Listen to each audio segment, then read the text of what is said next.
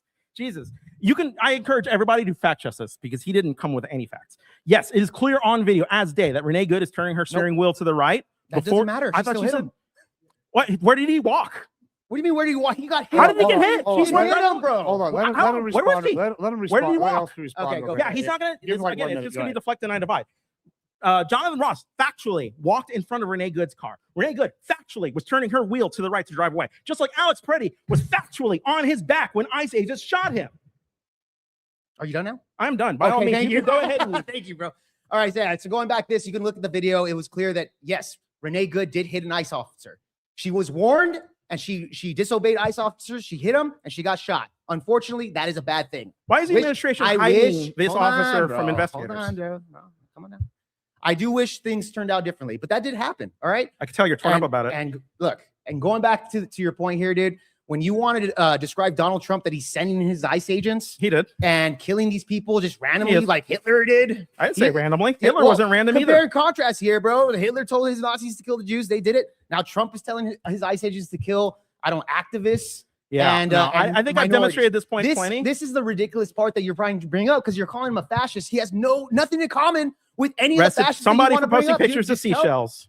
And Bro, in Donald Trump's America, you you're can be arrested for posting pictures of seashells. You can be pardoned for attacking. Okay, the okay, do it right now. Post a picture of seashells to see if you get arrested. No, why would I? Go do ahead and do it. that? James Comey factually Okay, posted James pictures Comey of got seashells. arrested. I Yes, think there's probably something a factually. little bit more than him posting seashells. I'm not on bro. Donald Trump's Okay, shit then list. post some Did he? Donald seashells right- Trump post factually seashells right now and see if you deflect get and I divide. He's got to make it about me. Bro, he's Factually, saying in James America. Comey posted pictures of seashells. Factually, Donald Trump had him arrested for it. Then post some seashells right now and see if you get arrested. Why? Why do Go I need ahead, to do it? go ahead. I don't need to do anything. I'll do it right now, It's see if I already get it. happened, Okay. fool. It's So already here- happened. See, here's the gaslighting. And Donald Trump's it's Donald not gaslighting. Trump Everything I arrested said is this guy. factually true. Donald Trump arrested this guy because he posted some seashells on Twitter. Does that legitly sound like logical to you guys? Yeah, it's what No, happened. of course it doesn't. That's why I invite LSP. Post some seashells right now and see if you get arrested since he's a fascist fucker. Oh, I He's a posted seashells fascist. last week and they He'll arrested me. arrest Okay, you there. for posting the seashells right now. Go ahead. I posted seashells last week and they arrested me. Oh. I just made bail. Oh, Okay, you just I'm made good. bail. Yeah. Okay, all right. I'm wrong, guys. Donald Trump's arresting everybody that fucking posts seashells. Don't do it, apparently. Glad you can admit you're wrong. Yeah, I guess so. All right. He proved me wrong. We're, He got we're growing arrested. some accountability within MAGA. Did you That's drop what the we soap need. while you were in That's there? what we need to fix Did you this drop the country. soap while you were in See, there? his joke is you should be raped in prison. He doesn't have anything of substance to say. He makes a joke Bro, out of me taking this fucking idiot meme to say, actually, did you get raped in prison? Oh no, dude, this guy. Anyways, after this Nothing debate, of I substance. will be posting some seashells. See if the fascist of Donald Trump goes and arrests me. We'll see. We'll prove him wrong. I'm just saying. I just want some proof on that. And if that's what It he's already doing. happened. James Comey. Oh, great. So you haven't responded to that. It so what happened. about James all the- Comey. Okay, well, dude. At the end of the day, I think James Your Comey response was, did a well, why lot don't more. you post seashells? I'm not familiar with the case, but if you're Why if didn't you're you saying- prepare hold on, for but this fucking debate? listen, fucker. You're not, dude. If he just got arrested for seashells, there's probably more to that than you're actually leading on, bro. Why didn't you prepare for this debate? I did prepare for this debate. bro. How? What did you read? Oh my god, dude. Everything I've said has been factually true. What did you where did you dude, read? no. Where do you get your news? Where do you Oh my read? God. You don't read. Do you I read don't news? read, bro. I don't read. I don't watch anything. Okay, let's I don't try know this. anything here. If But let MAGA's me good ask for you America- this. Let me Hold on. let's But try let- this. No, dude, let me try bro, this. No, bro, let me try this. let me- I haven't asked anything. Oh I'm my just want to God. ask. If MAGA is good for America, if we have MAGA leadership in this country for the next 30 years, are we going to have to tolerate mass agents with guns, bringing chaos into our streets, National Well, I don't know Guards the future, occupying our LP. cities? Are we going to have I to don't know tolerate the people future, being LP. arrested for shit like posting seashells? Is that going to be the next 30 years under MAGA? All right, go ahead, Jake. Respond. I'm going to give you 30 seconds to respond to that since you asked your Oh, question. okay. Yeah, if we have the next 30 years under MAGA, will we be still getting arrested for This is the posting first year. seashells? So again, at the end of the day, I invite him to post the fucking pictures of seashells. He for some reason he's pushing this propaganda, and it never fucking happened. If James Comey did get arrested for seashells, I think I would say, you know what? That's bad. He should not be arrested for posting seashells. All right. Well, listen. As much as I want to hear about Sally selling seashells while I'm down by the seashore, we're going to be moving on to the closings here. It doesn't look like we got any super chats in. Here's what I need you to do, chats. I know you're watching on mine, on Glenn's, on Grids. What I need y'all to do right now is these events cost a lot of fucking money. So what I need you to go in there is go in there and open up your heart and give me your money. And by me, I mean specifically Grid and all the other people, because we need the money to make sure these events continue to happen so we can have these highly intellectual debates and these arguments with each other about these important issues. And this is a key thing going forward. All right. So I believe you were the affirmative, right? So you're going to be starting this time on the closing. Whenever you're ready, you have 5 minutes, sir. Go ahead. Yeah, so my debate opponent, obviously, he wants to reflect on seashells. I have no idea what the hell he's talking about. And I'll admit, like, he got arrested for posting seashells. Doesn't sound fucking right to me. This is what these lefties do. They'll cut out a lot of context in what they're saying and then tell you that you're deflecting and denying, etc. Right? This is what they do. Now let's going back to even left-wing violence. That's something he doesn't want to touch neither. Again, MAGA is the people. And if you want to compare and contrast to the people that are anti-MAGA, right, you would have to look at the BLM riots, the Tesla burnings, etc., and see what's better for America there. And he won't touch that because he knows that's a very big losing battle there, especially when you have the mainstream media for the past 10 years calling Donald Trump a Nazi. He's bought into that propaganda by just literally proving it right now. He's a fascist. Well, how's he a fascist? He's sending in ICE agents to kill all these people. Well, hold on. Isn't he Hitler? Isn't Hitler a fascist, right? Oh, yeah, well, Hitler told the Nazis to kill them, but he didn't directly kill them. So it's the same thing. Wait, hold on. What are we talking about here? So he wants to make up all this fucking thing. Oh, the video of Renee Good. Yeah, she was clearly turning the wheel. She did nothing wrong, and she got shot by the Gestapo. This is the propaganda that he's pushing out, and it has been pushing out for the past 10 years because Trump bad, and this is a clear example of Trump derangement syndrome. No argumentation here, just wanting to push a narrative of Donald Trump bad debate. I'll leave it there. All right. Thank you so much. Where can they find you? What do you do? All that good jazz. Real quick. I'm Jake Var. You can find me on Twitter or X, Jake Var, and Instagram, Jake Var. And then, of course, on YouTube, Project Vealpod, and Rumble, Project Vealpod. All right. Thank you so much. And Mr. LSP, whenever you're ready, you got 5 minutes. Thank you. And make sure you include where you're at, who you are, and all that. Gotcha. I'm happy to be here, Gibbs. Thank you, Grid. I just got back out of a very important meeting with Mitch McConnell, so I had to rush to get here. I'm super happy to be here.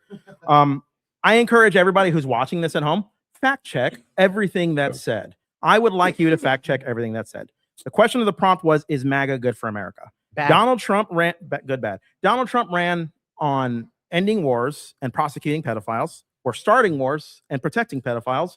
So we're not getting any better there. The economy is not as good as it was under Biden. By every metric, GDP growth was higher under Biden when Biden left office.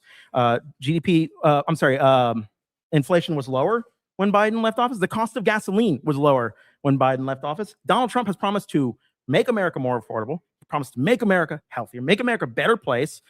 Every step of the way, he's just lying. And instead of addressing these lies, what Jake has to do is pretend, oh, well, these are just exaggerations. Why are you taking him at his word? Why are you trusting him when he says no more wars? We're the party of no new wars. Why you really believe that? You really believe he would lower prices? It seems ridiculous. And this is what I'm talking about. Like when I say MAGA is bad for America, there's no accountability. Donald Trump lied. He lied. There should be some accountability for that. That should be something that he is held accountable. So, I mean, I've struggled to think of what else I could add to this beyond just fact check what Jake's saying, because there's nothing of substance being added. He didn't prepare for this debate. He thinks that 25 million illegal immigrants are here. He has no source for that. He doesn't have a plan for doing anything about them. Whenever I bring up something that I need to better the lives of the American people, myself included, making housing more affordable, making healthcare more affordable, what does Jake do? He deflects, denies, divides. He says, I want to talk about left-wing violence. Okay, let's talk about left-wing violence. Factually, left-wing violence is at a lower instance of being committed than right-wing violence. And you know how this is factually true? The Trump administration took a study from the Department of Justice that says this very thing off its website because it was inconvenient. Truth, facts, those are inconvenient. MAGA undermines free speech in 3 ways. They undermine the truth, they undermine fact checkers, they undermine independent media, they flood the zone with information and nonsense that they force you to respond to, and then they penalize you or go after you if you say things they don't like, just like they did with Don Lemon, just like they did it with James Comey, and maybe it will be you next. He just post a picture of seashells. But you know what? We've had the Department of Justice arrest people on ridiculous charges that do get thrown out. The court, let me ask you this, or let me not, I'm not asking this, but we're at a point in this administration where if we're going to start demanding accountability from people, we need to start demanding accountability for the fact that people are being arrested for charges that are being thrown out as just nonsense. We need to start holding people accountable for the fact that our FBI director is an alcoholic who went to work drunk. We need to start asking for some accountability for the fact that we're doing airstrikes in the Caribbean of 200 plus people that are killing people with no due process, with no say-so from Congress, and we need to demand accountability for the fact we just got in a war with Iran that's choked off 20% of the world's supply of oil with no say-so from Congress all over a fucking meme because Benjamin Netanyahu said it would be cool for us. Nothing that MAGA has produced has led to anything positive for us. And seriously, ask yourselves this. Is your housing cheaper? Is your healthcare cheaper? I'm wagering it's not. And ask yourself this. What has Donald Trump or MAGA done to make it better? In fact, ask yourself this. If your issue is really crime, which I don't know why it would be if you vote for a fucking felon, but if your issue is really crime, what has Donald Trump done to actually make us safer? Because certainly it's not the immigration enforcement. That's just bringing the chaos of the border into our streets. There's no immigration reform. Where's the bill? You know, Donald Trump obstructed a bill to reform our border security. John Boehner obstructed the bill under Barack Obama to reform our border security. We have 30-year-old immigration laws on the book that are just antiquated and bad. Where are Republicans on fixing that? Where's MAGA on fixing that? Why are the only people with ideas in the room constantly Democrats? And why do we have to trudge through a treasure trove of bullshit to get anywhere in this fucking world with MAGA? Why can't we just acknowledge true things as true? Why can't you just take the time when you know you have a date to go look up some facts to bring to the table like MAGA should do? All right, there you go. Sorry. Yeah, you had about 20 seconds left anyway. And where can they find you? What do you do? Yeah. I'm sorry. I'm Liberal Sanity Project on YouTube. Blessings. Thank you so much, guys. Go follow them. And well, excuse me for that. Go follow them, guys. Go. It's going to be good times. These guys talk about a lot of politics, a lot of good stuff. You should definitely follow, guys. And in audience, guys, we are about to be switching over to Glenn Lawrence so he can do some pre-fight interviews for our next one. If the in-person audience wants to go move over that way, that's what's about to happen. Chat, stay with us. We got a lot more live and exciting debates coming up. It's going to be your main event Friday. Today. So come check it out. It's going to be good times. Keep staying in there. And once again, guys, we appreciate all the love so far, all y'all watching at home, all the super chats, everything. Keep up the good work. Thank you so much. But we're going to go to Glenn Lawrence right now. Appreciate it, man. There we go. Welcome, everybody. It's your boy, Glenn Lawrence. And we are still here live. Now, I want the live audience to come over here. If anybody from the live audience, come here real quick. I want your guys' opinion, what you guys think's going on. Hold on. Flow State, you're over here. You're a live audience member for the time being. I'm a live audience. Get over here. How do you think the debates are going so far? I think the debates are going fantastic. You like the event? A good event? It's a great event, great space, good people. Our moderator, of course, is as always a pimp. Yep. You guys did real nice setting this up. Thank you.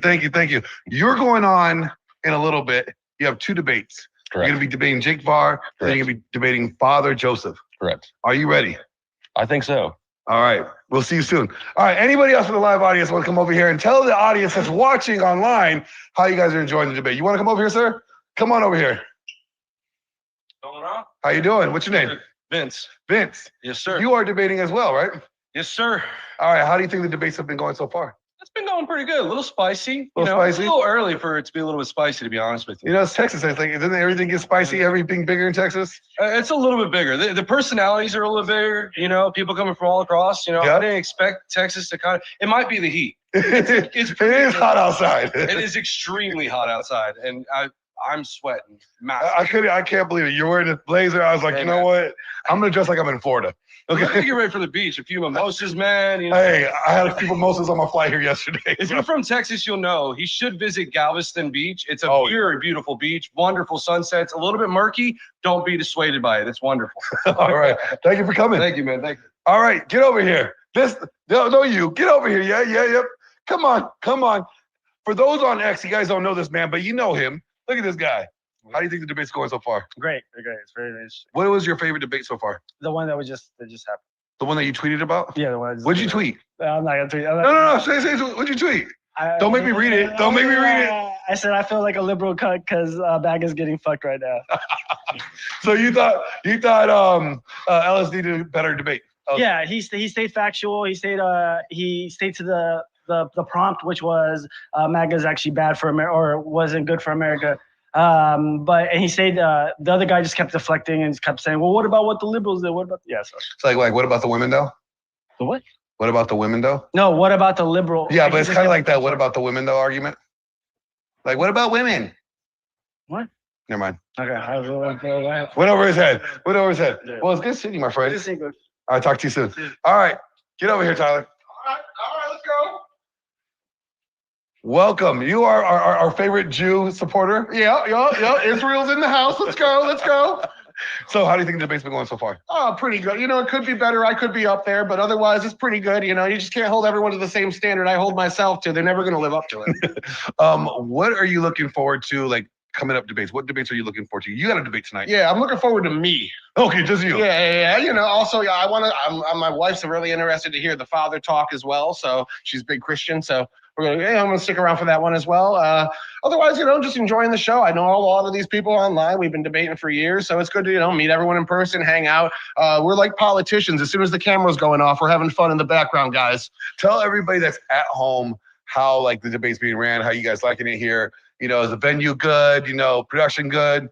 Well, again, Gibbs got a whip. Anytime anyone gets out of line, that dude be smacking him in the face. Okay, so I got a couple. His pimp hand is very strong. He's got baby powder. Glenn's carrying the baby powder. He puts it on there. Come on with it.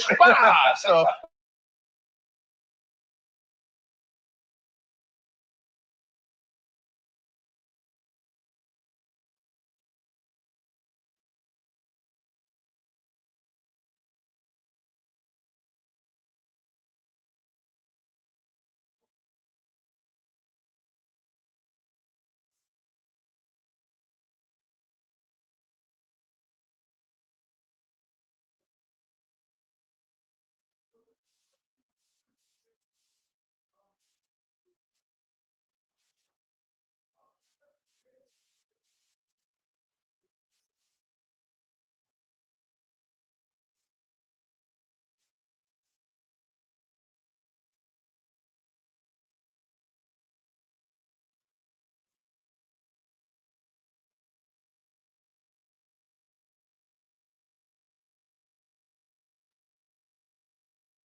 him on conservatives and cleavage, basically. There's some backstory. My show. All right, how to get back to my show. All right. Now are we good? All right. So, Taylor, you have a unique past. Your past, you said you were immersed in feminism. Yes.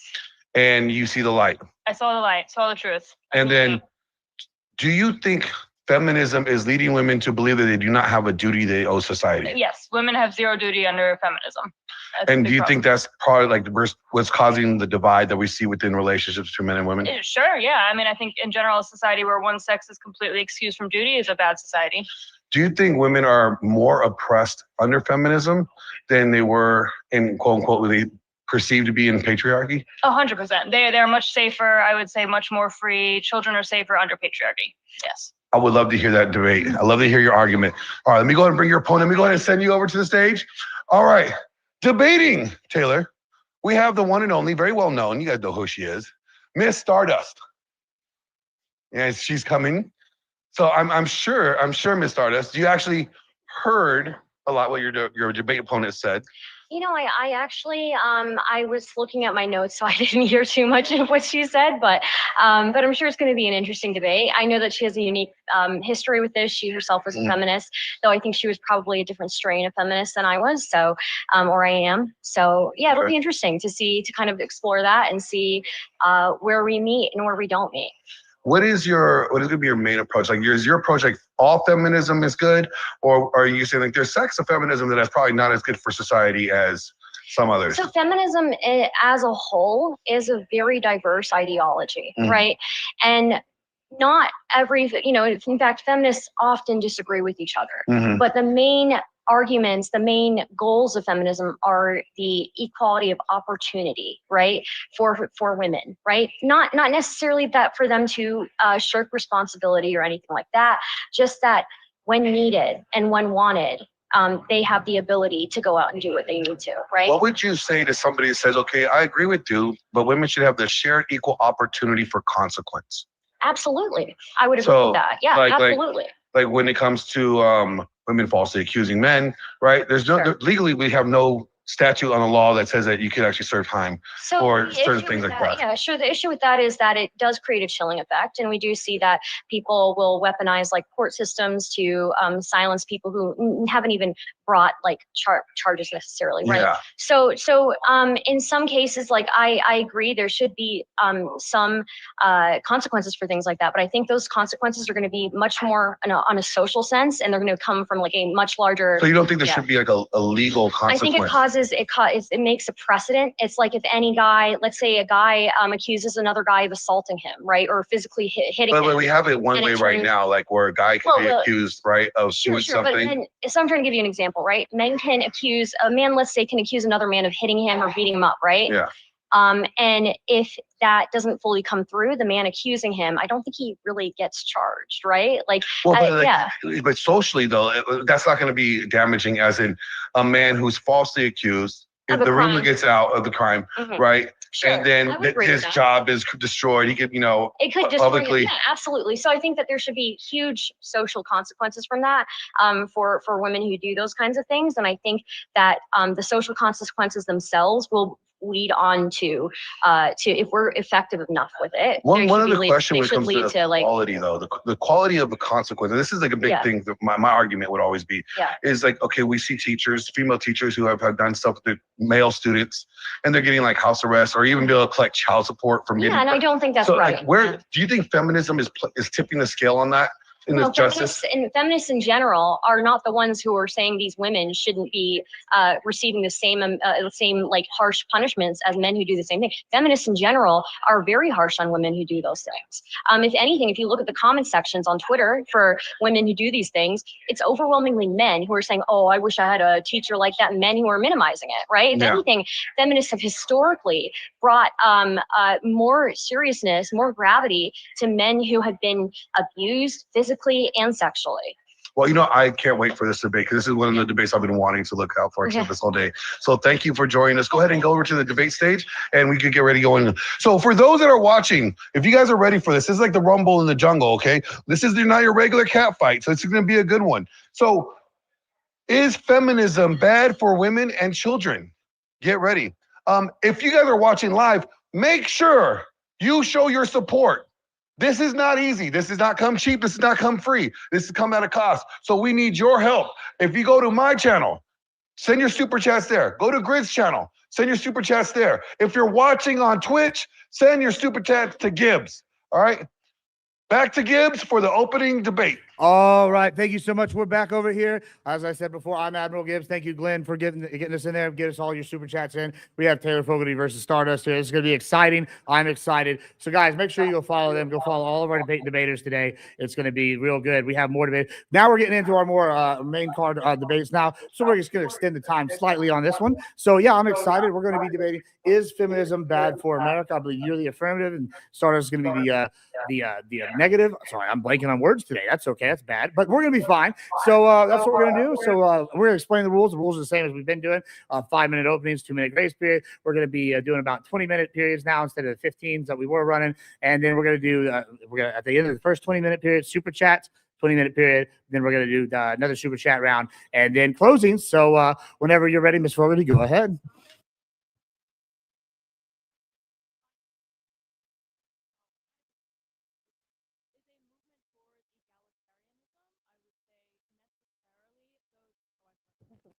Okay, is that better? Okay, I'm gonna start over. I forgot I had to do a task. Okay. What's up, guys? Thanks for having me. So first, I'll go ahead and define feminism. So I would say feminism is a movement focused towards egalitarianism between men and women.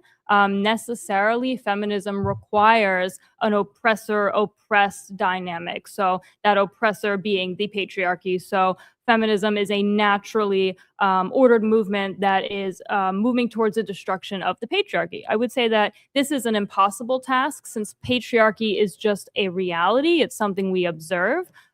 This is a necessary structure of society.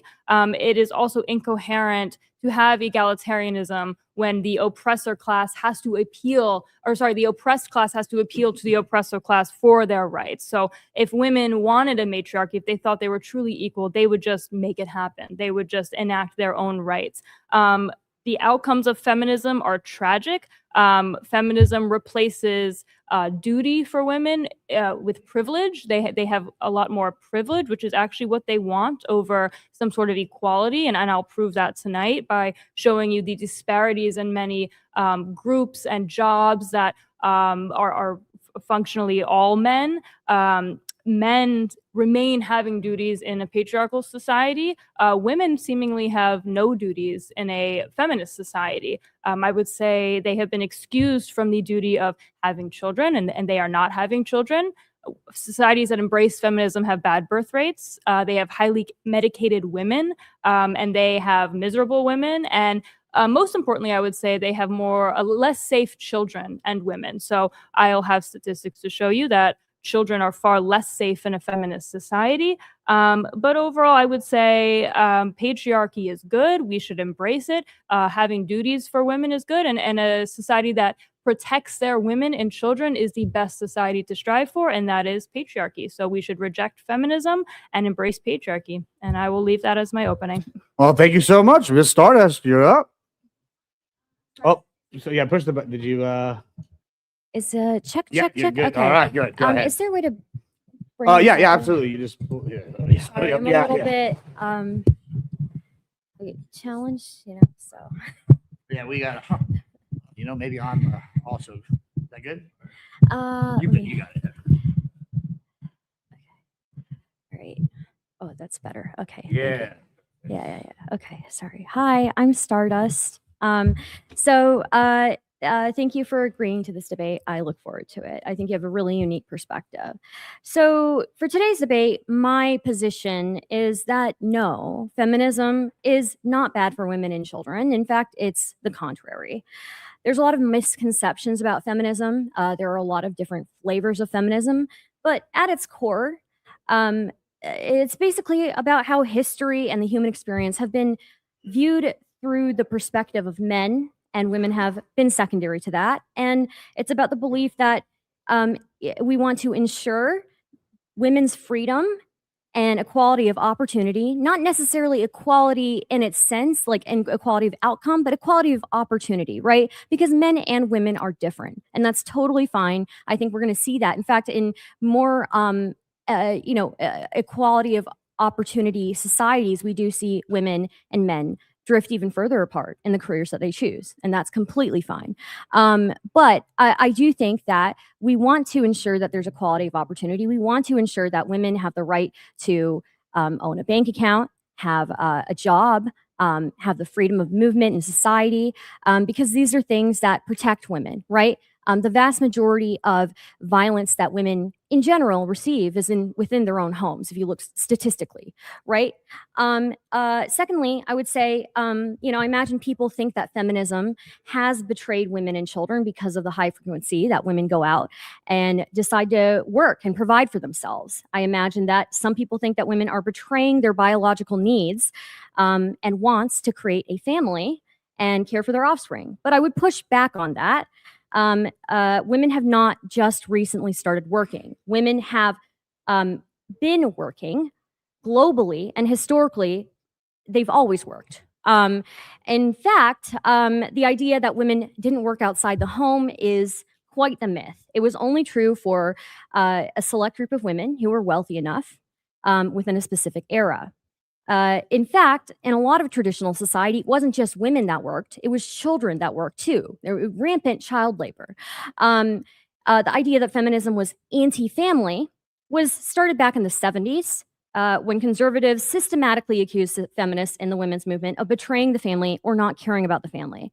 If anything, feminism has pushed for more benefits for families historically. Feminists were vital in the 70s when it came to changing how we valued unpaid homemaking labor. Because of this, ever since 1977, homemakers have had their own IRAs to save for retirement independently of their spouses. Feminists also push for paid family leave and paid sick days, not just for women, but for men too. So those who were on hourly wages could take paid leave to take care of their children and other family members. Feminists pushing for welfare rights and guaranteed income is also an important thing to remember. It implied that we as a society need to value caretaking and that mother's caretaking is inherently of value and something that other groups said but never advocated for in a meaningful way. Feminism has not hurt women and children. In fact, society has hurt women and children and betrayed them over history, time and time again. And this idea that 50% of the population would not work in any scenario would be devastating to any economy. I can list things that feminists have brought about legally that have actually benefited families. We can look at national growth rates, child marriage rates, things like these are a result, the declining of child marriage rates, the increasing of national growth rates, the maternal mortality rates falling. These are things because of advocacy from feminism. And feminism hasn't just helped women, it helps men too. There's legal paternity rights that feminists have historically advocated for, sexual assault awareness that feminists have advocated for, not just for women, for men, support for male survivors of domestic abuse, despite the fact that women tend to be overwhelmingly the victims of this, is still something that feminists have advocated, that male survivors of DV need to be supported and need to have protections. And advocacy for male victims of human trafficking, right? So these, feminism is not just this, again, it is very typical of feminists to fight amongst themselves, but I think the core values are the equality of opportunity for women when they need it and if they want it. All right. Thank you so much. Once again, chat, please get all your super chats and everything in. We'll be reading them in a little brief moment. All right. Y'all can go ahead and fight amongst yourselves. Go ahead. All right, I'm just going to respond to a few of the things you said. Mm-hmm. So, one second. Make sure you're speaking in the mic. Okay, I unmuted I don't it think though. you're muted. I just want to make sure Okay. you're speaking in the mic. All right, cool. Thank you. So it feels like maybe you contradicted yourself a little bit because you say that you want women to have equal opportunity and that feminists have been working for 100 years now for equal opportunity, but then you also say they've always worked. So what are these opportunities? So when I say feminism has been advocating for equal opportunities, right? It doesn't necessarily mean that women haven't been working. Women have been working for centuries, right? They always have been. But feminism itself has advocated for workers' rights, for family leave, for sick days, for paternity leave, for maternity leave, things like that. Okay. And so I'll get to that point, but something I think you're kind of like implying that women have always worked as they have today, which let's say back before 1950, around the night in the early like 20th century, only 6% of mothers who were mothers were working full-time outside of the home. Today it's 70%. So this isn't working like they've always been working. Sure, they always had like part-time jobs. They were maybe teachers. They would work a lot of the times on the homestead, on the farm. Yeah, so and that I would agree be- with you. And I think it's a bad feminist talking point to be like, we could never work, which you're right, they could. They always did. But not like today. Well, but here's the thing: they did work. Working on a homestead is not easy work. I agree. Right? That is actually grueling work when you think about it. I agree. And this was the only reason why we don't consider it work is because women's work wasn't valued. No, right? no, Women's work wasn't valued. That's why it's not considered work. Yeah, but see, it was, but right? That's kind of just an emotional assertion that nobody valued it. Like, No, do you nobody have did, evidence for right? that? Because there was no payment for it, right? There was no payment for it, Okay. and it was grueling work. And to say that they didn't work outside the home just because they were working on the homestead, that's crazy, right? It's grueling work. Most women in the world work in agriculture, right? And most of them don't get paid. Yeah, I'm not and disagreeing compensated with for you it, that right? that's not. I think being a mother is one of the hardest jobs in the world. I am a mother. I 100% believe that. But my point here is that what feminists like to do a lot in this idea of like the unpaid labor is I think what they're doing is degrading the role of motherhood to a job instead of what it is actually called, which is a vocation, something that you are passionate for, that you aren't paid for, that is outside this transactional mindset. I think to say that it's akin to something transactional, like clocking in at the Excel sheets factory. I wouldn't say is that. akin to I would say the motherhood. reason why we bring up monetary compensation, we talk about like monetary protections, is because let's say, things can happen in a family, right? Where a provider dies, right? Or something happens where the provider ends up not being the greatest person and you have to end up fending for yourself and your children, right? In those cases, being able to be compensated, even though we don't really put a value on taking care of children, even though we say that it's like the most important thing in the world, the ability to leave that situation or provide when something goes wrong, when your partner is no longer around, that's really important, right? And women have been left destitute because in the past. So Yeah, so I agree that bad things can happen. I also agree that a mother could die and a father could be left to take care of his children and feel unprepared for that. Yeah. So there's a lot of, I hear from feminists, a lot of fear mongering of, okay, well, what if you, commit yourself to a family? What if you never work and your husband abuses you or he dies and you can't be a stay-at-home mom. You can't commit to this beautiful vocation that you were meant to do, best thing for your children, best thing for you, because something bad might happen. When I can easily fear monger the other way and say, well, what if you, I don't know, go to school for, 5 years and become a dentist or something, and then you get in an awful accident and you can't be a dentist. Like, I can do the same fear mongering the other way, Right, and say but- there's always bad things can happen, sure, but that's not the majority. building a career for yourself is a good safety for these things when things go wrong at home, But that right? could go wrong, But right? but there is no there's when things go wrong with like a vocation and you can't provide with that specific vocation, you can go to another vocation. This is about being able to be independent and provide for yourself if something goes wrong, right? Right. So I guess what I'm saying is this mindset around independence, I think is something that is also toxic, to say, hey, women, like, do not commit to a family, do not commit to a man. You have to be independent, no matter what. I think that's not a good necessarily. messaging. I think for women should commit. I think marriage and I think partnership is a really valuable thing, but I think partnership in modern day as well, especially, right? I think is it's complex, right? And the ability, like, I wouldn't want, let's say I'm the moneymaker and my husband ends up being really good at taking care of the kids.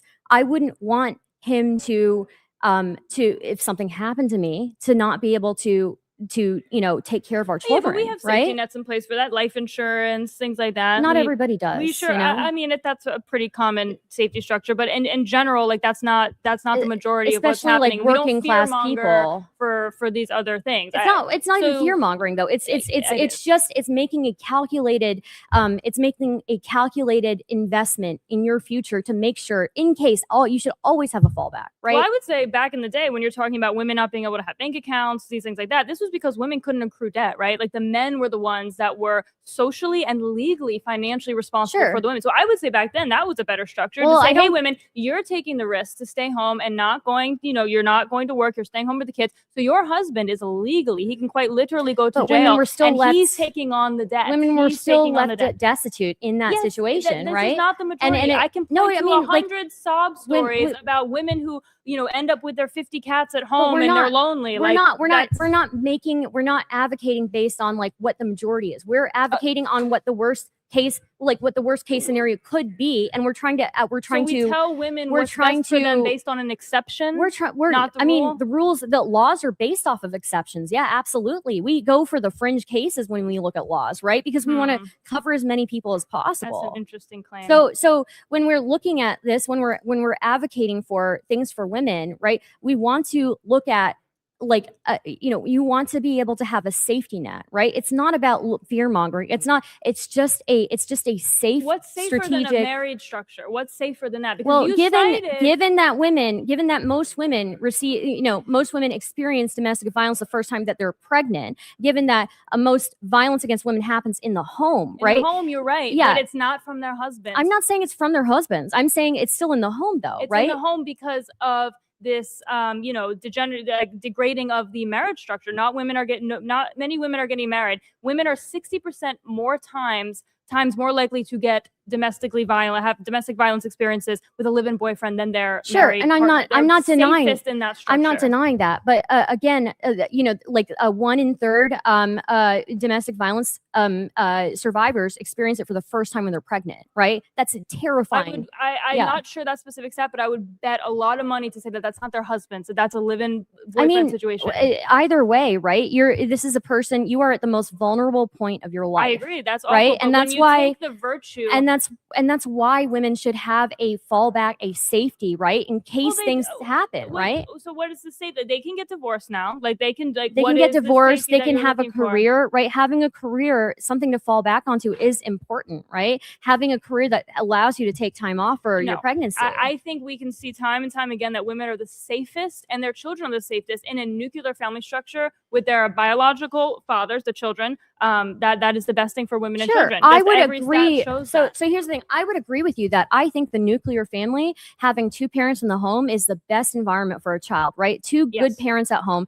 We can see by every statistic that having both parents present, that children grow up, they're more educated, they're safer, they're better, right?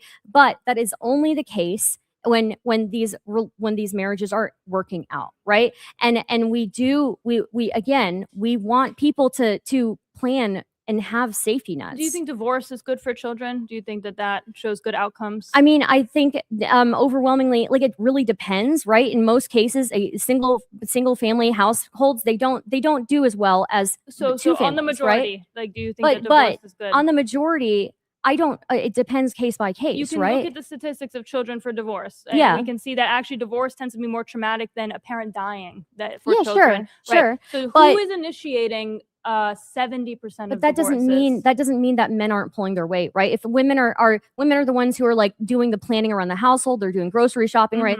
Oftentimes men will wait, whereas women are more active with filing some things like divorce and things like that. So Well, okay. Well, the women will cite the reasons they're getting divorced, and the number one reasons are irreconcilable differences, boredom, financial strain within the marriage. I don't know if boredom is up Boredom there. has been cited on surveys. I'm sure before. I'm sure boredom has been cited, but I don't know if it's top 3. It's top 4 at least, and at least I can say domestic violence is in the top 5. Sure, So but we're this not. rhetoric of women need safety nets because they're going to get abused just doesn't hold up. No, That's it's not. I'm not saying. I'm saying that in the cases, I'm not saying all women are going to get abused. I don't think I've ever made that claim. I'm saying that there are going to be some women who get abused, but to use right? that as to tell women, hey, forego being a stay-at-home mom, forego having children. No, not at all. That's You not don't even. think that's the messaging That's of not even what I'm feminism? saying. What I'm saying is, I think women should be able to choose to be a stay-at-home mom if they want to. Right. Absolutely, So does it if they all- have the opportunity to do that. Does But a it lot all of women come don't have that. Does it all come down to choice? Is that what is the It's best? not a- it's the not- highest good for feminists is the ability to choose. I think when women have the ability to evaluate their own lives and see what they need in their lives and make choices based off of that. They couldn't do that before feminism? They not nearly as easily, no. What does that even mean, though? They couldn't evaluate their lives and see what's best for them. They couldn't choose who they would marry. They couldn't pick where they live. They couldn't be near their families. No, they couldn't. They actually couldn't pick where they live. They couldn't pick to be near their families. How do you know that? Because a lot of the time, chained in the I basement. mean, we can look at cultural norms across society, across different cultures, right? Most of the time, women go to live with their husbands and their husbands' families, right? Great. What's wrong with that? Right, but if they can't choose to live near their family, then They right? choose who they marry, though. They choose who they marry, Yeah. right? But that doesn't always work out. And again, things happen. This Things exception- happen. Yes, this fear mongering is very effective But for it's the not feminists. fear mongering. I agree, It's just fear-mongering. making It's a effective. calculated. It's making a calculated assessment in the case that the worst goes wrong. I have a backup, right? But I think women should absolutely, like, if I could choose to be a stay-at-home mom, absolutely I would, right? But I'm not going to not can't build. you choose that I'm now? not going to not build a career in the background. So Why if can't something you choose happens, to be a right? stay-at-home mom? Why can't you want to, but you can't? Why can't you? Well, if I could, if I have a partner that wants to do that, right? But But you again, wouldn't because you wouldn't trust him enough not to what? Beat no, you? well, Like- it's no. I think you're missing my point here, right? I think women should be able to choose. I think most women, not even most. I think okay. I think a lot of women would choose if they had the ability to be a stay-at-home mom or at I least agree. part-time, I agree, right? but they can't. But now. a lot of the time that's not the case, and a lot of the time women find fulfillment outside the home, right? And so I think I think we need to allow these choices for women, because not everybody's going to be fulfilled just being in the home all Do day. you think more women are fulfilled being a stay-at-home mom and taking I for mean, their there's children statistics- versus working for some random man in There's HR or statistics on this, something? actually. I believe women say they're happier, but No, do you think they're more so fulfilled. let me pull it up here because I have it. Yeah, self-reported happiness is very dubious, but go So ahead. stay-at-home moms are more likely to be depressed, isolated, and economically vulnerable. And instead of offering financial and systemic support to these mothers, mainstream culture tells them that they should feel fulfilled and fortunate to do the most important job in the world. So I mean, like, the statistics really, it bears out, right? I would Like, maybe even grant you part of that. I'm very wary of self-reported happiness, and I'd like to look at that and see how they took the sample size. But I maybe would grant you that there's a lot more isolation among a lot of more stay-at-home- economic What about the- vulnerability. she also brought up the economic. Economically vulnerable would is a you real grant that or thing. Well, I would say two things on that. I would say economically vulnerable. I would say women feel like they have to work now because, post, second wave feminism, we pushed every woman into the workforce, and now we've diluted the wages. We've upped the cost of living and the lifestyle expectation. So now women have this expectation of, I want to take all these vacations. I need to have a certain, lifestyle that they're meeting. So a lot of times they're citing like economic stress, and it's really just like lifestyle maintenance. I think in our this day and country as a age. whole, I think our country as a whole is a better country than most countries because women go out and work. I think the diversity in the workforce actually has been a massive increase in our quality of life as a whole. I think America is one of the best countries in the world because of the way that we give people rights if they choose to go and work. And it's a good that the birth rate is low, that it's below The birth replacement rate, rates. being low, is something that happens as a result of people being more educated, but it's also a result of there being less teen pregnancies than ever before in Good, history, yeah, which is sure. good, which is Yes. incredible. That's Yes, an but incredible it's mostly achievement for for that feminists. first part. It's mostly from that first point. Which No, is it's we not. can It's have- a lot in of it. every country, we A can lot see of the it highest is- correlate for low birth rate is women's access to a- higher education. But a lot of women who get pregnant are uneducated women who are younger, True. and who are predated on, right? Like teenagers, right? So I mean, I think the Again, fact these like small instances. it's of, not a like, small instance, right? It's not, a small instance It's far from at the all. This majority. used to be an epidemic in our country. Teen pregnancy used to be an epidemic, and now we have brought it down lower And you than think ever access to before. higher education has helped that? I'm talking about college and graduate school. I think women, actually, there are statistics on that. Women who are higher educated, their children end up faring much better. Yes, and you know that. I think that actually trading off maybe a lower birth rate for children who are economically better off, intellectually better off, more better off in every perspective, every You're not even measurable going to way. have feminists if the birth rate keeps going down. You're not going to have anybody. You're not going to have any people. To that, we'll to have be the people. feminists. We'll have I people. don't think that you'll import them. I guess We will have people. Sure. But I don't think fixing the birth rate necessarily relies on eliminating feminism or going back to patriarchy. going back, we're in patriarchy again. Like you have to maybe define that term because we are in patriarchy just inevitably. Like you are quite literally appealing to men. To Sure. even I get mean, these we rights live in a passed for you. the default of the world is that women are generally secondary to men, right? Sure. Yeah. Absolutely. In certain ways, not in dignity and things like that. But yes, there's a hierarchy like we have in many. We have a hierarchy in a family. We have a hierarchy in all sorts of places. It's not bad. That's a good thing. No, hierarchies are not necessarily bad, but again, this doesn't work for everybody, right? And we want people who which goes back to my the system it's all doesn't about work. choice. Look, It's just if the system preference. doesn't work for people, for certain people, they should have the ability to go out and seek a system that works for them. Right. So it's just because I want to. That seems to be the crux of the feminist argument is I want to because I want No, good because it's, I want to. Because feminism they choose has because they proven, want to. Like again, women's education has led to lifetime earnings of You already girls granted me that dramatically women have always been increasing. educated. You already granted that. That No, women I didn't say has women have always nothing- been educated. I Okay, said well, women they have always been working. They've always been Women educated have always as been well. working, They've not always always been educated as educated. well. Yes, Not they have. always educated. In relation to men, yes, they have. Not No, every they man. haven't. Not every man was able to go to college. College was a privilege. Yeah, right. And it was college was a privilege for very most specific people. set of men. Correct. Yes, for a very specific set of men, Correct. and then even an even lesser sect of women. Correct. And then like 5 seconds later, it became equal just Wasn't like 5 voting. seconds. It was It took like a in while. relative, it was. It took a was- while. and it was demand. It And was supply globally- meeting demand, not like a And lock on the door. globally, we still see a huge divide when it comes Sure. to education, Yes, right? well, yeah, I'm we talking about can Western look at other places in the world, and we can look at other places in the world where women don't have the same rights, don't have the things afforded by feminism, and they have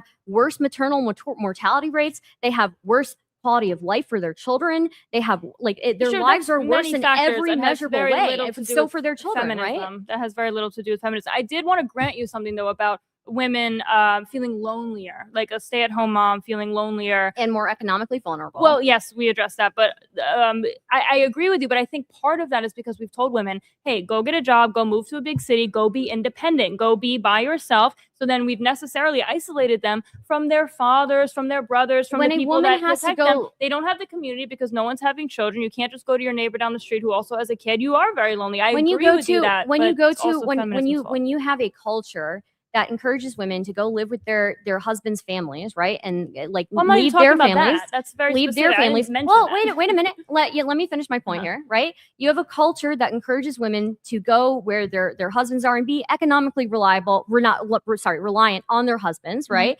And as a result, they don't have as much choice as to where to live, who they're surrounded by, right? You are going to be more lonely when you're away from your family. That's not what's happening today. You're saying women are lonely today. That's not They your, are. but you're also saying that People they're not don't live near their families anymore. correct. But it's not because of that structure that you're talking It about is that because they're of that living with their structure. I mean, it's husband's a family. combination of things. Actually, the nuclear family.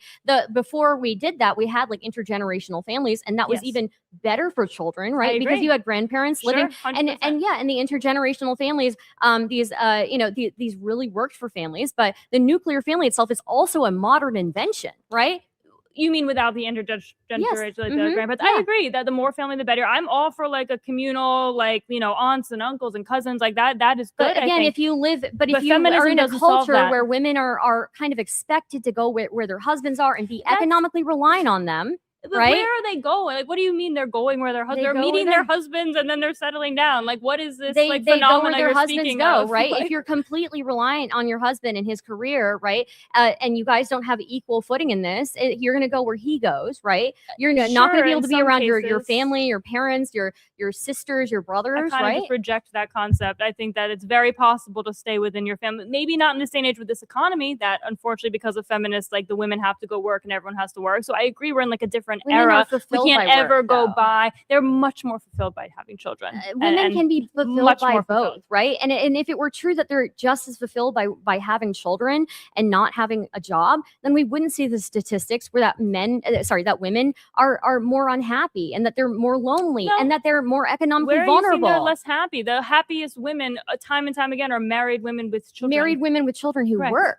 I'm not. married Well, women with 70% of children women who are working, work. so sure they're all working. So I guess you can't even delineate these days. Married women with children who work, married women with children who don't work are more unhappy than Yeah, married and I women with believe it's children because who what we're work. talking about, there's less community, but I also think when you fill their heads full of propaganda that they're worthless unless they're working for some, you know, random guy at some random But startup. you can say this the opposite for men, right? Men for centuries it's been, oh, men are worthless unless they can provide for a woman. I don't think That's that's their duty. I don't think that's right though. they're I not think men are worthless, worth but more. they're Men not- are worth more. they're- Men are complex human beings with all sorts of So what things should men inside do? them. What should men do? Just Men- what they want?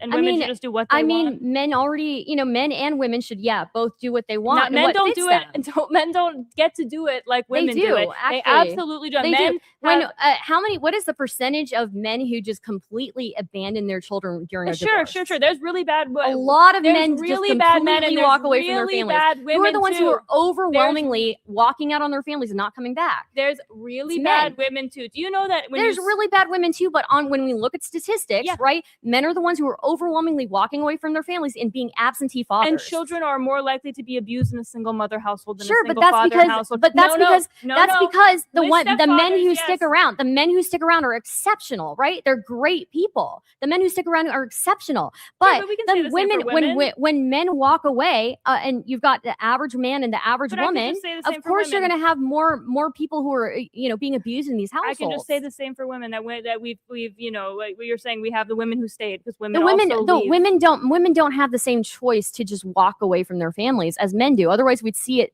happening equally. Or at least in a more less disparate way. Maybe not equally. I but- just want to get back to something you said about kind of how men get, like, what did you say exactly? Men, I summarize it as men get to do what they want. But what was your point there? Well, I think men should be able to pursue what they want, right? Sure. But I would say that men have duties in a society today that women do not, right? So I can name a few. For example, men have a duty to build and maintain infrastructure. So again, I think if women are really after egalitarianism, true equality, why aren't women banging on the doors of waste management systems and tiling and roofing I think we're having a miscommunication. We're having miscommunication. I said this in the beginning because I don't believe in this. I think men and women are fundamentally different. I think you think that too, right? Yeah, but I think your foundation is just choice. And no, it's not. So maybe you can tell me men what your and goal women, is men and instead. women are fundamentally different. They have different interests. They gravitate towards different things.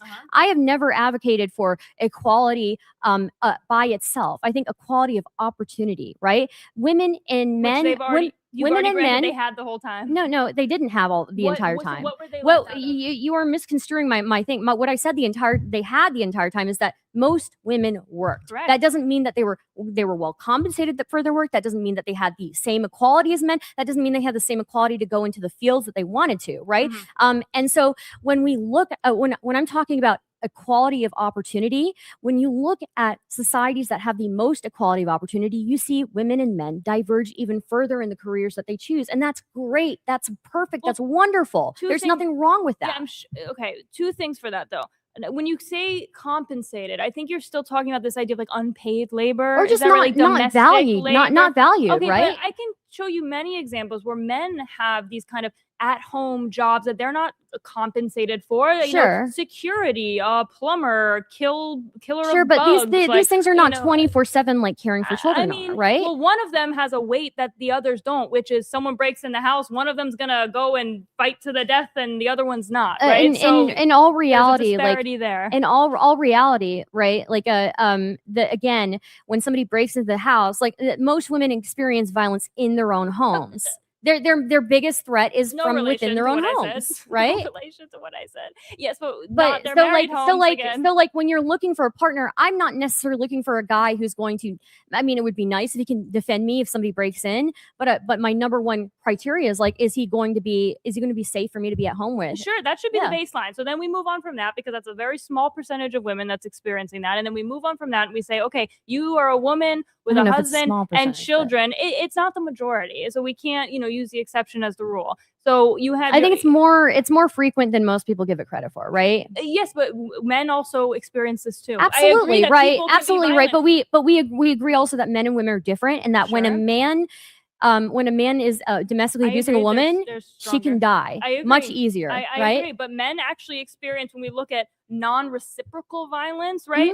Women actually initiate that a lot. Mm-hmm. I more don't think than that's men. right. Right? That Women is shouldn't true. do that. Women should be punished for doing things like that. Right. Yeah. I'm just saying that we can use this kind of like fear mongering of your partner can beat Your you partner both can ways. your partner can beat you both ways, but one side is more likely to die, Sure. right? But what I'm talking about, this sort of duties and this household kind of And vocations. be left, and their children's going to be more likely to be left that without can- a awful parent. things can happen. I agree. Awful things can happen in any moment, at any time. Like, but we don't. But that's use what that that's as no, a we do. foundation for what people should People do. plan for the worst scenario all the time. That's what we do all the time in Yeah, our we entire make sure we have lives. community. We have and sure. Okay. Go. Yeah, I'm so sorry. Yeah, perfect timing. Yeah, I mean, listen, Papa Gibbs' motto is plan for the worst and hope for the best. And that's what we're doing now. But anyway, boys, we're going to be talking about this more in a second. We're going to take a brief break to read some super chats. We have Mr. Alleycat, 1969. What is the U.S. code for posting a seashell? All right. We got Raging Patriot, 1776er. We got, is this Fat Jake versus Skinny Jake debate? Ad homs don't win debates on either side. It was like a tennis match of buzzwords and catchphrases. Yeah. And then we have, like, I guess, what did Michael Jackson have? Reverse Victor Jake in the middle? I don't know. All right. And then, okay, Shadowbacks1 says, for $4.99, you're wrong, Stardust. The 2007 article, differences in frequency of violence, 70% of women in non-reciprocal relationships were perpetrators of DV. I don't think I ever disagreed with that, by the way. I think that women who do that should be punished. They should be reported and punished. All right.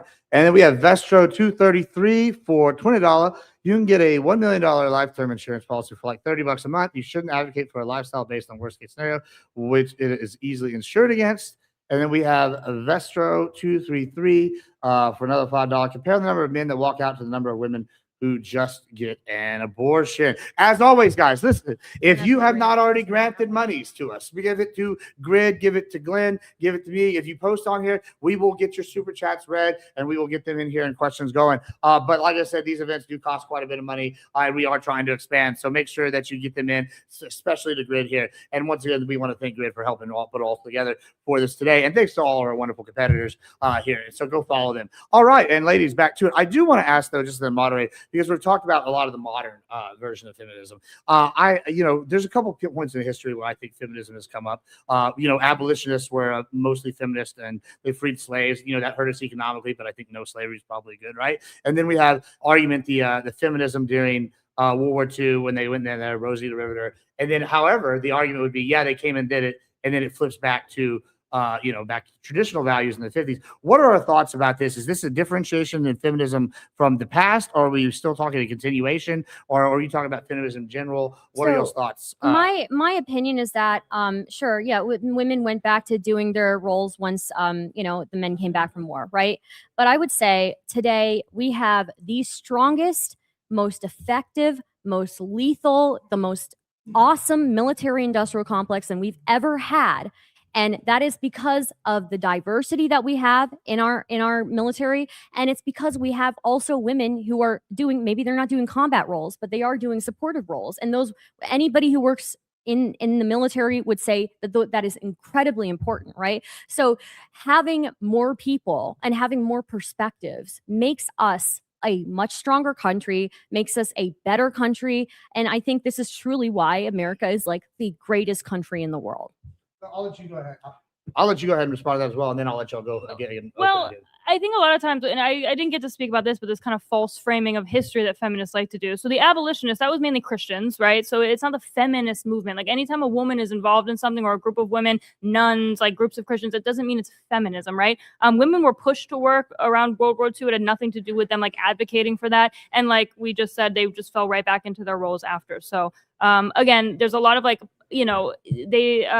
stolen valor that the feminists like to do, that a lot of things, these kind of progress that we make can actually just be attributed to the Industrial Revolution, technology, things like that, just things getting more accessible to more people. It has absolutely nothing to do with feminism. I mean, I'm so sorry. Let me interrupt one more time. I have another person asking with a chat. So I guess let me just ask this real quick, since it seems to be a recurring question. What about the abortion versus birth rate kind of topic, where if we didn't have the abortion? I think that's going to be a hard one because we're probably going to disagree on this one. Sure. And that would probably launch into a whole different debate. Yeah, I'll which let you go, and then we can go I'd be happy to just debate that at another time, but I think that's just going to be a huge, that's going to take over the entire debate, Well, sure, but I'll just say really quickly, if you want to talk about privilege over duty, feminist women get to go and have abortions at an insane rate. They're having millions of abortions a year. It's a great point by the person that asked that question. If you wanted true equality, maybe you would let men have a 50-50 say in abortions. It's their child. I think men as should well. have the ability to do paper abortions. Absolutely.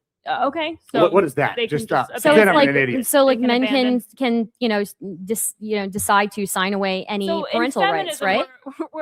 we're upset that men are leaving women in marriages because they're going to abandon their children. But also in feminism, you want them to just sign away the rights before I mean, the not children are even necessarily. born. I think Feminism. I think that we know, again, women and men are different, and because women bear the brunt of carrying a child, right? That is the majority. They're the ones who are changing their bodies for carrying a child, right?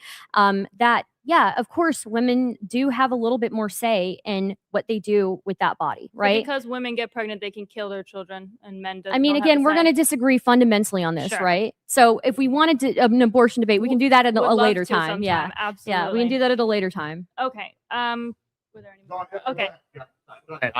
That was just the last one paid right as we were ending, and it was the second time someone brought it up, so I wanted to get it in. So, yeah. But yeah, go ahead and fight. Go ahead. I mean, I think there's okay. So if I can name a few, I mean, we've got the Equal Credit Opportunity Act in 1974 that feminists really pushed for, which allowed More women debt for to women. access credit independently. And now they have a ton of debt. Sure, but this More than allowed this contributed to stronger family economic stability. Actually, It's always about money at the end of the day. I mean, it's about economic stability, yeah, and that that the best contributes to a family's stability. Yes.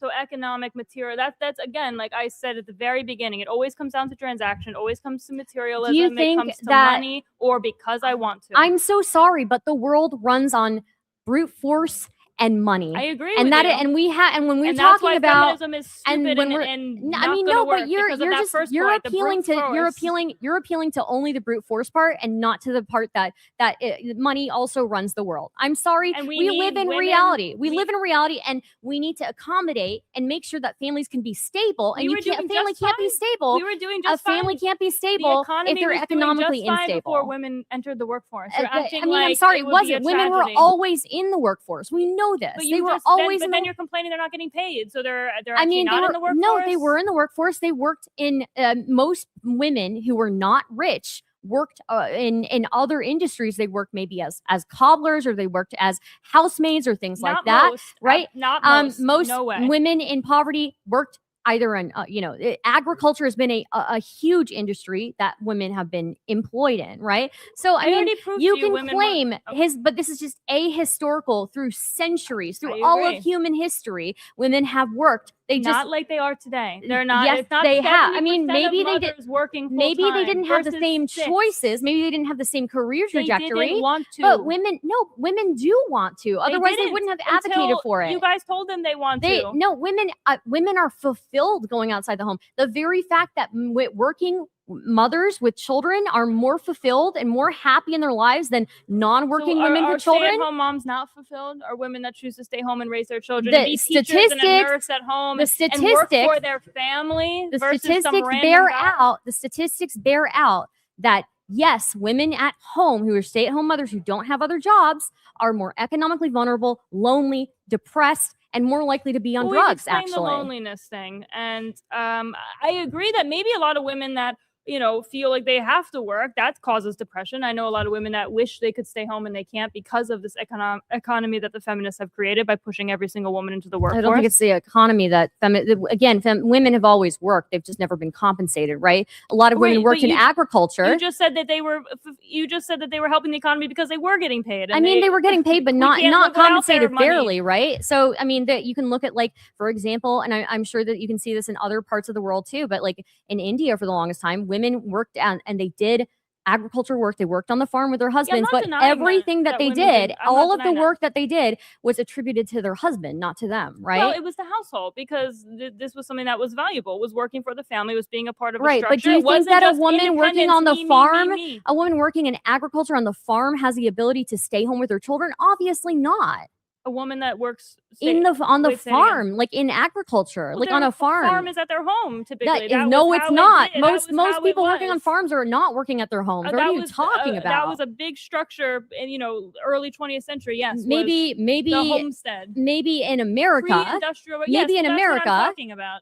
talking about Western feminism. Well, We oh, can you're have talking a about debate Western about- feminism. We're I not don't know. talking about feminism as a whole then. Well, because you can't possibly defend feminism. What does that even mean? You're talking about everything Feminism, a woman I has mean, I done defined ever? it for you. I defined it from the beginning that we're looking for equality of opportunity, right? And you already said we had that because women have No, we always didn't. worked. I said we didn't have that. But you Women have- all have always worked, but that doesn't mean they have the equality of And opportunity. So what equality of opportunity are you the still ability, working for the today? ability to build fulfilling careers And if they they've done choose that. to. What are they doing today? What do they want to do today? Today, I think maintaining that, not having a backsliding, But right? they did it. Feminism's over. No, it's not over. We still have things Aw, to work man. for. I mean, we work for things like equal prosecutions for women who abuse children versus men who abuse children. 25% of women under the age of 25 on OnlyFans, for 1 million abortions a year. I mean, doing 1 in OnlyFans is 4 your on choice. I'm SSRIs. sorry, but you can't blame feminism for a choice you made. That's like you're infantilizing yourself now. A choice. Are you a baby? Oh no, I made a choice that I didn't like. But that's all. That's our whole foundation Like- is a choice. Yeah, Your you have whole a choice. foundation is- Women have choices, and you take accountability for the choices you make. Agreed. And we Yeah, should, and so we if a do. woman wants to go out and work and she But wants you- to make a you career for don't hold herself, them accountable. she holds You herself guys don't- accountable. You don't hold them accountable. I You do. celebrate them. I do. A If woman they that want to, if they decide like, oh no, boohoo, I didn't like that. Well, I'm sorry, you made that choice, and you can make another choice. But you guys don't care what they do because it's all about choice. There's nothing better or worse for you about No, a it's woman about choosing it's to do about their OnlyFans ability to versus choose. having a family. It's Like, about right, choosing. I'm exactly. sorry, I never chose OnlyFans. That was your choice. Okay, that's that fine. was your Good for choice. you, but I'm sorry, like no- that. I didn't have that. That never crossed my mind, and I was a feminist my entire life. My So point is that you have no foundational. that's your choice. You Yeah, can't. yeah, You're okay. you're just looking I for get no it. accountability. You You have want to be nothing taken else care but of. You that. want I a got it. daddy who's going to tell I you got what's it. good and what's bad. Yeah, you have right? nothing I'm else. sorry. All right, That's here your we go. choice. Devolving very quickly. I mean, look. I mean, I'm sorry. I'm sorry that you went through that. I'm sorry. I think the sex industry is very Well, I had feminists in exploitative. my ear telling me that it was just as good as any other choice. I right? You mean, would I tell them didn't. anything. I didn't think So it was you that. can be No, condescending. No, no, no. actually, You actually, can I be don't think that it's. condescending, I don't but think. you I have don't think no all choices are equal. I don't think all choices are equal. You I'm not one of these women. No, Well, I so don't. let me I'm not ask- one let of me these women. Actually, that's I actually don't. interesting. I don't think women. I'm not one of these women who thinks that sex work is good for women. That's not a common thing in Feminists believe feminism. No, that? it's not. Of Women, it feminists disagree on this Of all the time. course it is. There are huge arguments over this. I don't know what you're talking about. Like You don't know so what I'm much talking of about? so much. Yes, there's a subset of feminists who believe, oh yeah, girl boss queen, go do what you want. There's a huge subset of feminism who's like, no, I don't think that's good for women. I don't think that's healthy for a young woman. No, I don't think so. I've never thought that, and that's why I you never have no did leg it. to stand on That's because- why I never yeah, did it, because and it's why I just- never advocate Oh for my it. gosh. Let me ask this because I think that's interesting though. 'cause- That's your choice. I'm sorry. Well, sure, but let me expand this here a little bit because let's just expand out of OnlyFans. So, like, many conservatives have argued, like, okay, well, then that should apply for, like, okay, with children, or you choose to marry someone, like, you should stay in it. You chose them. Like, what is that the same kind of mindset? Would you apply that to those situations? I'm not sure what you're asking. So, okay, let me try to rephrase. So, like, a lot of people would argue that, like, there should be, if you get married, you should never, like, go against it, right? Like, so, like, once you choose to get married or you choose to have a children, think- you should be stuck with this. No, I think if you choose to go into OnlyFans, you have the choice to leave it. If you choose to get into a marriage that ends up not being good for you, you should leave it, right? Okay. All right. So I guess, do you have an issue with that? Well, her moral foundation just comes down to preference and choice. She has no actual leg to stand on to say that one of those choices is better than other. Because No, I do think because there are your better whole choices. feminism is we want Well, them to have your literal I definition want is women equality to of opportunity, equality of opportunity. aka choice. Equality of opportunity doesn't mean that I think women should be getting into sex work. What? That's an But they equal. should have it's the choice not. to get into sex I work if think they want. I think equality of opportunity is women should have the ability to build careers for themselves, to financially provide for Should they themselves. have the choice to go into sex work? I personally don't think women under the age of like 25 Oh, wait, should even you're consider limiting that. choices? That's not very feminist. I of don't think they you. should do that. That's not equal opportunity. I think that we That's should not equal societally, opportunity. well, I think they can have the choice, but I think societally we should discourage that. We can discourage that. But you don't. Like maybe I you do. are saying you I don't, but your do. movement does not. And I'm it's so sorry that so- you've only Oh been my exposed. You've gosh. only been exposed to one set of feminists, and I you don't know. haven't. You don't know the broad spectrum that Just most women. Open your eyes. I mean, I'm so sorry that again you made a bad choice. You made the choice to get out of it. I'm happy for you. I'm sorry that you went through that, but I didn't make that choice, and there are plenty of women women every day who don't make that choice. Let me And I'm ask sorry. this too, because you brought this up, and I'm kind of curious. You said there's y'all mentioned Western feminism versus regular feminism. What is it like a I distinction? think here? Western feminism is the same thing as regular feminism. I think there's some people who get very into first world problems, which is like a little bit like I'm not really into that. But I think overall, when we're talking about like economic freedom, economic movement, right? I think that's something that women should have access to. Why? Why should women have access? Because not every woman is fulfilled being at home. So again, it's just their choice. It's because they don't They want to. should have the Do you your think that's a quality good of life is foundation for going to be society? better, right? Do you think Women men want should to do have- half the crap they have to do? Women should have the ability to access education. We know that these things, women having the ability to access higher education leads always to been able to better do that. leads to better outcomes for children overall. Okay, so go to college, but have kids. Have kids and go to college. You Yeah, can go why can't ahead, you do both? that and build a career for yourself if you want to at the same time. Yes, again, it's just about choice. So any choice a woman makes is a good choice because she chose it. But you do not hold men to that standard because I would believe that should men be excused from the draft? Should men? I think choose- women should be included in the draft. Okay, actually, that's a little coherent. I think actually, if anything, women should be On the encouraged front to join the lines? military. On the front I don't know lines? about the front lines because we know men and women That's are not different. very equal. Well, men and women are different. We both acknowledge that, right? They're I do, biologically, yes. I don't know. physically I different. heard a trans argument you did. I'm not sure you actually believe A that. trans argument. A What, trans you think- debate you did. I'm not sure you A actually trans believe debate that. I've debated on trans. I've said men and women are different, and trans women are different from women, right? But I've said that many times, and that's gotten me into a lot of trouble. I'm not your typical person that's like a gung ho leftist. Okay, I'm a very moderate centrist liberal. So I would say that yes, men and women are different. Women excel in caretaking jobs, like we both know, And they've being always done doctors, that. being Since nurses. before feminism, they've Being done doctors, those but jobs. going to a female doctor, you're probably going to get a better outcome than that's a not my male. I mean, statistics also show that. But I will say, I think, yeah, having women. I mean, I believe I read it. I would fact check that. I read it like maybe this is 5 years ago, so I would check it again. Yeah, but I will say that having more women should be encouraged to go into the military and provide supportive roles, But right? why not on the front lines? Because we know that men and women are different, right? And so say they shouldn't have the same duty to their country to die. They do. to They have a maybe duty to die? their country to die, but women Wait, also wait, die. what? Women die giving birth, right? Not in nearly the same amount as men die. Women die. You know, women are very vulnerable to death. Well, let right? me ask you this because you can be in the military. Okay, so let's just say hypothetically, I know you're obviously not pro. I guess it seems like having the women in the military are on the front line. Would you want the women if you were? Let's just say you were for this. Like obviously, Stardust put out no, I don't want them on the front line because there's a difference. Would you argue that they should be on the front line? Yeah, if I you think do, like- feminists should like, be on the front despite line. the fact that it might cause more Sure. men to be killed. Put feminists on the front line. That's fine. Oh, okay. I mean, that's They not a want good equality? outcome. Okay, bye. This is Well, I spite. guess At what I'm this asking point, is this it's is spite driven for you because you don't care about the actual outcome, right? Of course, I care about the. You don't care. If you care about the actual outcome of the military, of the men, you care about the men in the military. You probably wouldn't put them in the front line, right? You know that the military today is stronger, more lethal than ever because we have a massive amount of different people in the military providing support roles, providing tech roles, But we don't providing need all the sorts women, of. right? We do need the We women. don't. We If do. If it were just men or just women, We do need hello? women. Do we need Absolutely, the we need in the women. I think military?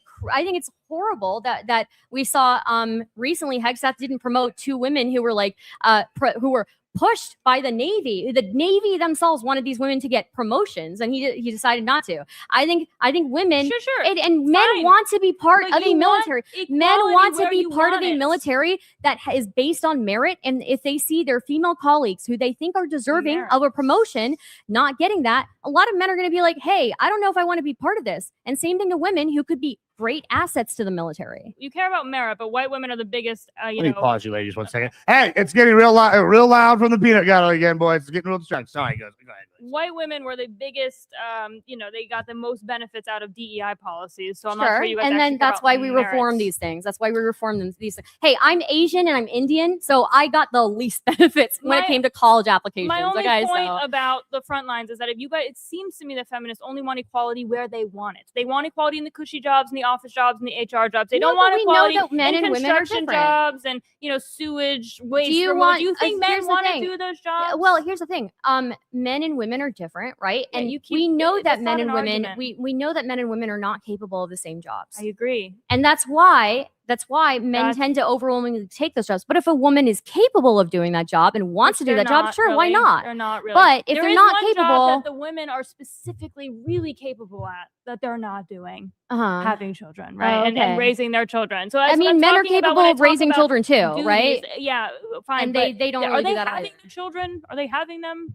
I mean, again, it takes two to tango, right? How many men Sure, waste women's but- time when it comes to, there are tons of women I know who want to settle down, have kids, and tons of men who don't want to. So, I mean, it goes both ways. I would challenge that. I But don't it believe goes that. both I reject ways. that. My main point is that we clearly, and you clearly, hold expectations for men in a society. You have duties for them. Women have these expectations within a society as well as within a family structure, right? Like men have duties in the house. Men are expected to die for their families. They're expected to die for their countries. They can be drafted at any minute. They have to sign up for the draft. They do the dirty, dangerous We haven't jobs. had a They have like draft. 90. It doesn't So the matter. draft They hasn't can- been used, it and the doesn't draft hasn't matter. been in It can effect for it for could be decades. used tomorrow. Who Sure, but cares? then women should be allowed to sign up for the draft too. Okay, but not on the front line, says you, because well, of the yeah, outcomes. because we know that they're different. It would probably be a detriment to So the again, military's it's the same thing you effectiveness. guys do with the workforce. Is No, they but should be in the workforce. do you but want only the in these most, like nice, helpful roles? Do not you in want the the ones most that are effective hard. military in the world or not?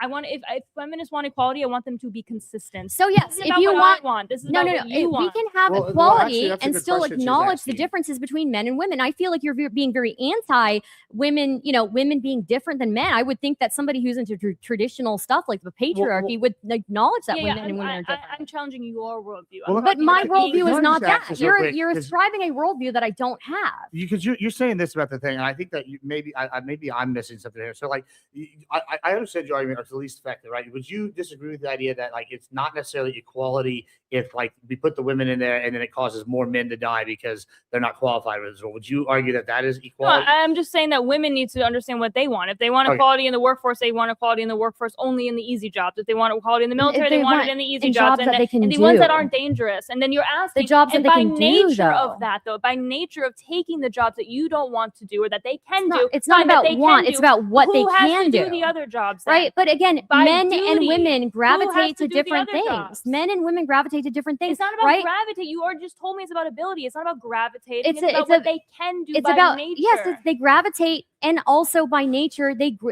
are capable of doing different things, and they're going to be better and worse at different things. And I think Men aren't equality of choosing equality draft. again, my thing is not equality of outcome. My thing is equality of opportunity, and that's where we're having a difference here, So right? give them the opportunity to be drafted. They don't have. Yeah, that they should have the opportunity to be drafted, and I agree that In with the that. same But the exact way that equality, men are. the equality of opportunity is the equality for them to be in the military, to provide support, to do important jobs in the military, and sometimes those are going to be combat. Most of the time, they're not going to.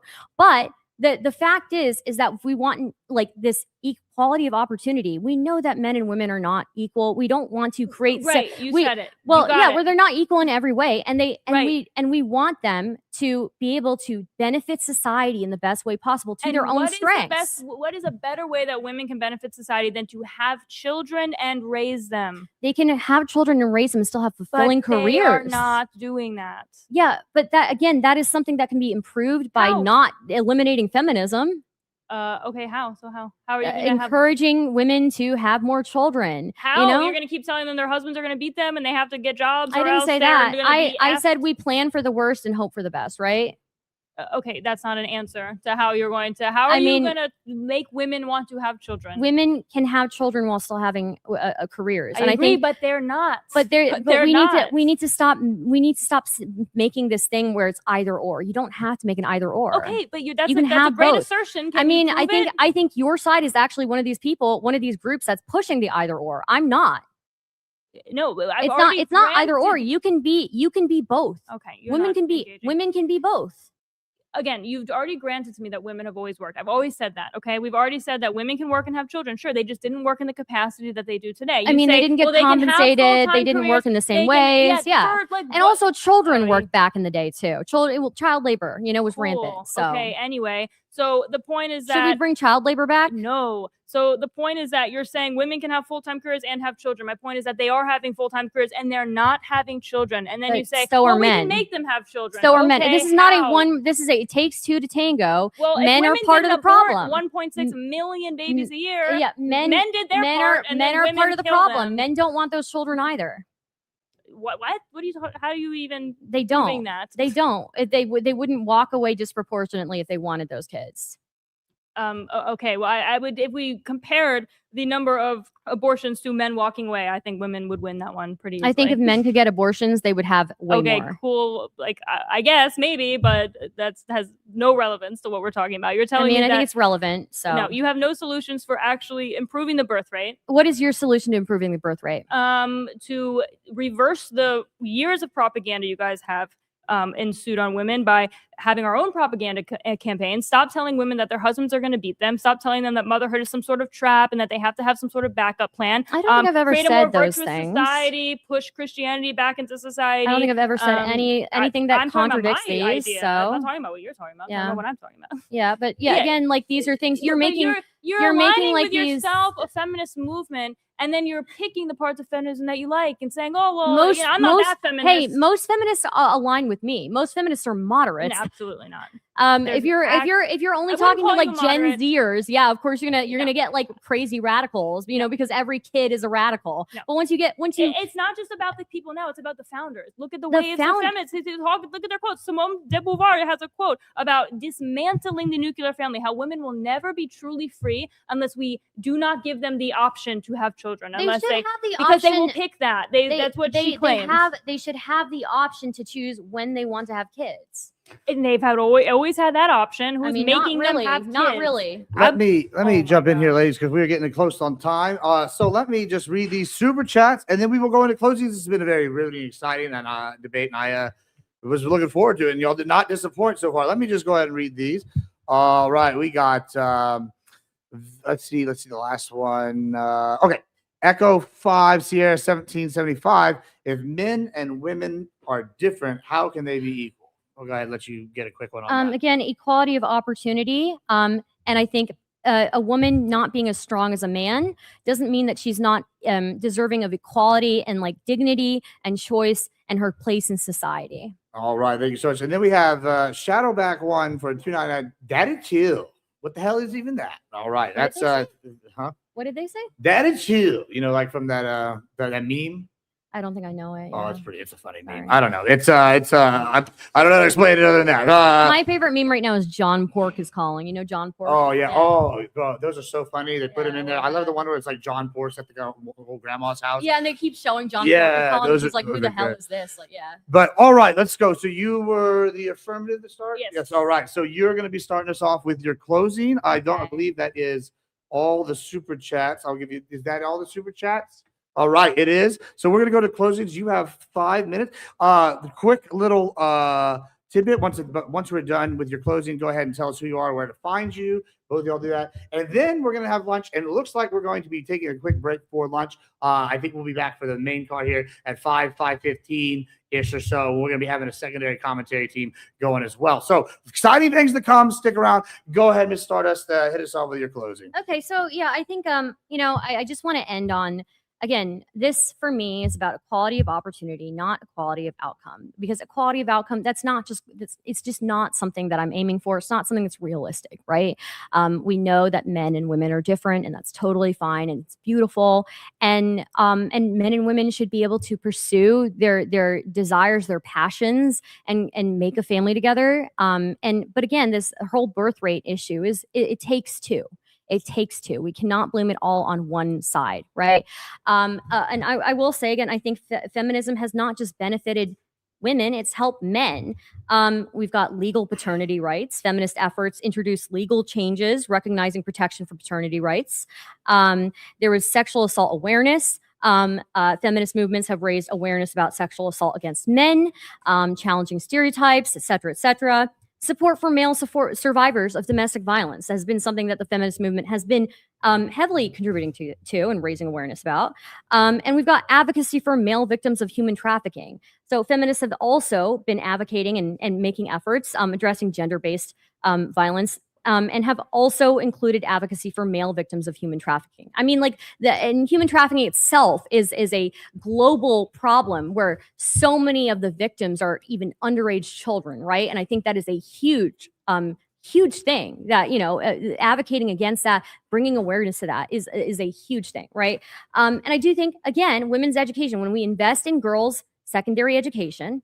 We see the lifetime earnings of a woman dramatically increases, the national growth rates increase, child marriage rates decline, child mortality falls, maternal mortality falls, and child stunting drops. I mean, this is incredible. And obviously, women being highly educated is better for their children. Their children have better outcomes too. And then, you know, we can look again, you know, women's happiness. Like, we can talk about this. Stay-at-home moms with children who don't have careers are on average less happy. They're more lonely, they're more depressed, they have more economic vulnerability versus women with children who have careers, right? And a lot of people find fulfillment and passion in a career on top of having children, on top of having a family. I don't think we should be saying men and women have to choose one or the other. They should be able to choose both. I guess what I'll finish on is, you know, we talk about like male loneliness, but you know, there is a female loneliness problem as well that has always existed. And I think we should address these things in a two-pronged way. We should address the birth rate issues in a two-pronged way. It is not just all on one gender. So. All right. Is that it? I think that's it. Yeah. All right. Well, where can they find you? What do you do normally? Tell us. Yeah. So I'm Stardust. You can find me youtube.com/@StardustIRL and kick.com/Stardust. Those are where I do like live streams and IRL content. And then if you want to see video essays, it's youtube.com/Stardust officially. For all of my links, you can just go to fromstardust.net. Greatly appreciate it. Yeah, I'm like a centrist. Not center, I mean center left, moderate Democrat, you know, moderate liberal. You know, I think you know, a lot of people try to put me into a box. I either get called like a Nazi or like a communist, and I'm not either one of those things. So, yeah. Nice to meet you all. And she also does comedy stuff. I believe a while back. This was a while back. I was on there, and they were debating who my daddy was. Yeah, they put me on trial for who my daddy was. It was a good time. Yeah, it was really funny. Yeah, it was hilarious. So check her out. Great, fantastic stuff over there. Miss Taylor, go ahead and give us your closing. Tell us who you are. All right. Well, thanks guys for having me. This was a last minute thing for me, so it was really fun. So my opponent states that she wants equality of opportunity, but also kind of conceded that that is not possible because she has already claimed that there are some jobs that women are not able to do. So there is no world where equal opportunity is even possible. So feminism absolutely just doesn't make sense. It's not a coherent concept. Ultimately, it comes down to what women want. They want to do it because they want to do it.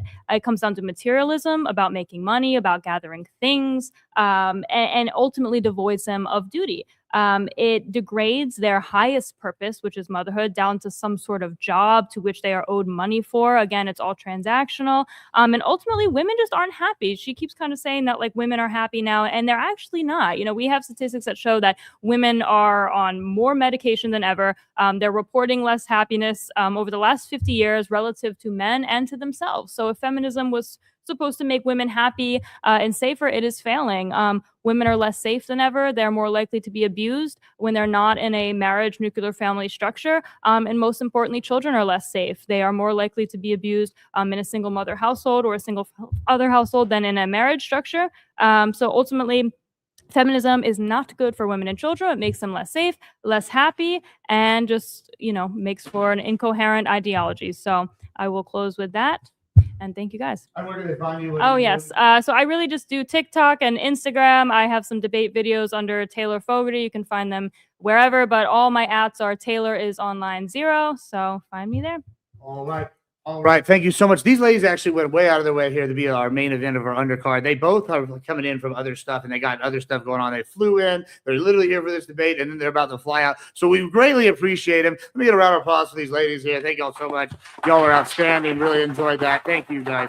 Thank you. And y'all we have food. I know y'all kind of are on a schedule, so if y'all want, we have Terry Blacks over there for you ladies. I'm going to go ahead and give us a few pointers before we cut the break. But y'all are welcome to go get food right now or do whatever y'all got to do. Thank you so much. Thank you so much, ladies. All right, so for the rest of us, before I give you all send us off the break, we have a lot of exciting stuff. We're about to start our main card. I believe we're going to be having Terry Blacks here, guys. If you didn't come to this event and you went somewhere else, you're not getting the best food here. I'm just saying, Terry Blacks is an institution. It's been here. It's the brother of the oldest barbecue pit master in Texas. It's fantastic. Give me one other second here. I'm going to promo out a couple others. Coming up next, we have the debate for morality versus modesty between Flow State, aka the Powder Dusty, and then Jake Varr is going to return to argue about this. It's basically going to be a very interesting debate. Then we're going to have the Vince Wilson show versus average debate enjoyer about if Trump is the most corrupt president since Reagan. Is that correct?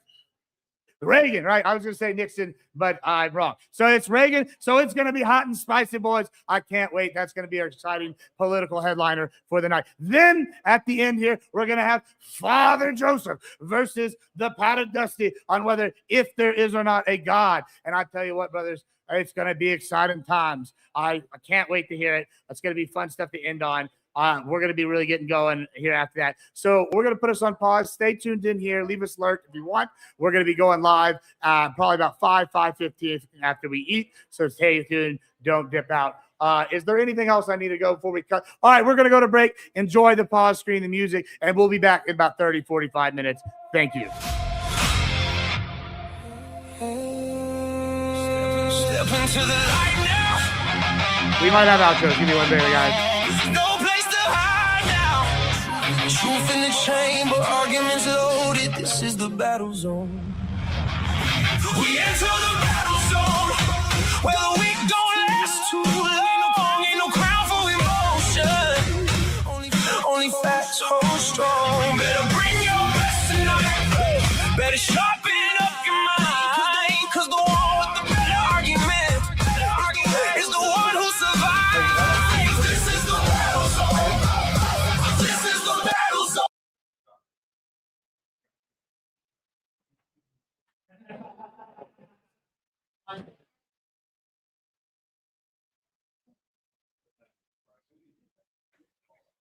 All right. I'm back. I'm sorry. I'm back. I'm running like 4 different systems. I'm over here. I'm over there.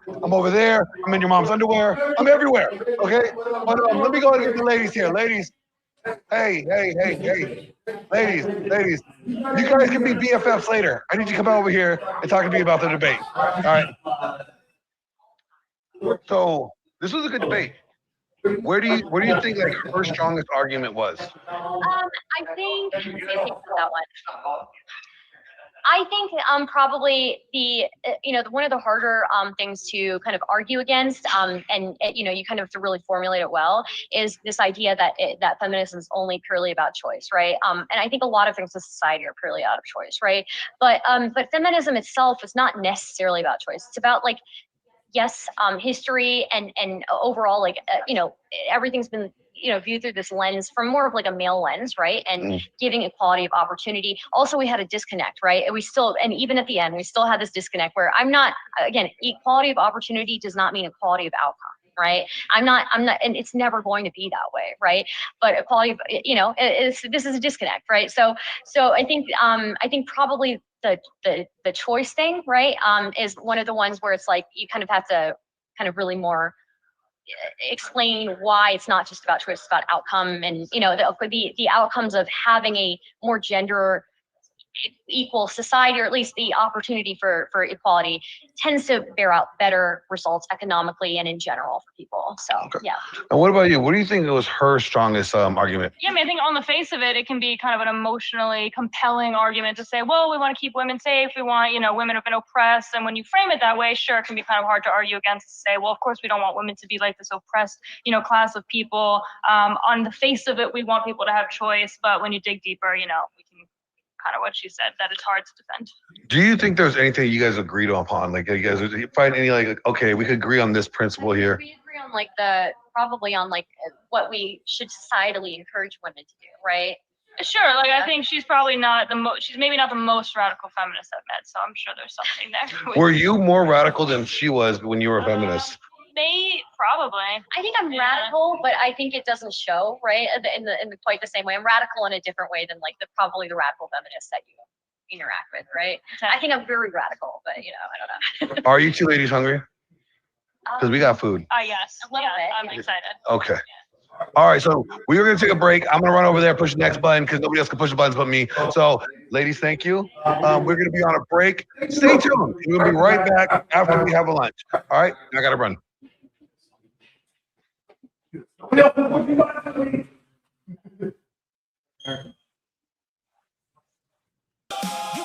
can talk real loud, but can you?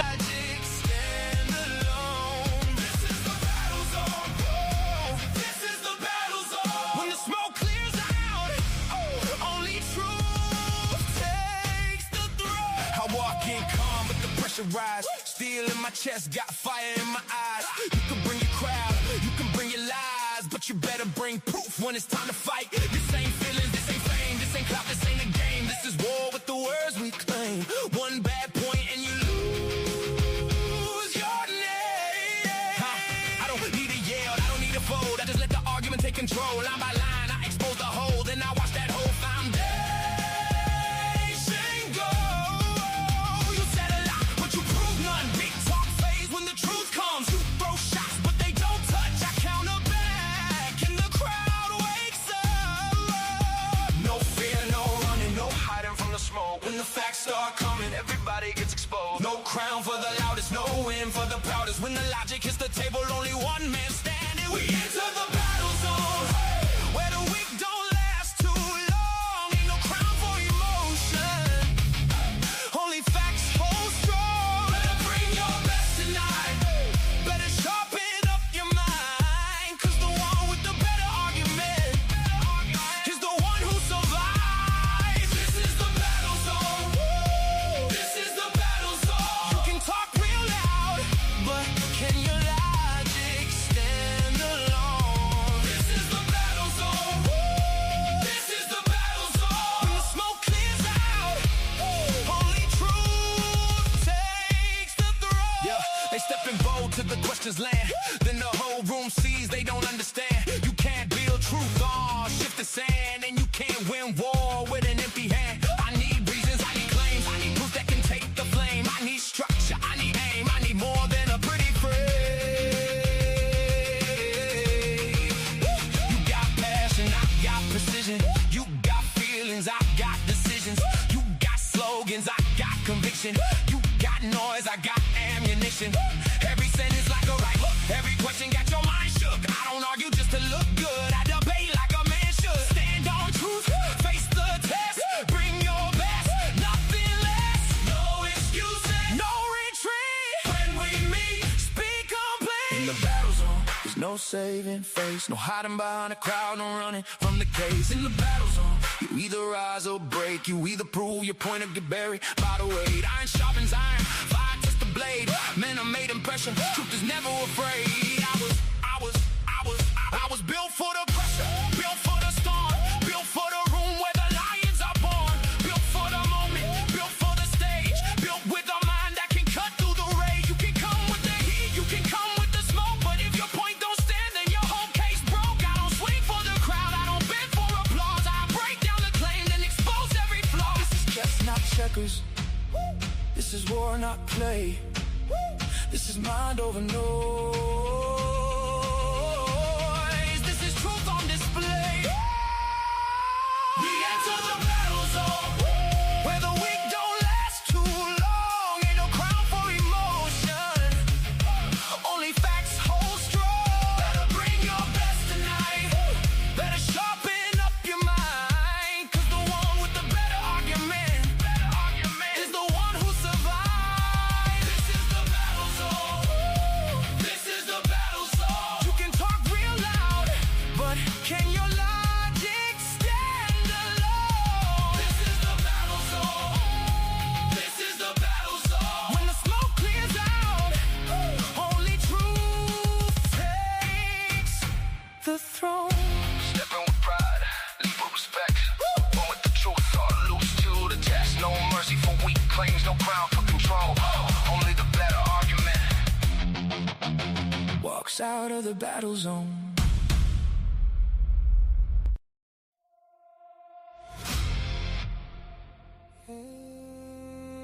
Step into the light now. No place to hide now.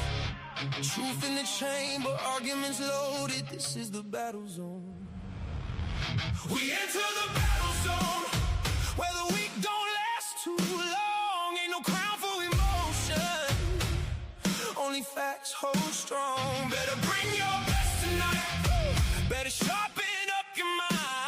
'cause the one with the better argument is the one who survives. This is the battle zone. This is the battle zone. You can talk real loud, but can your logic stand alone? This is the battle zone. This is the battle zone. When the smoke clears out, only truth takes the throne. I walk in calm, but the pressure rise. Steel in my chest, got fire in my eyes. You can bring your crowd, you can bring your lies, but you better bring proof when it's time to fight. This ain't feelings, this ain't fame, this ain't clout, this ain't a game. This is war with the words we claim. One bad point and you lose your name.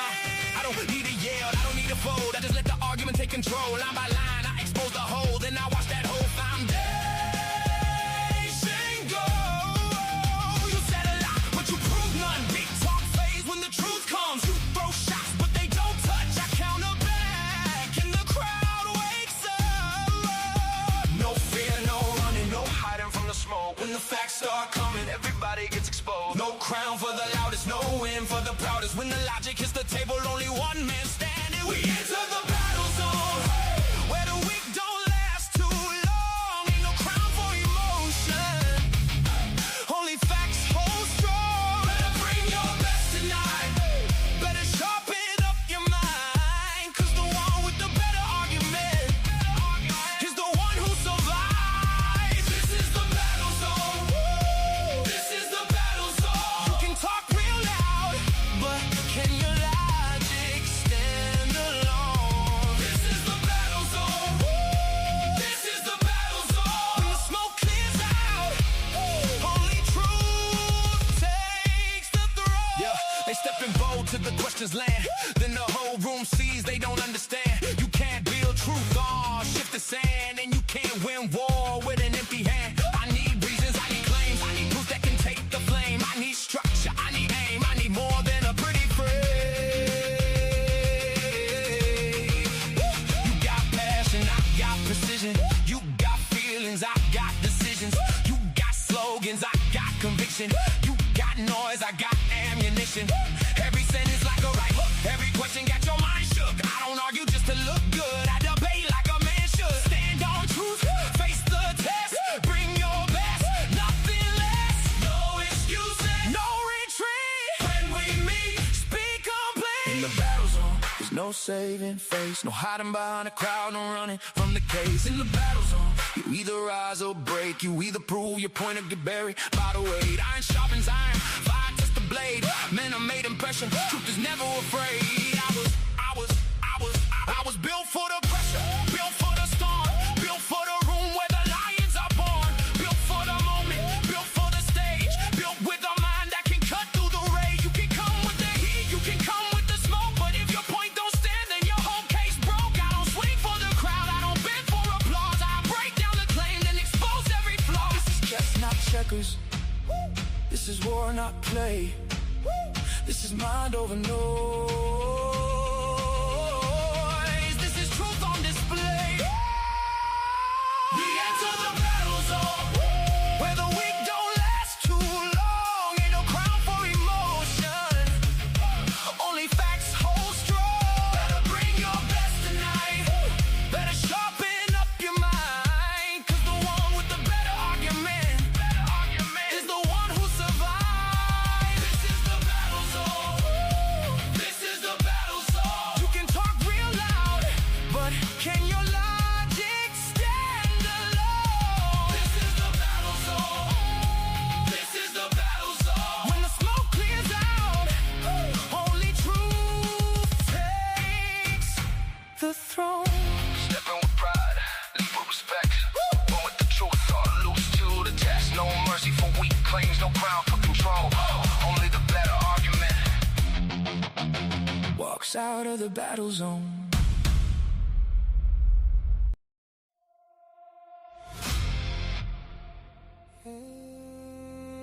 Step into the light now. No place to hide now. Truth in the chamber, arguments loaded. This is the battle zone. We enter the battle zone, where the weak don't last too long. Ain't no no crown for emotion.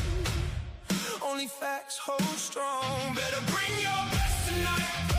Better sharpen up your mind. Cause the one with the better argument is the one who survives. This is the battle zone. This is the battle zone. You can talk real loud, but can your logic stand alone? This is the battle zone. This is the battle zone. When the smoke clears out, only truth takes the throne. I walk in calm, but the pressure rise. Steel in my chest, got fire in my eyes. You can bring your crowd, you can bring your lies, but you better bring proof when it's time to fight. This ain't feelings, this ain't fame, this ain't clout, this ain't a game. This is war with the words we claim. One bad point and you lose your name. I don't need a yell, I don't need a fold. I just let the argument take control. Line by line, I expose the hole, then I watch that whole foundation go. You said a lot, but you prove none. Big talk phase when the truth comes. You throw shots, but they don't touch. I counter back, and the crowd wakes up. No fear, no running, no hiding from the smoke. When the facts start coming, everybody gets exposed. No crown for the loudest, no win for the proudest. When the logic hits the table, only one man standing. We enter the battle zone, where the weak don't last too long. Ain't no crown for emotion, only facts hold strong. Better bring your best tonight. Better sharpen up your mind. Cause the one with the better argument is the one who survives. This is the battle zone. This is the battle zone. You can talk real loud, but can your logic stand alone? This is the battle zone. This is the battle zone. When the smoke clears out, only truth takes the throne. Yeah, they stepping bold to the questions land. Then the whole room sees they don't understand. You can't build truth on shift the sand, and you can't win war with an empty hand. I need reasons, I need claims, I need proof that can take the flame. I need structure, I need aim, I need more than a pretty phrase. You got passion, I got precision. You got feelings, I got decisions. You got slogans, I got conviction. You got noise, I got ammunition. Every sentence like a right hook. Every question got your mind shook. I don't argue just to look good. I debate like a man should. Stand on truth, face the test. Bring your best, nothing less. No excuses, no retreat. When we meet, speak complete. In the battle zone, there's no saving face. No hiding behind a crowd, no running from the case. In the battle zone, you either rise or break. You either prove your point or get buried by the weight. Iron sharpens iron, fire test the blade. Men, I made impression, truth is never afraid. I was built for the pressure, built for the storm, built for the room where the lions are born, built for the moment, built for the stage, built with a mind that can cut through the rage. You can come with the heat, you can come with the smoke, but if your point don't stand, then your whole case broke. I don't swing for the crowd, I don't beg for applause. I break down the claim, then expose every flaw. This is chess, not checkers. This is war, not play. This is mind over noise. This is truth on display. We enter the battle zone, where the weak don't last too long. Ain't no crown for emotion, only facts hold strong. Better bring your best tonight. Better sharpen up your mind. Cause the one with the better argument is the one who survives. This is the battle zone. This is the battle zone. You can talk real loud, but can your logic stand alone? This is the battle zone. This is the battle zone. When the smoke clears out, only truth takes the throne. Stepping with pride, lead with respect. One with the truth, all loose to the test. No mercy for weak claims, no crown for control. Only the better argument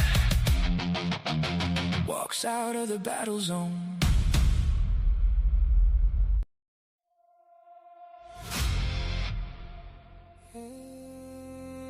Step into the light now. No place to hide now. Truth in the chamber, arguments loaded. This is the battle zone. We enter the battle zone, where the weak don't last too long. Ain't no crown for emotion, only facts hold strong. Better bring your best tonight, better sharpen up your mind, cause the one with the better argument is the one who survives. This is the battle zone, this is the battle zone. You can talk real loud, but can you logic stand alone? This is the battle zone, this is the battle zone. When the smoke clears out, only truth takes the throne. I walk in calm, but the pressure rise. Steel in my chest, got fire in my eyes. You can bring your crowd, you can bring your lies, but you better bring proof when it's time to fight. This ain't feelings, this ain't fame, this ain't clout, this ain't a game. This is war with the words we claim. One bad point and you lose your name. I don't need a yell, I don't need a fold. I just let the argument take control. Line by line, I expose the hole, then I watch that whole foundation go. You said a lot, but you prove none. Big talk phase when the truth comes. You throw shots, but they don't touch. I counter back, and the crowd wakes up. No fear, no running, no hiding from the smoke. When the facts start coming, everybody gets exposed. No crown for the loudest, no win for the proudest. When the logic hits the table, only one man standing. We enter the battle zone, where the weak don't last too long. Ain't no crown for emotion, only facts hold strong. Better bring your best tonight, better sharpen up your mind, cause the one with the better argument is the one who survives. This is the battle zone, this is the battle zone. You can talk real loud, but can your logic stand alone? This is the battle zone, this is the battle zone. When the smoke clears out, only truth takes the throne. Yeah, they stepping bold to the questions land. Then the whole room sees they don't understand. You can't build truth on shift the sand, and you can't win war with an empty hand. I need reasons, I need claims, I need proof that can take the flame. I need structure, I need aim, I need more than a pretty phrase. You got passion, I got precision. You got feelings, I got decisions. You got slogans, I got conviction. You got noise, I got ammunition. Every sentence like a right hook, every question got your mind shook. I don't argue just to look good, I debate like a man should. Stand on truth, face the test, bring your best, nothing less. No excuses, no retreat. When we meet, speak complete. In the battle zone, there's no saving face, no hiding behind a crowd, no running from the case. In the battle zone, you either rise or break, you either prove your point or get buried by the weight. Iron sharpens iron, fire touch the blade. Men are made impression, truth is never afraid. I was built for the pressure, built for the storm, built for the room where the lions are born, built for the moment, built for the stage, built with a mind that can cut through the rage. You can come with the heat, you can come with the smoke, but if your point don't stand, then your whole case broke. I don't swing for the crowd, I don't beg for applause. I break down the claim, then expose every flaw. This is chess, not checkers. This is war, not play. This is mind over noise. This is truth on display. We enter the battle zone, where the weak don't last too long. Ain't no crown for emotion, only facts hold strong. Better bring your best tonight, better sharpen up your mind, cause the one with the better argument is the one who survives. This is the battle zone, this is the battle zone. You can talk real loud, but can your logic stand alone? This is the battle zone, this is the battle zone. When the smoke clears out, only truth takes the throne. Stepping with pride, lead with respect. One with the truth, all loose to the test. No mercy for weak claims, no crown for control. Only the better argument walks out of the battle zone.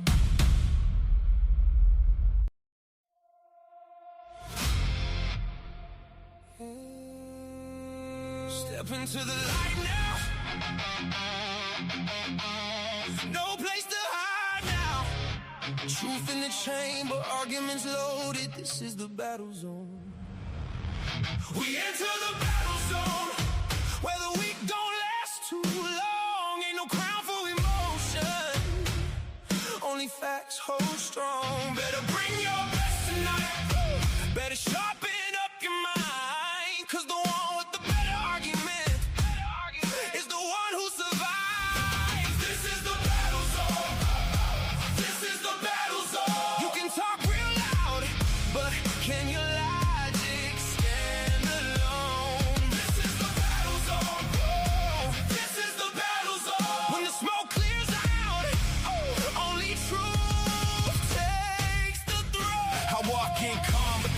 Rise, steel in my chest, got fire in my eyes. You can bring your crowd, you can bring your lies, but you better bring proof when it's time to fight. This ain't feelings, this ain't fame, this ain't clout, this ain't a game. This is war with the words we claim.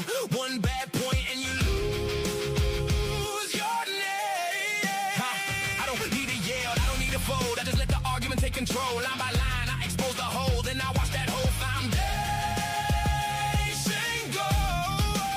You said a lot, but you prove none. Big talk phase when the truth comes. You throw shots, but they don't touch. I counter back, and the crowd wakes up. No fear, no running, no hiding from the smoke. When the facts start coming, everybody gets exposed. No crown for the loudest, no win for the proudest. When the logic hits the table, only one man standing. We enter the battle zone, where the weak don't last too long. Ain't no crown for emotion, only facts hold strong. Better bring your best tonight.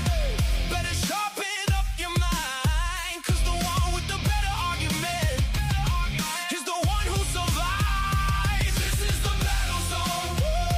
This is the battle zone. You can talk real loud, but can your logic stand alone? This is the battle zone. This is the battle zone. When the smoke clears out, only truth takes the throne. Yeah, they stepping bold to the questions land. Then the whole room sees they don't understand. You can't build truth, shift the sand, and you can't win war with an empty hand. I need reasons, I need claims, I need proof that can take the flame. I need structure, I need aim, I need more than a pretty phrase. You got passion, I got precision. You got feelings, I got decisions. You got slogans, I got conviction. You got noise, I got ammunition. Every sentence like a right hook, every question got your mind shook. I don't argue just to look good, I debate like a man should. Stand on truth, face the test, bring your best, nothing less. No excuses, no retreat. When we meet, speak complete. In the battle zone, there's no saving face, no hiding behind a crowd, no running from the case. In the battle zone, you either rise or break. You either prove your point or get buried by the weight. Iron sharpens iron, fire touch the blade. Men are made impression, truth is never afraid. I was built for the pressure, built for the storm, built for the room where the lions are born, built for the moment, built for the stage, built with a mind that can cut through the rage. You can come with the heat, you can come with the smoke, but if your point don't stand, then your whole case broke. I don't swing for the crowd, I don't beg for applause. I break down the claim, then expose every flaw. This is chess, not checkers. This is war, not play. This is mind over noise. This is truth on display. We enter the battle zone, where the weak don't last too long. Ain't no crown for emotion, only facts hold strong. Better bring your best tonight.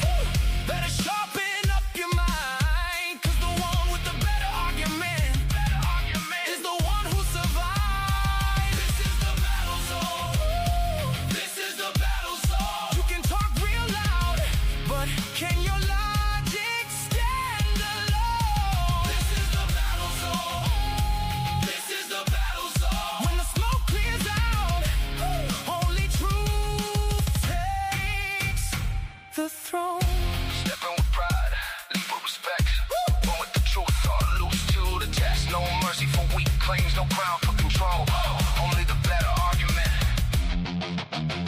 walks out of the battle zone.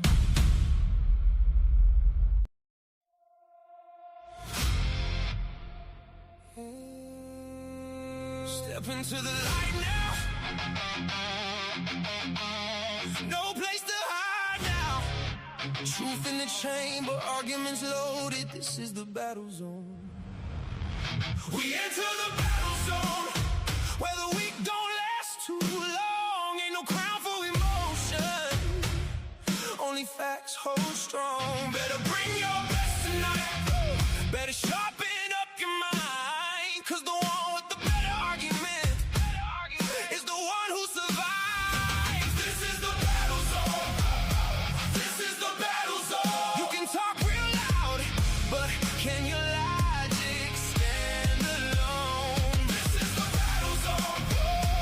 This is the battle zone. When the smoke clears out, only truth takes the throne. I walk in calm, but the pressure rise. Steel in my chest, got fire in my eyes. You can bring your crowd, you can bring your lies, but you better bring proof when it's time to fight. This ain't feelings, this ain't fame, this ain't clout, this ain't a game. This is war with the words we claim.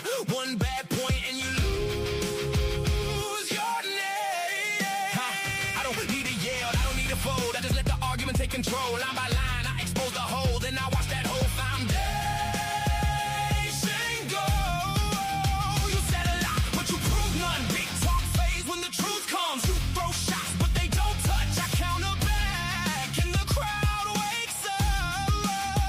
No fear, no running, no hiding from the smoke. When the facts start coming, everybody gets exposed. No crown for the loudest, no win for the proudest. When the logic hits the table, only one man standing. We enter the battle zone, where the weak don't last too long. Ain't no crown for emotion, only facts hold strong. Better bring your best tonight. Better sharpen up your mind, 'cause the one with the better argument is the one who survives. This is the battle zone. This is the battle zone. You can talk real loud, but can your logic stand alone? This is the battle zone. This is the battle zone. When the smoke clears out, only truth takes the throne. Yeah, they stepping bold to the questions land. Then the whole room sees they don't understand. You can't build truth on shift the sand, and you can't win war with an empty hand. I need reasons, I need claims, I need proof that can take the flame. I need structure, I need aim, I need more than a pretty phrase. You got passion, I got precision. You got feelings, I got decisions. You got slogans, I got conviction. You got noise, I got ammunition. Every sentence like a right hook. Every question got your mind shook. I don't argue just to look good. I debate like a man should. Stand on truth, face the test. Bring your best, nothing less. No excuses, no retreat. When we meet, speak complete. In the battle zone, there's no saving face. No hiding behind a crowd, no running from the case. In the battle zone, you either rise or break. You either prove your point or get buried by the weight. Iron sharpens iron, fire test the blade. Men are made impression, truth is never afraid. I was built for the pressure, built for the storm, built for the room where the lions are born, built for the moment, built for the stage, built with a mind that can cut through the rage. You can come with the heat, you can come with the smoke, but if your point don't stand, then your whole case broke. I don't swing for the crowd, I don't bend for applause. I break down the claim, then expose every flaw. This is chess, not checkers. This is war, not play. This is mind over noise.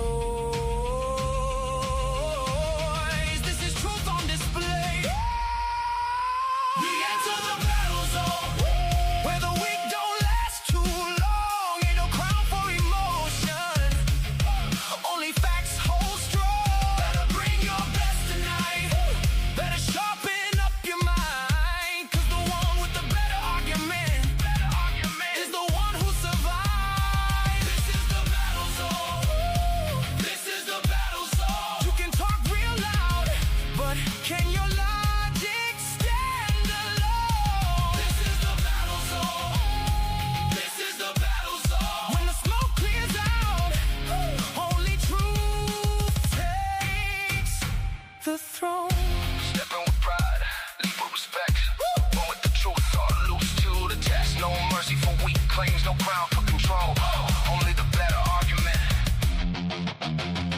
walks out of the battle zone.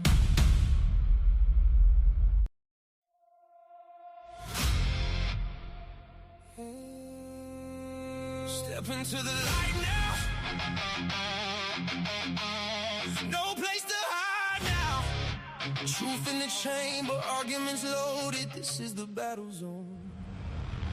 We enter the battle zone, where the weak don't last too long. Ain't no crown for emotion, only facts hold strong. Better bring your best tonight. Better sharpen up your mind, 'cause the one with the better argument is the one who survives. This is the battle zone. This is the battle zone. You can talk real loud, but can your logic stand alone? This is the battle zone. This is the battle zone. When the smoke clears out, only truth takes the throne. I walk in calm, but the pressure rise. Steel in my chest, got fire in my eyes. You can bring your crowd, you can bring your lies, but you better bring proof when it's time to fight. This ain't feelings, this ain't fame, this ain't clout, this ain't a game. This is war with the words we claim. One bad point and you lose your name. I don't need a yell, I don't need a fold. I just let the argument take control. Line by line, I expose the hole, then I watch that whole foundation go. You said a lot, but you prove none. Big talk phase when the truth comes. You throw shots, but they don't touch. I counter back, and the crowd wakes up. No fear, no running, no hiding from the smoke. When the facts start coming, everybody gets exposed. No crown for the loudest, no win for the proudest. When the logic hits the table, only one man standing. We enter the battle zone, where the weak don't last too long. Ain't no crown for emotion, only facts hold strong. Better bring your best tonight. Better sharpen up your mind, 'cause the one with the better argument is the one who survives. This is the battle zone. This is the battle zone. You can talk real loud, but can your logic stand alone? This is the battle zone. This is the battle zone. When the smoke clears out, only truth takes the throne. Yeah, they stepping bold to the questions land. Then the whole room sees they don't understand. You can't build truth on shift the sand, and you can't win war with an empty hand. I need reasons, I need claims, I need proof that can take the flame. I need structure, I need aim, I need more than a pretty phrase. You got passion, I got precision. You got feelings, I got decisions. You got slogans, I got conviction. You got noise, I got ammunition. Every sentence like a right hook, every question got your mind shook. I don't argue just to look good, I debate like a man should. Stand on truth, face the test, bring your best, nothing less. No excuses, no retreat. When we meet, speak complete. In the battle zone, there's no saving face, no hiding behind a crowd, no running from the case. In the battle zone, you either rise or break, you either prove your point or get buried by the weight. Iron sharpens iron, fire test the blade. Man, I made impression, truth is never afraid.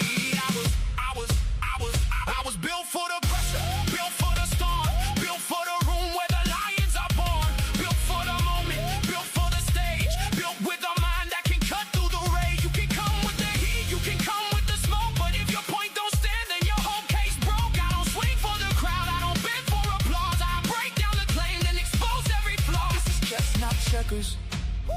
This is war, not play. This is mind over noise. This is truth on display. We enter the battle zone, where the weak don't last too long. Ain't no crown for emotion, only facts hold strong. Better bring your best tonight. Better sharpen up your mind, 'cause the one with the better argument is the one who survives. This is the battle zone. This is the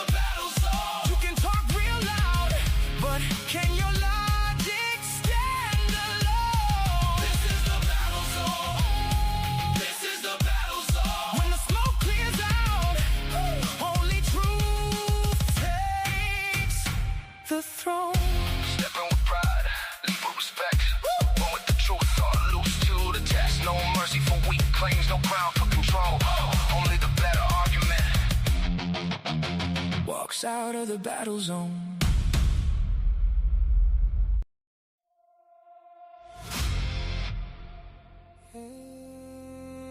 Step into the light now. No place to hide now. Truth in the chamber, arguments loaded. This is the battle zone. We enter the battle zone, where the weak don't last too long. Ain't no crown for emotion, only facts hold strong. Better bring your best tonight. Better sharpen up your mind, 'cause the one with the better argument is the one who survives. This is the battle zone. This is the battle zone. You can talk real loud, but can your logic stand alone? This is the battle zone. This is the battle zone. When the smoke clears out, only truth takes the throne. I walk in calm, but the pressure rise. Steel in my chest, got fire in my eyes. You can bring your crowd, you can bring your lies, but you better bring proof when it's time to fight. This ain't feelings, this ain't fame, this ain't clout, this ain't a game. This is war with the words we claim. One bad point and you lose your name. I don't need a yell, I don't need a fold. I just let the argument take control. Line by line, I expose the hole, then I watch that whole foundation go. You said a lot, but you prove none. Big talk phase when the truth comes. You throw shots, but they don't touch. I counter back, and the crowd wakes up. No fear, no running, no hiding from the smoke. When the facts start coming, everybody gets exposed. No crown for the loudest, no win for the proudest. When the logic hits the table, only one man standing. We enter the battle zone, where the weak don't last too long. Ain't no crown for emotion, only facts hold strong. Better bring your best tonight. Better sharpen up your mind, 'cause the one with the better argument is the one who survives. This is the battle zone. This is the battle zone. You can talk real loud, but can your logic stand alone? This is the battle zone. This is the battle zone. When the smoke clears out, only truth takes the throne. Yeah, they stepping bold to the questions land. Then the whole room sees they don't understand. You can't build truth on shift the sand, and you can't win war with an empty hand. I need reasons, I need claims, I need proof that can take the flame. I need structure, I need aim, I need more than a pretty phrase. You got passion, I got precision. You got feelings, I got decisions. You got slogans, I got conviction. You got noise, I got ammunition.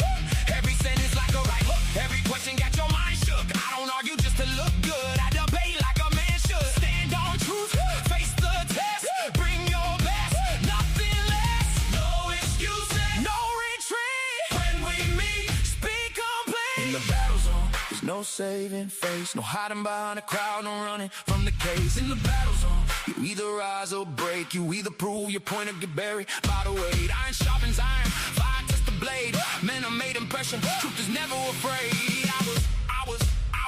I was built for the pressure, built for the storm, built for the room where the lions are born, built for the moment, built for the stage, built with a mind that can cut through the rage. You can come with the heat, you can come with the smoke, but if your point don't stand, then your whole case broke. I don't swing for the crowd, I don't beg for applause. I break down the claim and expose every flaw. This is chess, not checkers. This is war, not play. This is mind over noise. This is truth on display. We enter the battle zone, where the weak don't last too long. Ain't no crown for emotion, only facts hold strong. Better bring your best tonight.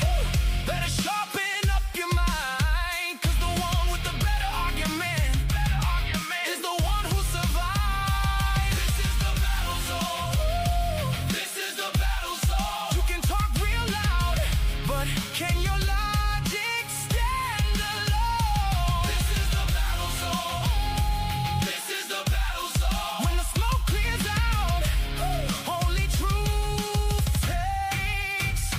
the throne.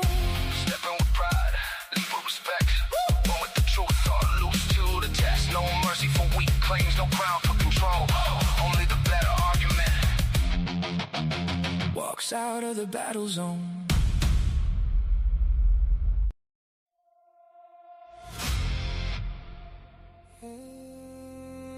Step into the light now. No place to hide now. Truth in the chamber, arguments loaded. This is the battle zone. We enter the battle zone, where the weak don't last too long. Ain't no crown for emotion, only facts hold strong. Better bring your best tonight. Better sharpen up your mind, 'cause the one with the better argument is the one who survives. This is the battle zone. This is the battle zone. You can talk real loud, but can your logic stand alone? This is the battle zone. This is the battle zone. When the smoke clears out, only truth takes the throne. I walk in calm, but the pressure rise. Steel in my chest, got fire in my eyes. You can bring your crowd, you can bring your lies, but you better bring proof when it's time to fight. This ain't feelings, this ain't fame, this ain't clout, this ain't a game. This is war with the words we claim. One bad point and you lose your name. I don't need a yell, I don't need a fold. I just let the argument take control. Line by line, I expose the whole, then I watch that whole foundation go. You said a lot, but you prove none. Big talk phase when the truth comes. You throw shots, but they don't touch. I counter back, and the crowd wakes up. No fear, no running, no hiding from the smoke. When the facts start coming, everybody gets exposed. No crown for the loudest, no win for the proudest. When the logic hits the table, only one man standing. We enter the battle zone, where the weak don't last too long. Ain't no crown for emotion, only facts hold strong. Better bring your best tonight. Better sharpen up your mind, 'cause the one with the better argument is the one who survives. This is the battle zone. This is the battle zone. You can talk real loud, but can your logic stand alone? This is the battle zone. This is the battle zone. When the smoke clears out, only truth takes the throne. Yeah, they stepping bold to the questions land. Then the whole room sees they don't understand. You can't build truth on shift the sand, and you can't win war with an empty hand. I need reasons, I need claims, I need proof that can take the flame. I need structure, I need aim, I need more than a pretty phrase. You got passion, I got precision. You got feelings, I got decisions. You got slogans, I got conviction. You got noise, I got ammunition. Every sentence like a right hook, every question got your mind shook. I don't argue just to look good, I debate like a man should. Stand on truth, face the test, bring your best, nothing less. No excuses, no retreat. When we meet, speak complete. In the battle zone, there's no saving face, no hiding behind a crowd, no running from the case. In the battle zone, you either rise or break, you either prove your point or get buried by the weight. Iron sharpens iron, fire touch the blade. Man, I made impression, truth is never afraid. I was built for the pressure, built for the storm, built for the room where the lions are born, built for the moment, built for the stage, built with a mind that can cut through the rage. You can come with the heat, you can come with the smoke, but if your point don't stand, then your whole case broke. I don't swing for the crowd, I don't beg for applause. I break down the claim, then expose every flaw. This is chess, not checkers. This is war, not play. This is mind over noise. This is truth on display. We enter the battle zone, where the weak don't last too long. Ain't no crown for emotion, only facts hold strong. Better bring your best tonight. Better sharpen up your mind, 'cause the one with the better argument is the one who survives. This is the battle zone. This is the battle zone. You can talk real loud, but can your logic stand alone? This is the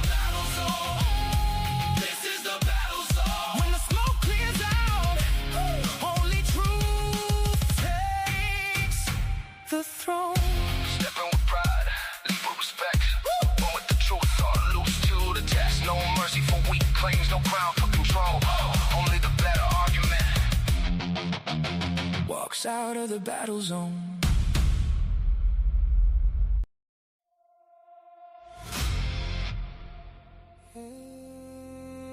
Step into the light now. No place to hide now. Truth in the chamber, arguments loaded. This is the battle zone. We enter the battle zone, where the weak don't last too long. Ain't no crown for emotion, only facts hold strong. Better bring your best tonight. Better sharpen up your mind, cause the one with the better argument is the one who survives. This is the battle zone. This is the battle zone. You can talk real loud, but can you logic stand alone? This is the battle zone. This is the battle zone. When the smoke clears out, only truth takes the throne. I walk in calm, but the pressure rise. Steel in my chest, got fire in my eyes. You can bring your crowd, you can bring your lies, but you better bring proof when it's time to fight. This ain't feelings, this ain't fame, this ain't clout, this ain't a game. This is war with the words we claim. One bad point and you lose your name. I don't need a yell, I don't need a fold. I just let the argument take control. Line by line, I expose the whole, then I watch that whole foundation go. You said a lot, but you prove none. Big talk phase when the truth comes. You throw shots, but they don't touch. I counter back, and the crowd wakes up. No fear, no running, no hiding from the smoke. When the facts start coming, everybody gets exposed. No crown for the loudest, no win for the proudest. When the logic hits the table, only one man standing. We enter the battle zone, where the weak don't last too long. Ain't no crown for emotion, only facts hold strong. Better bring your best tonight. Better sharpen up your mind, cause the one with the better argument is the one who survives. This is the battle zone. This is the battle zone. You can talk real loud, but can your logic stand alone? This is the battle zone. This is the battle zone. When the smoke clears out, only truth takes the throne. Yeah, they stepping bold to the questions land. Then the whole room sees they don't understand. You can't build truth on shift the sand, and you can't win war with an empty hand. I need reasons, I need claims, I need proof that can take the flame. I need structure, I need aim, I need more than a pretty phrase. You got passion, I got precision. You got feelings, I got decisions. You got slogans, I got conviction. You got noise, I got ammunition.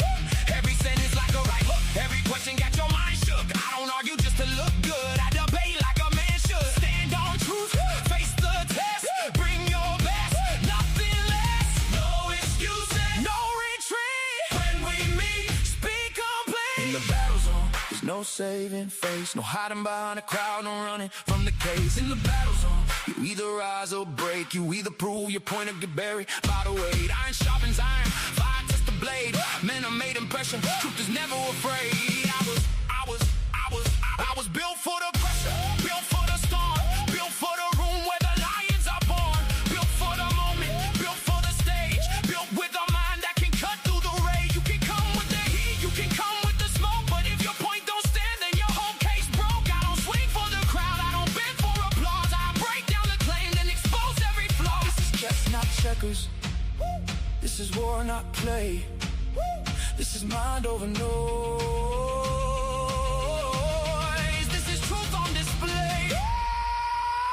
We enter the battle zone, where the weak don't last too long. Ain't no crown for emotion, only facts hold strong. Better bring your best tonight. Better sharpen up your mind, cause the one with the better argument is the one who survives. This is the battle zone. This is the battle zone. You can talk real loud, but can your logic stand alone?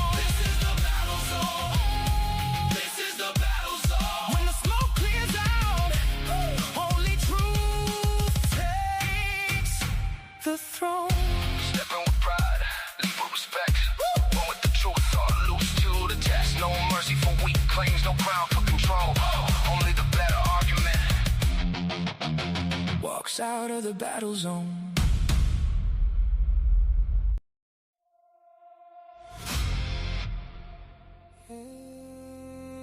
Step into the light now. No place to hide now. Truth in the chamber, arguments loaded. This is the battle zone. We enter the battle zone, where the weak don't last too long. Ain't no crown for emotion, only facts hold strong. Better bring your best tonight. Better sharpen up your mind, 'cause the one with the better argument is the one who survives. This is the battle zone. This is the battle zone. You can talk real loud, but can your logic stand alone? This is the battle zone. This is the battle zone. When the smoke clears out, only truth takes the throne. I walk in calm, but the pressure rise. Steel in my chest, got fire in my eyes. You can bring your crowd, you can bring your lies, but you better bring proof when it's time to fight. This ain't feelings, this ain't fame, this ain't clout, this ain't a game. This is war with the words we claim. One bad point and you lose your name. I don't need a yell, I don't need a fold. I just let the argument take control. Line by line, I expose the whole, then I watch that whole foundation go.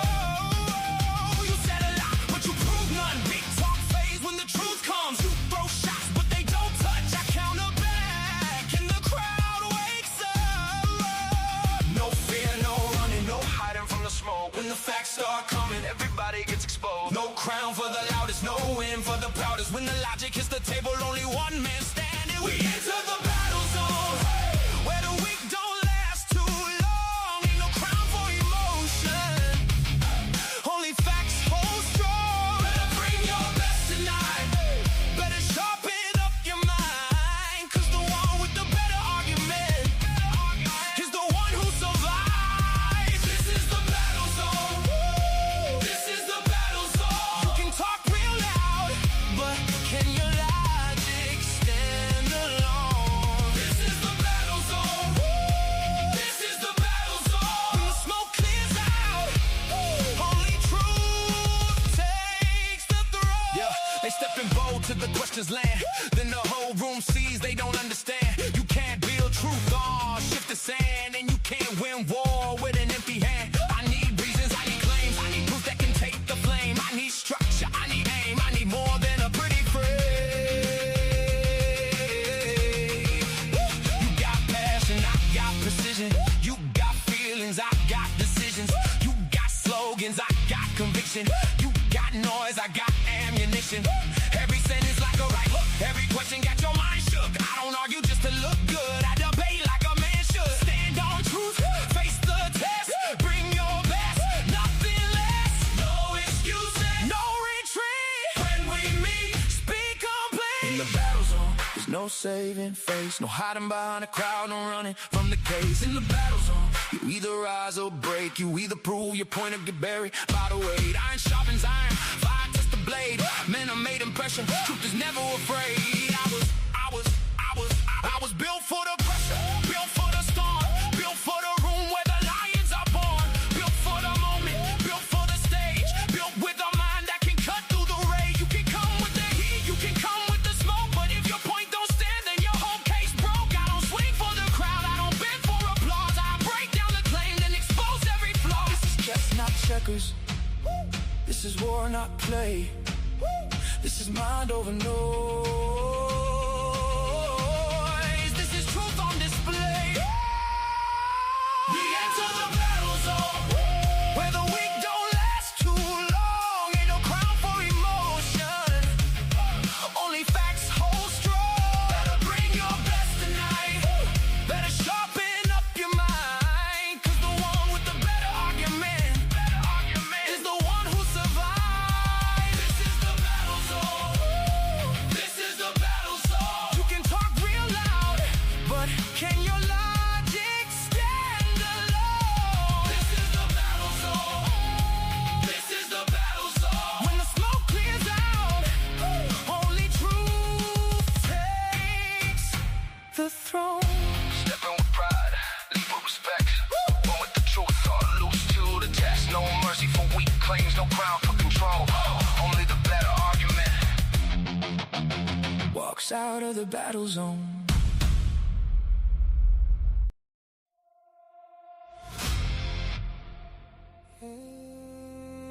Step into the light now. No place to hide now. Truth in the chamber, arguments loaded. This is the battle zone. We enter the battle zone where the weak don't last too long. Ain't no crown for emotion.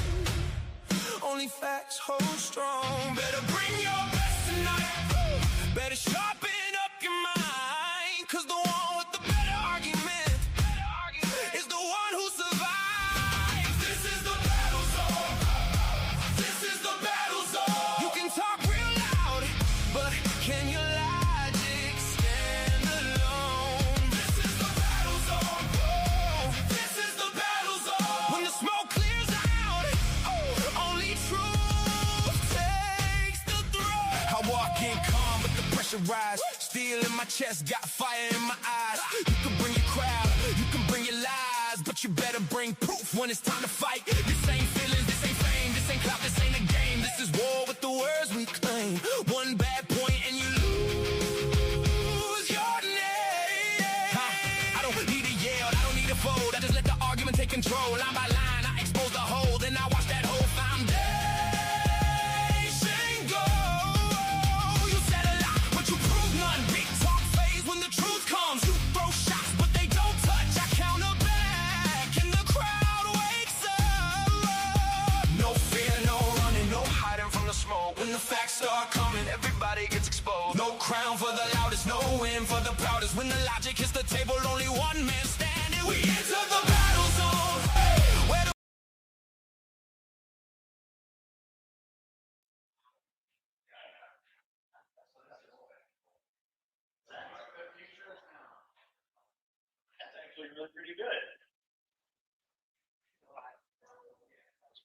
All right. I'm back, everybody.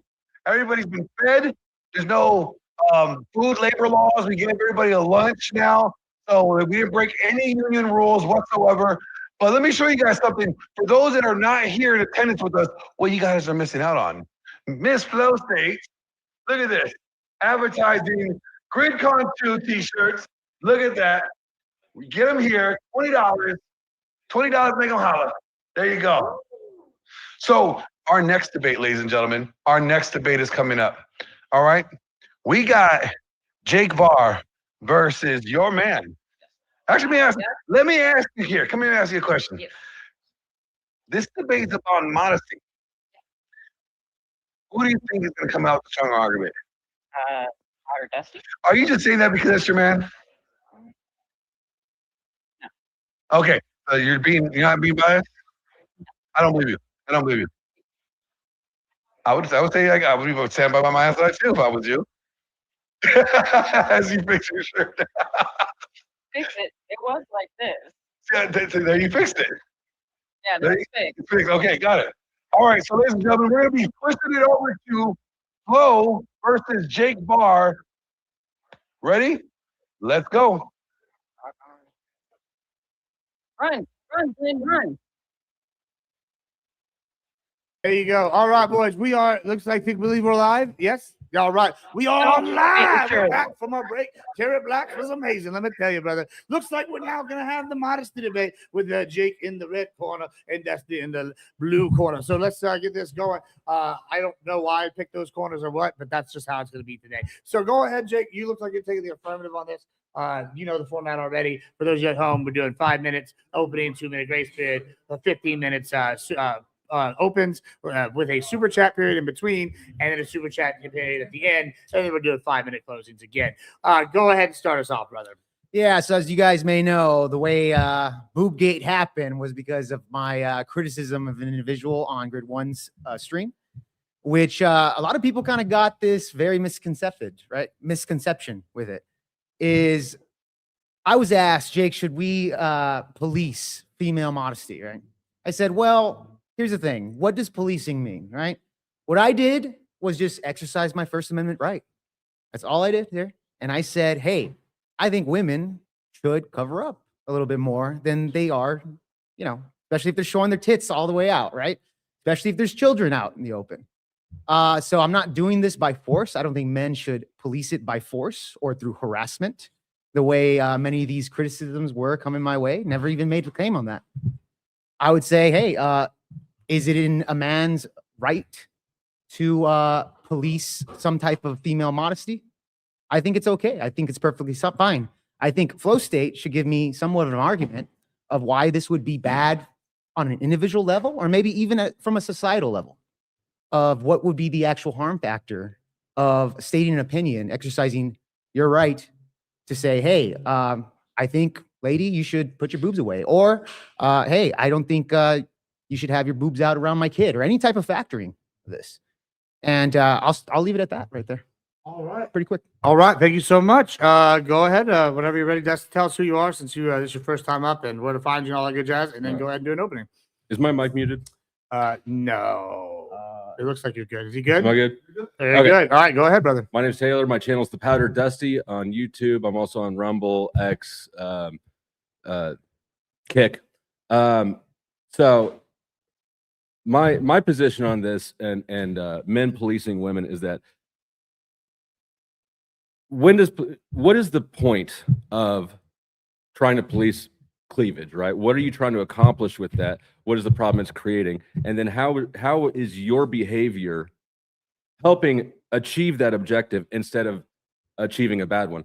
I understand that people feel like low-cut shirts might be immodest. What I feel like is men obsessing over low-cut shirts for weeks now is much more immodest. And it's basically just cooming. It's negative cooming, but it's still cooming. It's still obsessing over boobs and getting thrown off your equilibrium because you saw some cleavage. I'm a fan of boobs. You say that you're a fan of boobs. I don't see the harm here, and I don't see what's productive that's coming from criticizing it and then continuing to obsess over it for so long. I think that men should behave. If you want women to behave modestly, you also need to behave with some modesty, and that includes not getting sucked into a long-term spiral of cooming. I'm excited here for the cooming and the whatnot that's going to continue to go down. Guys, before we continue, make sure, like I said, all your super chats in. You are helping out the event quite a bit, and for the next ones, as well as, like we just said, Glenn and Grid have both said we got merch now. I think it's $20 to buy one right now. I don't know if it's more if you don't get it here at the con, but make sure that you check it out and get all of that going. That being said, all right, boys. Yeah, so Flow State, you're making the claim that I've been obsessed with this for weeks. Or are you saying that other people have been making videos, such as yourself, such as many other examples here on the internet, that have been pushing this forward throughout the couple of weeks now? Well, you're patient zero of coom. You're not the only coomer, but you're a patient zero of coom. Can you name any other coomers? Perhaps somebody named Flow State? You can call me a coomer. I've definitely gotten involved in the topic, but you, Emmett, Avarice, there's quite a few people. Well, do you deny that there's a lot of people been cooming over this topic for a few weeks now? Well, what do you define as cooming? Like we're having sex with women, or what the fuck do you mean? Can I get the Black's Law dictionary for cooming? Yeah. So by cooming, what I mean is obsessing over it. It's obsessing. How are we obsessing over this?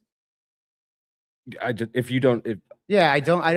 actually deny that claim completely. You tell me how we're obsessing. You don't think that it's obsessive we're still doing it. We're 2 weeks past. You're the one that challenged. You're literally the one that challenged me. You challenged me.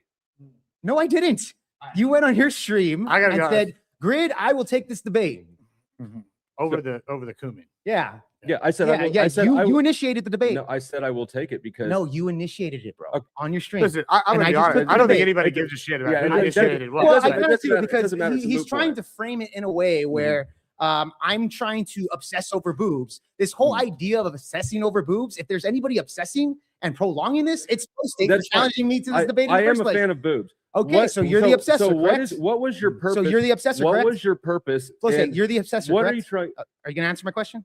No, You're continuing it. because you're lying. I'm not 'Cause lying. you You're are continuing lying. the boob gate. Hold on, You would be considered the coomer, correct? Let him respond. Let him Okay. respond. I'm just moving off it because, like, Yeah, he 'cause you said, lost it. Go nobody cares really who challenged who to the debate. But I also care because you're making the but also claim that I'm because- obsessing Are you going to over let me it. finish? Okay, go ahead, dude. Also because you're lying about how it came about. But that's fine. I'm just going to let it go. My question to you would be, what is the purpose of you calling her out? What were you attempting to accomplish? And do you feel like you've accomplished it? The purpose of calling her out? Mm-hmm. Yeah, like I said, I'll just rehash this. When Nova was there, Mm-hmm. there was a claim being made that she's a conservative woman. Mm-hmm. This could differ between politically conservative or culturally conservative, Mm-hmm. right? I said, very simple. From the looks of it, I don't think you seem to be a culturally conservative individual. Okay. Right? Just based off of the cleavage. Mm-hmm. That was it. That turned into a whole big spinning. So what else do you want from me here? So, were you trying to accomplish anything? Were you trying to get her? Yeah, up, like or were you trying to get so people for example, when we're on the internet, Mm-hmm. Grid One hosts a debate show, right? I noticed that He you're does- wearing a low cut shirt yourself. Oh, hold on. But no, no, Grid One hosts a show where people have conversations. They have several exchanges throughout the nights, etc. And that's what Grid One does. So guess what I did? I just did the exact same thing that everybody else does on that show. That's it. That's my motivation. You were just talking. I was just talking, You're just talking, flow okay. state. There's So what's there- the okay? But let's go back to this. So to you my didn't point. have a purpose. There's no objective. Yeah, exactly. So I already answered your point. I want to go back to this flow state.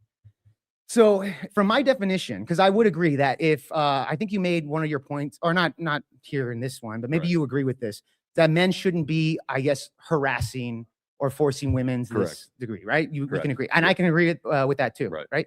Okay, what would be the actual matter if men actually police it in a way of criticism or telling a woman just straight up, you should put away your boobs? What's the actual matter of that?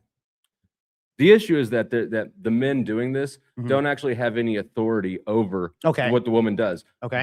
But as we can see with this situation, But don't what you think does- that's a hold full- on? Let me finish. Mhm. What we can see does happen is that a bunch of men who don't actually have any power to implement what they want implemented will then obsess and harass women over cleavage. Yeah, you're not contending with my argument, bro. What So is- again, what is the actual matter if a man, any man, you did say no man has the right. Why not? What's the matter of that? What's the matter with because you you're compla- adding a lot of caveats. What's the matter there. with you complaining Because about again, it? I already said harassment's out the door, force is out the door. What's the actual matter if I tell a woman that she should cover up her boobs? Well, what's the harm in it? The outcome, if you What's if the you- harm? I'm trying to tell you, if you want people to not be focused on boobs and sexuality, you're having the opposite effect. People are now only focused on that. It's the Boobra Streisand effect. So again, he didn't answer the question. I did, here. I did. Your thing Because- is well, your the- thing the- is hold on. Your thing is let me try to steel man what you're trying to say. Okay. You're saying okay, if you tell a woman to cover up, right? And let's say you keep doing it, more men are gonna be obsessed with boobs. So, Men have been obsessed my- with boobs since fucking the dawn of time, bro. If I'm not It doesn't addressing- matter. if I'm not addressing your question, maybe it's because what you said is there was no objective. So if you had no purpose in addressing her boobs in the first place, then there can be no. No, wrong the outcome objective there. was to have a debate because it's a debate show. I told you the objective. Just about anything. So you're not actually invested. Are you in the- paying attention? You're not actually invested in the outcome. You don't actually care about the outcome of the boob situation. I wanted to have a debate. Okay. Yes. It's very simple, Flow State. You went on your show and just said Jake must be gay. Jake must be that. You never actually contend with any of my argumentations during that You entire haven't debate. denied that you're gay. I'm not. I'm not gay. Okay. Is that fair now? You done? Because I it seems have like to- okay. If I mean, there's I'm not gonna anybody, try to prove you wrong. if I'm there's gonna be- I'm anybody gonna be rude. obsessed with somebody being gay, it's Flow State because he's been saying it all week. I just don't Like understand. you're the one that's obsessed with me being gay. Like Wait, you really so want me to be can gay. you confirm that you want to go on a date with Jake? Is that what? Yeah. Is that what you're trying to Am ask I me out? simultaneously obsessed with boobs and with Jake being gay? Yes, I think you are. Man. You didn't spot that? Wait, who are we Hey, to judge people's let me fetishes? didn't know? I'll just point out I showed up here with a girl and you showed up here with a dude. That is true. He's a buddy of mine. Yeah, He's a buddy of mine. a buddy. Yeah, a buddy. That's true. That's true. Anyways, but let's get back to this. Okay. So earlier I was stating about the First Amendment rights. I don't think I did anything wrong. You didn't do anything illegal. Yeah, I didn't do anything illegal, right? And neither did she. And I would not suggest that it be illegal at all. Okay, great. So let me ask you this. You mentioned earlier that a man doesn't that you feel like they ought not say that to a woman unless they're married to her? Is that one of your claims? I would stand on that. Yeah, You would it stand was on not the claim I made, but I will get behind that. You would Now, get of course- behind. Of course, I'll grant that there may be an exception here or there, right? If you're say Father Joseph and you're running a church and then somebody shows up dressed like a complete slut, then you probably have the right to say something because that's your church and you're in charge of the establishment. But I think that generally it's uncouth and unproductive for random men to be policing random women because it caught their attention. Because it caught their attention? 'Cause What it if it didn't? Well, here's the thing. What if you have children around you? Let's say there's a guy that has a kid, right? And there's a woman walking around with like, I don't know, she practically has all of her cleavage out walking around and she's in an area where there's a lot of children. Would you say, and let's say it's your kid, would you be a little bit like, that's uncomfortable and tell her like, hey, you should probably cover up next time? No, if I wouldn't. You wouldn't. Yeah. Okay. I would, but do you think, I would, do you think most people will? I'm not. No, because most adults realize they're not in charge and don't have authority over other random But adults. it's not talking Hold about on, no, no, authority. no, let me though. finish, let me Authority finish, would let me mean finish. by force. No, I don't. Okay. Authority great. is not always by force. Well, it kind of is because I have the authority. Does a boss like have in other words? No, a boss has an authority over an employee, but they can't beat them up. No, but they can fire them. They can Right. punish them. Yes. That's not force. But dude, no, you're talking about authority. I do Right. agree. He doesn't have the authority, but does he have the right to tell her that she No. should cover up? My job is in that situation that you asked about. Yes. My job as a parent Uh-huh. is to protect my child. It is not to change Right. the world So- to suit my child. Okay, great. I'm just saying. Okay, so you would say it's not my job for the world to be a justice. So if by tomorrow, let's say, let's talk about indecency laws. Okay. Would you get behind, I don't know, women wearing pasties and walking around in society if they passed it as a law? I think it is. I think actually that does comply with the law. Well, hold on. No, Well, I think would that's you- within the would you- confines of the beach, Well, let me actually. just ask this real quick, because would you say Texas is a conservative state? It's a red state. Okay. Well, Texas, you can be topless, It complete- depends on the places, though. Yeah, I mean, it depends. Like, for local. example, in Austin, in Austin, they do have a law on that, but it depends on the area. In other words, Gibbs, if a female goes to Austin, randomly just takes her tits out and starts walking around, she'll get arrested for indecency laws. Yes. That's just certain mandated places. Yeah. I think that I would rather have tits out entirely here and there than I would have police arresting people for tits. So yes, I would be. I think that that's the lesser of two evils. Wait, do you want police arresting people or fining people for tits out? For indecency, yes. What is that? What is Like the line? like nudity. Like, let's say Full on nudity. Yeah, public nudity. Not I think not like I got yeah. So for example, a bikini on. yeah. So for example, Flow State, let me ask you this. Like, for example, gay pride parades. Yeah. Okay. Yeah, there's a lot of them out there, and There are. women are out there showing their boobs in gay Yeah. pride parades, right? Mhm. And so are men showing their penises in these gay pride parades. Mhm. Do you believe that they should be arrested? I don't believe they should be arrested, but you know what I do? I Well, can don't. the I cop tell don't them to go cover there. up? I don't go there. I don't Can the bring my cop tell kids them to there. cover up at least? Would you say that? What's the if a cop can't arrest them? Then what's the point of the cop? Well, no, telling no, them it's anything? the There's- question. It's the question. You don't believe the cop should arrest them, but do you Right. think that the cop should tell them, like, hey, you should put I don't your think dick it should away? be illegal for the cop to say something. I don't think it should be illegal for you to say something. Okay, great. But great. it's pointless, and it doesn't do. And like I said, it doesn't do anything. So you don't it think- doesn't hold on. It doesn't do anything to reduce the amount of attention that's drawn to it. In fact, it increases it. It No, does well, the here's the opposite. thing. It's When- counterproductive. I would disagree. So if the goal is to stop having women with their tits out or men walking around gay pride parades, etc., stuff like this. Let's just stick. Let's to just say boobs. stick to Let's nudity. stick to boobs. Well, let's just stick to nudity in general. In general, if you have a goal that, hey, I don't like when whether they're men or women being indecent in public. Let's stick to boobs. Okay, women, fine. Women, it goes both ways. It doesn't matter. Arguments. the You same go shit. both ways. This argument doesn't. The argument goes both ways, bro. So, anyways, and that is funny. That is funny. Good quip. Thank you. Flow State. But anyways, I'll tell you this. No, here's my point. If you want to change society and say, hey, I don't like these types of indecencies in our society, you got to start the conversation somewhere. Wouldn't you agree? I would agree if you Okay, if great. you want that. So if yeah, you want if that. you want that, if you want to have like guys running around with Do their you- wieners do out, you which I wanna- know you do you do, wanna- this is why you won't start the conversation. Do you want right? to change society to because we're not Well, we're not and again, I'm hold on. talking as a whole, We're by the not way. talking about a gay pride parade at all. What we're talking about, just to bring people back. Well, you keep on- just to bring people back to what we were talking about. It was a woman on a live stream who had a low cut shirt. Yeah, but but listen, Flow State, you have to realize I'm talking about indecency Make- Decency is because we already subjective. solved the chick on the live stream. I already gave Make- my intent. I already gave my objective. Who cares about that? I Make want to burkas talk. great again. Make burkas great again. I already talked about the my goals over there on Grid One show. It's already irrelevant at this point. I'm talking about, and remember, this was my specific question.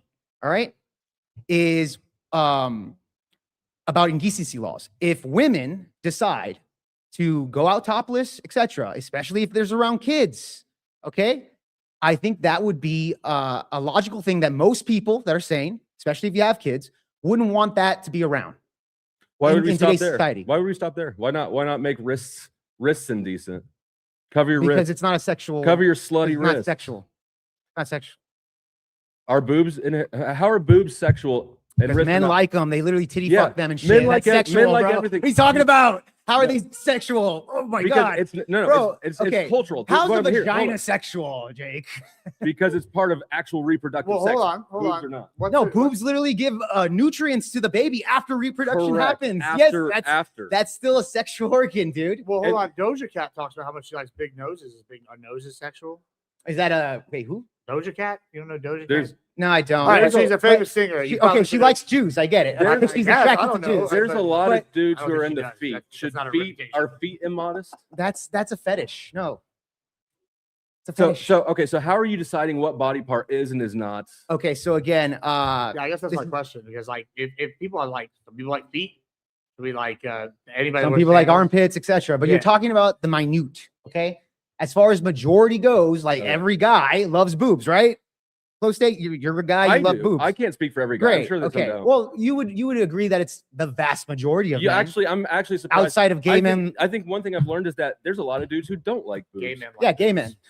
Gay men love boobs. Oh, do gay men per capita love There- boobs more than straight men? Let me Probably. If you ever met a gay guy, that We likes should boobs, do I that mean, study there, but I doubt it. let me not ask you leading But- questions. I'll just get to my point. My point is that boobs being sexual and boobs being immodest is purely a cultural construct. There's plenty of societies throughout the world and throughout human Cultural history where women were topless Uh-huh.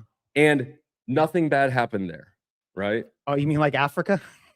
Correct. Yeah, they have their boobs out. Nothing bad happened. You think that boobs are the cause? They of get Africa's poverty is due to boobs? No, it's not due to boobs. Listen to the argument here. Okay. You're using society examples where women are completely topless in these areas and nothing bad happens. Okay, it's not necessarily being bad because of the society, but at the end of the day, you're nitpicking a society that in itself is worse than here in America, bro. Correct. It is Yes. worse. It is Okay. worse. Can you give me a? But is that can you give because me, of Can you give me a boobs? first world country where Is everybody that- walks around naked? I mean, most of Europe is way more liberal about this shit than we are. That's great, but okay, so all of Europe, there's women walking around naked. Besides, it doesn't matter because, like we established, there's like where we're at now, it's legal to be topless. I haven't seen not one topless woman here yet. It's not legal to be topless, bro. I already I'm addressed actually that. disappointed. I already addressed that. It's not legal to be topless. In Austin, Bro, I'll tell you this. How about you? Okay, you're talking about is it legal to be nude in public, or just topless for women? It's just for women. Just Okay. topless. I haven't seen All one right. topless. Have you seen a topless All woman? right. Let me ask you this. Have you- How hold on, about have you how seen one? about we play an example? Have you here. seen one? Have your wife walk outside with her boobs out and see if she doesn't get arrested. Why would I do that? I mean, it's legal, right? It's legal. There's lots of things that are legal that I'm not going to do. Okay. All right. Fair enough. Yeah. But let's say, for example, do you think she would get arrested?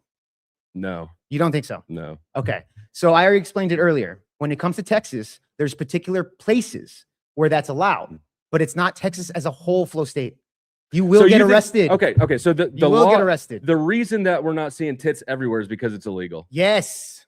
No. I just said that. I don't believe that at all. Okay. Okay. How many bro. women are here? Would any women take your shirts off right now and go topless if the law That's was spec- if you wouldn't get arrested? Anyone? Would you? No, of course they wouldn't. No. But no, it's no. against the law. That's the point. Okay. 0 women here. It would get- doesn't matter. So the law's not That's doing shit. irrelevant, stupid. What? How is that irrelevant? Because it is against the law to go out in public without your shirt. Yes, with women having their boobs out. But we just established. that I it's just not- established. No, you that's didn't not- establish that. You're just making We shit just, up, bro. We just, bro, you're just pulled- making shit up. That's not a thing. 100% of women here said they would not do that. I don't care about what they wouldn't do. I'm telling you that's illegal. You're making the claim that I it don't is. care, but the law's unnecessary generally, right? The law's what? It's unnecessary. That's I not, mean, well, that's here's the thing. actually not what's keeping most women Here's in the thing. shirts. Let's say all around the United States, it was legal for women If to. it was legal for you, hold on. would you pull your dick out Hold right on, now if it was legal? Hold on. I mean, Let's say, for example, I mean, yeah, let's say, for example, let's just say, for example, it's actually, before you give the example, I apologize. Let me pause you real quick because we're at a halfway point and we got a super chat. So perfect timing. We got Echo 5 Sierra 1775 saying for $5. Do you agree that modesty in a woman's clothing should be determined by her husband? yeah, you know what? We should go back to the husband thing. Okay, Let me ask you this: sure. why do you believe that when it comes to, I mean, what is it? Policing modesty, right? I guess we can use that term, but I already gave you the definition. We agree on that, right? What I mean by give it to me policing. again. So what I mean by policing is either stating opinion, right?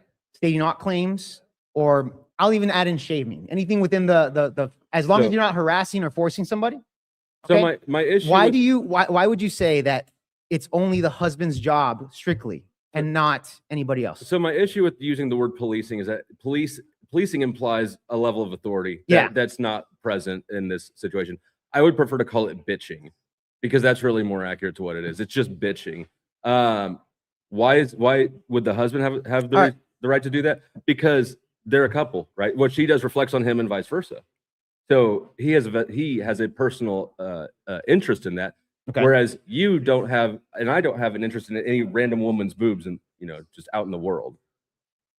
Okay, but yeah, like I said, there's plenty of scenarios where, let's say she doesn't have a husband and she's walking around, with her tits out or whatever. Burqa. Let's just say she's walking out with her tits out. Then do other men have the right to tell her like she should put a shirt on? They have the right, but they should resist the urge to talk about her tits. Okay, 'cause they ought know- not do that though. They ought not. They ought not do that. Correct. Okay, so the only way for a woman to keep herself covered is if her husband only says that, right? There's lots. So of, there, even when it no, comes to there are lots of reinforcement mechanisms. We were talking to Father Joseph earlier outside smoking a cigarette, and what he explained the scenario that happens at church. He said, sometimes they'll have a new woman come to church and she'll be dressed a little bit immodestly, and she'll just observe. Nobody will say anything to her, but she'll observe that the other people in the congregation are not dressed that way, and the next week she'll come back dressed more modestly. I think it's a self-correcting issue. People don't really like to stand out that much, and it doesn't need random dudes getting in here and just talking about your tits, right? Yeah, I think you're kind of over exaggering that. I'm not advocating for random dudes to randomly go up to women and just say this, but within the confines of a community, okay, within the confines of a friend group or any type of workplace, things like this, I think it's totally appropriate for men to say, hey, or if they have any issues with it, I think you should put a shirt on, or you should cover up. How well do you know Nova? Not very well. Was that the first time you ever talked to her? Yeah. Okay, so you in fact don't believe that it shouldn't be any just random dude, because you were the random dude that addressed a random. So again, I already addressed what my objective was. I'm on a debate show, you fucking idiot. I'm starting to debate. I'm just pointing out that this is within the confines of a debate, within a debate show where we have controversial topics that we talk about. Husbands, debaters, husbands and debaters. I suppose if you're a debater, you get. That's not my argument. No. Okay, it's not. No, I think it's perfectly okay for men to criticize women for any types of way if it's indecent, especially if they break indecency laws. And again, I want to bring it back to the fact that decency is very subjective, and Great. why not? Why are you not promoting burqas? Because I don't think it's necessary. Because you're a slave to cultural norms. No, I'm not a slave. You're to cultural absolutely. The boob obsession is nothing but a cultural norm. Okay, so let me go to you're this. Let me adopting a address cultural that. norm, and you're trying to promote that as dogma. So let me address this. So you're saying boobs are just cultural norms, right? That's your claim. Correct. Keeping your boobs covered is a cultural norm. Okay, so men getting horny for boobs is just because the culture told them to. It's not their biology of them getting turned on. It's purely just the culture that tells them to get turned on by that. Wait, are you trying to ban getting horny? Oh my God, dude, you're the biggest straw man in the fucking world, No, bro. no. You're the biggest straw.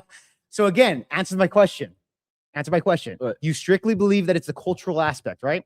Yes. Okay, great. So you totally throw it out the window when it comes from a biological level that men like boobs, not because the culture told them to, but because biology has them. Right? Biologically, men like women. Yes. And And they men like will, and boobs. men will get horny for boobs, whether Boob they're sells, whether yes. there's cleavage or not. No, we or see. butt. Well, bro, look, sex sells. We can agree with that, right? Yes. Okay. Usually, when women, and we see statistics on this, women that are bigger busted, okay, especially if they're Statistics? We waitress, see statistics on this? especially if they're in waitress positions, Yeah, like yeah. tipping positions, they end up getting more tips from men than women with smaller breasts. And That's actually, just people true. people who are So good, why? Hold on, people who are good looking get better tips and That's a salaries biological reason too. across the Post-date, board. yes. Across the board. But it's a biological reason. Just because she has bigger tits doesn't mean she's better looking. But the tits play a huge factor. They're correlated. Yeah, but like for example, big tits on a chick that's average looking, and let's say a chick that has A-cup tits, but she's way prettier. I think that big titty chick's probably going to get way more tips than even the chick that's prettier, because we I see don't this know. through This statistics. is completely speculative. But and no, it's artificial. not. You can see. Yeah. Okay, I'll tell you this. Let me ask you this. Mm-hmm.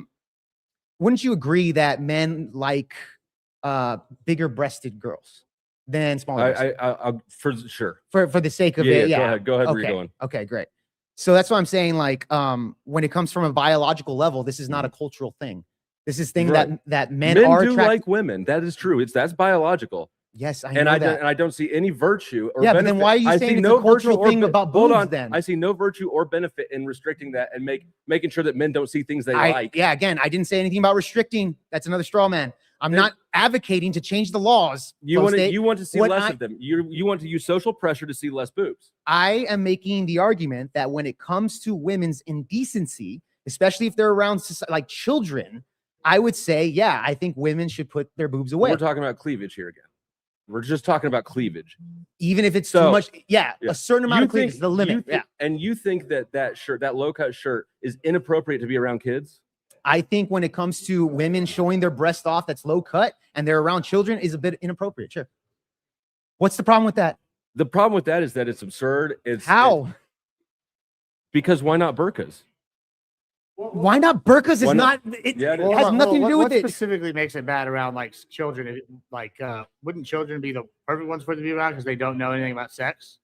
No, not at all. If you look at statistics on, I think it's the average age of children now watching pornography, 11 years old, Gibbs. So that's yes, wild. we are sexualizing women, especially on the internet, especially with children having access to a lot of this stuff.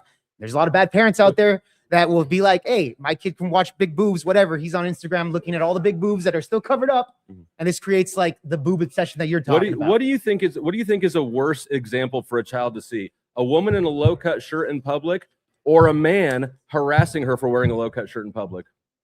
I think it doesn't matter. I don't know. It doesn't matter. I You don't didn't- know. I don't know. I'm not. I've never seen those two scenarios play out and try Okay, to well, compare it. which one do you think is more likely to get you arrested here? The harassment. Right. Yeah. So one of them, society has already deemed objectively worse than the other, and that is harassing the woman for her boobs, not the boobs themselves.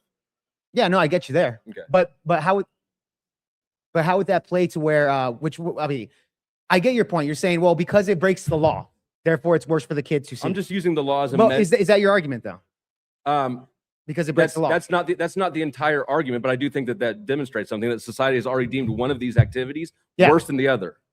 Yeah, I guess. And As far as the low cut shirt thing, sure. Yeah, Yeah, and I'll give you that. since you seem to be taking a position that's grounded entirely. Yeah, in- but again, I'm not in- advocating for harassment. and cultural. I would say that you are, in fact. How? You just don't use that word because it's derogatory. Okay, well, what word would you use then? I would use harassment. Okay, well, what You word, don't want to use What harassment. word am I using? You're saying it wasn't harassment. I'm saying it was. No, I didn't Let me say that. just It's jump not in here real harassment. quick, boys. We got a little point of order. We're going to take another brief intermission real quick because we have Glenn. He wants to come up here and have y'all assist with something since we're in the middle of this. We're going to talk about 5 minutes. Never mind. 5 minutes. Keep going. Keep going. I apologize. We have something we want to do here in the middle of this debate. Go ahead. I apologize. Okay, so let's pretend that that you can harass women for boobs and all that stuff, and then they That's become legal? right. Like in the perfect world scenario, how would you see the boob situation playing out to its conclusion? What is Wait, the you're saying to conclusion? legalize harassment in order to? No. I'm asking What's you. your exact I'm asking question? you with regarding this whole boob cleavage gate situation. What is the end result that you think you could go? This is where I want us in society to be with this topic, and we're good now. Okay, as far as Boobgate, you're asking like what? As far as the topic, Where do we as want far in as- society? As far as female modesty entirely. Yeah, I would say that when it comes to indecent places where we have children or that's inappropriate, that I would say women should cover up there. Now, if you're at like, I don't know, the club, I would understand why women would show cleavage because to a degree that they're trying to attract. How much particular men. cleavage are they allowed to show? Is there like inches or to what? I mean, I'm just trying to figure out how we know if something is modest or immodest. Well, How much I gave you cleavage are you allowed to I show? gave you an example when it comes to the club situation, or I guess like in places of children. Which one are you talking about here? Because I said 2 points. Okay, so, just give me both. What about let's just do this wherever kids are. Let's say Let's say you're at a daycare. Okay, Let's say you work at a daycare. Daycare specifically for Well, children. there's kids there. Hold on. Let's do This is a something good where there example. is kids, but it's not It's a specifically for daycare. kids. Let's do church. Let's just do a daycare, bro. Okay, fine. Okay, How much? because there's a lot of cleavage- kids there. How much cleavage school. should be allowed? An inch? That what? An inch? Should an inch of cleavage be allowed? None. None. None. How much? Wait, why do you feel the need? Why would a woman feel the need to show her cleavage at all to children? Why? Women buy clothes that have all sorts of forms and fits. I would assume that she's not wearing. If why is she so? Why is she so you gotta let concerned me about fin- you gotta showing let her me- tits to everybody? No. Why? I think that women just wear clothes that are form fitting and that look good in them. I think that you're the one that gets hung up and stuck on. No, I "Oh think my gosh, I think see- men I can get see some distracted cleavage." without being like, I want to fuck her. They're boobs. Like, holy shit, you should put them And- away. And that's on the man to control himself. Okay, and not that's on get the them up. woman to say, I'm gonna cover my tits up because there's children around. It's you her- if you're gonna play one thing with the men It's and her give fault them you're horny. responsibility or some type of duty, you have to give it to the woman too. Yeah. His duty is to control himself when he gets horny. Her duty is not to not make you horny. She's not responsible for making sure you don't feel any sort of attraction to her. So, for example, usually women when they're wearing high heels or a nice dress or they're showing off their body, Yes. right? And they're going out to the club or something. Yes. Do you think she's putting on her makeup in any type of way in order to, I don't know, for herself? Why is she doing that to a degree? I don't know. I've never asked. Why do you put on makeup? So I would say this. When it comes to women, usually they put on makeup, high heels, showing some cleavage, etc., in order to attract male attention, right? No, not So, necessarily. I disagree. For the most part, this is what this is. Do hold they on. stop doing it when they get married? No, they don't. They keep doing it. They keep doing it? Yes. If Well, women it are going out depends- somewhere, well- they do not stop putting on makeup Well, and dressing nicely. nevertheless, they're still getting attention, whether it be male Okay. or female attention. Yes. Okay, attention's bad. Yes. Attention in general. bad. Attention's bad? Okay. That's a question. Are you saying attention's bad? No, I'm not saying attention's bad. Okay. I'm saying when it comes to women and they're showing off their boobs, Uh-huh. okay? This is what goes back to my question. Why do women feel the need to show off their tits in front of children, Flow State? And I you be think- okay with it? I think that first of all, I think that women just want to look nice, and you're the one that's obsessed with the tits. I don't think that the purpose is to go show off their tits. Well, to let's say kids. they show all their cleavage, all of it, right? Like all the way down. Yeah, like and they're at a under day, boob, and under they're boob. working at a daycare. They're visiting a daycare. Do you think that's appropriate? If they're showing like if it's just like straight slutted the fuck out, no, I Yeah. think that's weird. Okay, and you wouldn't correct it, right? Because it's not your duty. I would not correct it. You No. wouldn't correct it. I would not Okay. correct it. So if you think that's bad, You know why? Do you think that's bad for? Oh, because you're not a bitch or something Because like that. Right? well, that's because I'm not gonna bitch at her, That's and I'm not a what I was- bitch. That is true, but that's not what I was gonna say. Okay, what are you gonna say? I was So- going to say because I have no power over that. It's not my responsibility or my obligation. What I do have responsibility over is a child, my child at the daycare, and I'm hiring the daycare to take care of my child, right? So I can complain to them about it if I feel the need to. I can take my child out of there, but what I'm not going to do is just go up and start harassing the woman. That's not harassment by saying, "Hey, I think you should put your boobs away." That's How's that harassment? That's harassment. Just because you see somebody Harassment would be a continuation. just of- because you for see, example, just online- because you for see example, cleavage doesn't mean you get to go for talk to them example, about it. stalking somebody would be considered harassment. Your Seeing somebody definition for of- the first time saying you should put your tits away is not harassment. How That's long- the First Amendment, you fucking idiot. Come on. Yeah, all those. Yeah, all it's the those First Amendment. Yeah. all those forms, all those things that you just described are the First Amendment. All as right, well. boys, real quick. We're going to pause y'all here. We're getting close to time. We're going to take a quick break. Instead of super chats this round, though, we're going to go to our host, Grid, who's got a message for us. So we're going to go to him real quick. Excuse me. All right, guys, out there in the on the big wide internet, we've got these really cool shirts made at GRIDCON. You can't get them anywhere else. Literally just had them made. If you want one, You're going to have to send me a message on Discord because I have no link on the website or anything to get them. But, Glenn, what are we getting for these? $20 holler. So you can have one of these cool shirts as well. We can have Jake's face on your chest. I'm just saying, we're talking about chest over here. Yeah, guys, hope you're having a great time. Send those super chats in so I can bring you more cool events like this. This has been great. All of the debates debate.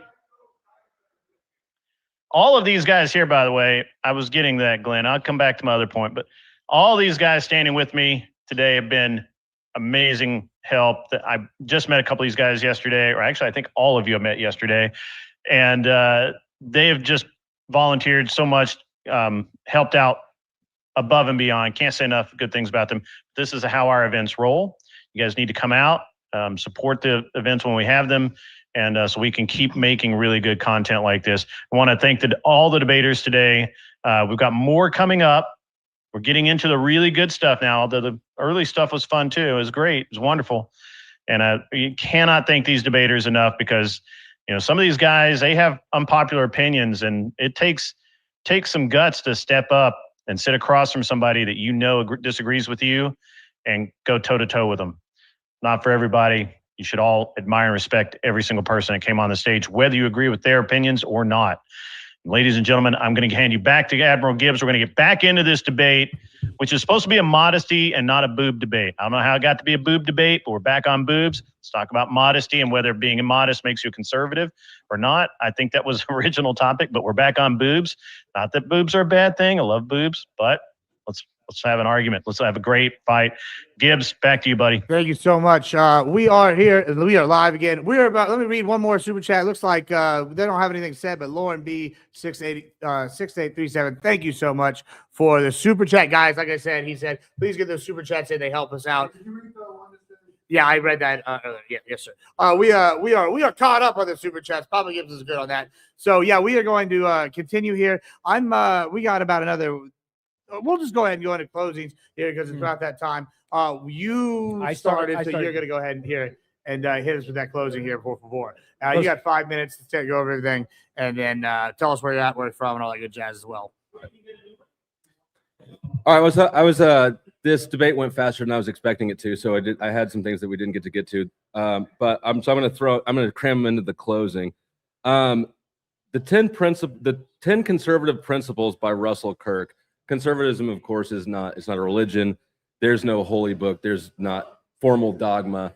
But the closest thing that I can find to somebody who's an authority on what is conservative and what is not is Russell Kirk. Of the 10 principles, there's two I want to point out. One is the 6th. Conservatives are chastened by their principle of imperfectibility. So that means, in a nutshell, that means you don't over chastise other people because you recognize that you're flawed as well. You sort of mind your business and keep to what really is your domain. I would say here, this is a good example of, again, you being immodest in this case, and not acting in a conservative format. And the 9th, the conservative perceives the need for prudent restraint upon power and upon human passions. You cannot request restraint of others if you don't exercise it yourself. I think that with this topic entirely, what we've seen and what we're talking about is men demanding women behave with modesty and restraint that they themselves are either incapable or unwilling of showing, and that it's in fact their behavior in trying to correct the issue that is more immodest and causes more problems than the cleavage that may have inspired it. I yield. All right. Then where can they find you one last time? The Powdered Dusty on YouTube, at The Powdered Dusty. I'm also on X, Rumble, and Kick. All right. Thank you so much. And Mr. Var. Yeah, I'll just say it this way. Flow State does what he does best, and that's straw manning. Again, never said anything about authority, never said force women to cover their boobs. I never said any of this. I never even said to harass women. He's gonna say, just by telling a woman, you know what, I don't like you having your boobs out. Harassment, Jake. Dude, what the fuck are we talking about? By that definition of anything, hey, I don't think you should, eat that burger because you're on your diet. Harassment. Hey, you know what? I think you should go to the gym. Harassment. Hey, I think you should, fucking not take a shit in the bush and go use the toilet, like in the bathroom. That's harassment too. By that definition, everything's fucking harassment. Can't even go there. The reason why he wants to pivot and say, hey, I'm telling people to harass women is because that's his only fucking argument. It's his only fucking argument. He didn't even make a single one again. Instead, he wants to say, well, why are you telling Nova to cover her boobs? I'm on a debate show. I'm having an exchange. This is what you fucking do on the internet. You ever been on it? Simple as that. After I addressed that objective, he just wanted to go back to just boobs and say that I'm telling people to harass women in some type of way. So, yeah, I mean, he couldn't address anything at all. Flow State came, very unprepared, I guess. But, yeah, with that being said, I'll just leave it at that. Oh, and by the way, I'm Jake Var. You can find me on X and Instagram at Jake Var. And find my YouTube channel, Project Veopod, as well on Rumble as well. So. All right. Thank you so much. Let me get a round of applause for the boobs, I guess. We all like boobs. Yes. Yeah, so that was good. That was very entertaining. That was a good Jerry Springer's portion of the panel. Yeah, big time. I'm pretty pleased. I'm glad. Am I going to get some of this action over here? Nobody chanted Mari. We're going to go over to Glenn here right now. All right, debaters. Come on over here. Flo, Jake, I need to have a word with both of you guys. Because I don't think this debate got settled, and I got some questions. All right. So let me present this. Hey, your position was, if it's not your woman, you shouldn't be telling another man's woman what they should and shouldn't do. Yes, correct. All right. People are in charge of their own behavior. That woman's in charge of her behavior, just as you, the observer, are in charge of controlling yourself and your own behavior. Okay. Do you agree with that too? Is there anything you could agree with that with? Like you would believe this if a married woman. I agree with this part. He says that everybody's in control of their own behavior. Yeah. I totally get you there for sure. But that doesn't mean that because you're in control of your own behavior, I have no right to actually say like, hey man, I think you should go to the gym, or you're getting fat, or something of that nature, and then call it you're getting fat, or you should go to the gym. I just harassed you. Why? You sure did. I just harassed you. And you assaulted me. You just sexually assaulted me. Now we're going with this. See, Flo, your definition. And you know what? He encouraged me to do the same. All right, let me ask you this. Let's say if it's like your woman, if I came up to you and your woman, I said, hey, put your fucking tits away. Would that be a problem for you? I think the way you speak to somebody is a problem. Yeah. So, Be like, hey, don't speak to her like that. Yeah. Like, man, shut up, you simp. You got your little chest hairs out. Like, I'm the simp. You guys are literally fucking fighting all the week for this. You're the immodest slut right now. I'm the moderator. Knock it off. I got questions. Hey, chill out with that. The question is like, do you think that there's context to it? There's context to it? Yeah, context. Like, you probably wouldn't go up to a married woman No, and tell I her. wouldn't be rude. Like, you wouldn't tell her like, hey, you should cover up your breasts, man. Yeah. No, like randomly on the no. Now, have you seen like the what about them? There's like the YouTube guys that are going around right now. I see them on TikTok. They're going up and telling women like, oh, you should cover up. Right? Doing that on TikTok? Yeah, there's like no idea. Hey man, I have no idea. Yeah, that's your thing. That's hey, your you next know thing. what? Let's make some content. And then, You're my cameraman, dude. Hold on, watch. Yeah. Hold on. Let me. You do it, and I'll go defend them, and we can just start. Oh, let's do that. Watch this. Hold on. I'll show you guys the video. This is legit. Yeah, look at this guy right here. This guy right here.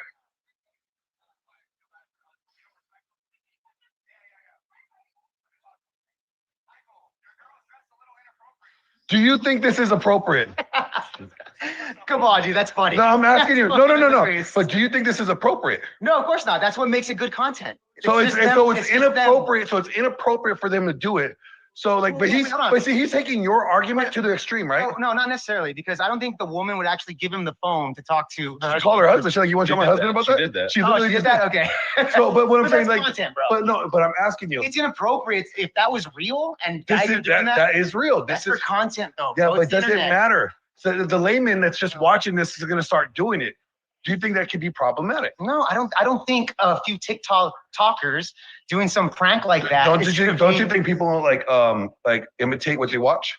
Not necessarily to that degree. No, I don't think men are gonna go just because they saw a TikTok. They're not gonna go up to random women and be like, "Call your husband so I could tell." Now, you I do think how you're there's dressed. context to dresses, like being dressed in context matters. If a woman's in a bikini, I expect her to be in a bikini at a beach or a pool, right? If she's walking around the grocery store, that's probably inappropriate. She probably shouldn't be there in that setting. Now, woman showing her cleavage and everything out in front of a bunch of kids, probably not a good idea, right? Yeah. But the context matters. Would you agree to that? Yeah, I can agree with that. Okay. But what's a worse idea is calling her out and confronting and having that interaction. Yeah. That's going to cause more issues than her walking around like that and you minding your own business. And my question is, would it be better, like, because women love attention, and attention is gold in girl world. Yeah. Well, so whether it's good attention or bad attention, right? Yeah. Well, yeah. So wouldn't it be better if you're displaying behavior that I don't agree with? Wouldn't it be better not to even give you attention, and then like just take that attention away from you, and then give attention to somebody who's doing something that's more behavior improving? Also, think of it like this: if you're saying you're going to give her the attention and you're going to derive attention and derive some type of debate, which I did, by the way, with Flow State. Yeah, we're both grooming. I think that's a good way of actually starting the conversation. But true, but I'm just saying, don't you think like the better way to get women to change is not reward that bad behavior? Because if all attention is gold in their world, giving them any attention about it is rewarding bad behavior. So if you reward, if you only highlight women that are dressing modestly and just the way that you want to, I would say this, Glenn. I totally get where you're coming from here. This is kind of like the OnlyFans argument, or like Simps on the internet. Yeah. The less attention you give them, the more likely they're going to show their boobs online. They're going to change their behavior. Right.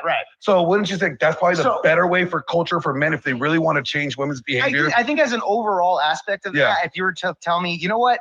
If all men just stop giving attention to women, sure, fine, why not? Yeah. Would you think that would be better than like highlighting their bad behavior that they're like drifting on? I don't think men anytime soon are going to stop. Well, I'm not asking you. No, I think the better way, the more realistic way would be my approach. Is my approach, right? Conversations. My approach. Having conversations. Okay, I win.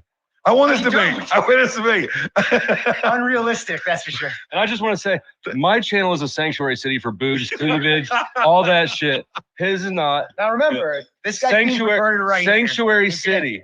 And you know, as much as they hate this debate topic, they are friends. You guys. Yeah. You guys, shake hands. Everybody know you guys are boys.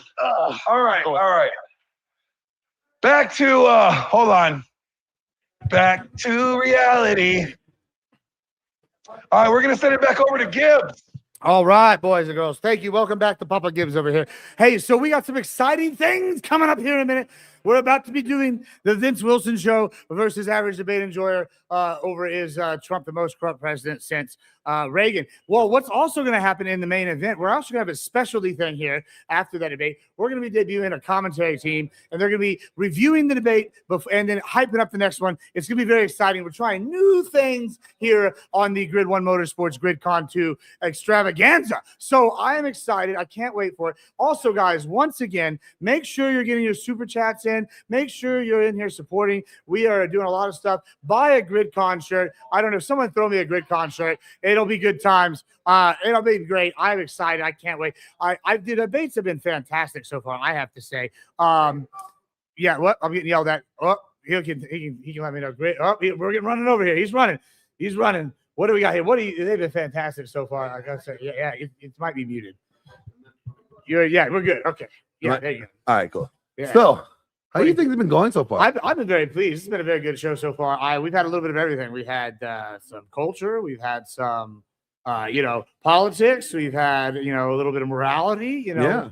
It's been pretty good mix. You know what? I'm like, what would you say has been like your favorite debate so far that you've moderated? That's a hard one. I mean, they've all been very different. I really enjoyed Stardust and Taylor's. It was kind of one was really good. I like that one. Yeah, it was kind of unique. Got a little heated. I liked I really have liked all of them, honestly. Wally's and Bones was good to start us off. That was exciting. That was a solid started one. off with a bang. LSP's and I'm blanking on names. Jake. Sorry, we got too many. That was a really good one as well. They've gone back and forth. I've really gotta say, I thought Jake would be a lot taller in person, but he's a lot shorter. Well, like he got that short Mexican issue, right? I, as a tall Mexican, yes, it's really sad to be a short king. I gotta say, can't relate. I'm not even that tall, which is the worst part about that joke. So I don't know. So, like for the audience that's here, you guys seen these GridCon shirts. You guys want them, right? We got a lot of them here, so but you guys got to make sure you meet me over there to get your GridCon shirts. It's $20. All right, $20. $20. Make them holler. You can do some strange for a piece of change. All right, you holler for $1, do some strange for a piece of change. All right, so make sure you guys see me over there. We have our next debate's going to be Tyler and Vince, right? That's correct. And then after the debate, we're going to have our commentary team of Dirt Diva, I don't know, 26, and I believe Abbers Unleashed are going to be commentating for it. Yeah, with you, I believe. Yeah, Glenn's Angels. We're calling Yes, them. the Glenn's Angels. Yeah, like just so for you guys know, Glenn got angels. All right, like 2 demons on my side, but It might be fallen angels. That's that's a different debate. It's a different debate. But I'm really looking forward to this one with Vince and Tyler. Should be I am good. too. What is the topic exactly? It looks like they're going to do the most corrupt president since Reagan. I know they both have gotten a lot of research and they've been prepping. I'm pretty interested to see where it goes. What do you think it's going to go? You know what? Like I am not familiar with Vince, but I know Tyler's debate, and I watched Tyler's debate. I've actually judged his debates, and as much as I give him shit about his debate, he's actually very thorough. And I'm expecting Tyler to be very thorough with his debate and like making sure that definitions are defined. And I think it's going to be a really good debate. What do you think about Vince's debate style? I think it's going to be good. He's been really making a name for himself on the TikToks circuit, giving out the whoopings. I think it'll be good. Tyler is our ultimate journeyman. He's our Dan Severn in my league, so he's fought everybody. If you beat Tyler, you're in the top echelon. If you lose, then you need to go do some work. So Tyler's really, I think, looking to like make a jump. The only thing that I always vote against Tyler is his man bun. Like just because he has a man bun, like I vote him down just because I want to invest. And also, not all of us are balding, my son. That's true. But we're about that time. If you want to start, you know what? I will get over there. Give me like 2 minutes. Sure. Yeah. All right. So yeah, guys, if you don't have a man bug, I'm sorry, you're bald. No, I'm just kidding. But I am excited for this. I think it's going to be a really good one. I can't wait for it. These are some people I've worked with many times, and I think they're going to be really good. I know Tyler's looking to make that next jump, that next level. He's been really practicing up. I know Vince has been over here. He's been practicing up. We just had him on a great show earlier this week. So I can't wait to see what they prepared. It's going to be a good one. This one's going to be a little bit longer than the last one. All right. And so we're going to go to Glenn right now for our first interview. All right, ladies and gentlemen, I am here with Vince and Tyler. All right, let me get this debate topic clear. What is the debate topic exactly? Get closer, guys. Get closer. All right, there we go. Trump is the most like the MMA thing. Yeah. You face off. Yeah. Okay. Trump is the most corrupt president of the modern era. He's taking the affirmative. I'm taking the negative. Sure. So Trump is the most corrupt president since Reagan, and I can prove it out. I have all the facts ready to go. Tyler, listen, man, you better come prepared because it's going to be a doozy. Well, what you got to do is you got to get in there first. You got to establish your run game. You got to double down that run game. You got to really get it going, And then you get behind. You got to stick to the game plan. You got to throw that ball downfield. Make sure you're playing good defense, good cover 2 defense. We're going to get in there. We're going to get it done. Team, woo! Hands in on 3. That's football. This is debate. Yeah, same thing. Okay. So do you think the Israel topic's actually going to get brought up into this debate? No, unfortunately. Because I would say like the way that foreign policy does play a role in figuring out who's the most corrupt. I will say, as a little spoiler alert, I don't intend to bring it up either. I think there's an element of foreign policy we're certainly going to get into. I don't know if Israel is going to be one of the ones that we're going to necessarily bring up. I'd imagine he's going to bring up the Of course, you wouldn't want to bring them up because you're the Israel's number one. I would love to. I would absolutely. I'd love to get into my familiar wheelhouse where like most people aren't as experienced. So yeah, but I don't think we're going to get there. Maybe the UAE and the Saudis a bit, and that's it. Okay. What do you think is like what you think is going to be his weaknesses? Well, I think his weaknesses is going to be kind of. Well, I'd rather let the debate speak for that. Let's kind of keep those cards a little close to our chest and save it for the debate. I think he just pussied out of the question. So do you want to give me the answer? What do you think his weakness is going to be? I don't think that it's him in particular. What I think it is a derangement syndrome of Trump that exists inside his brain, and it's co-opting him and making him make bad decisions, false comparisons, and double standards. All right, gentlemen, I'm going to have you guys go ahead and head over to the debate stage. You guys, I got you. So, ladies and gentlemen, we are still here. We still got a lot of debating going on. It's been an all busy, very busy day, as you can tell. We've had, 4 or 5 debates now. We took a break for lunch. Hey, was lunch good, you guys? Was lunch good? Can I get a thank you, Grid, for lunch? No, say it with a little enthusiasm, like you mean it. Say, Grid, pay me. No? Oh, just me. All right. So no, you guys have been a great event here so far.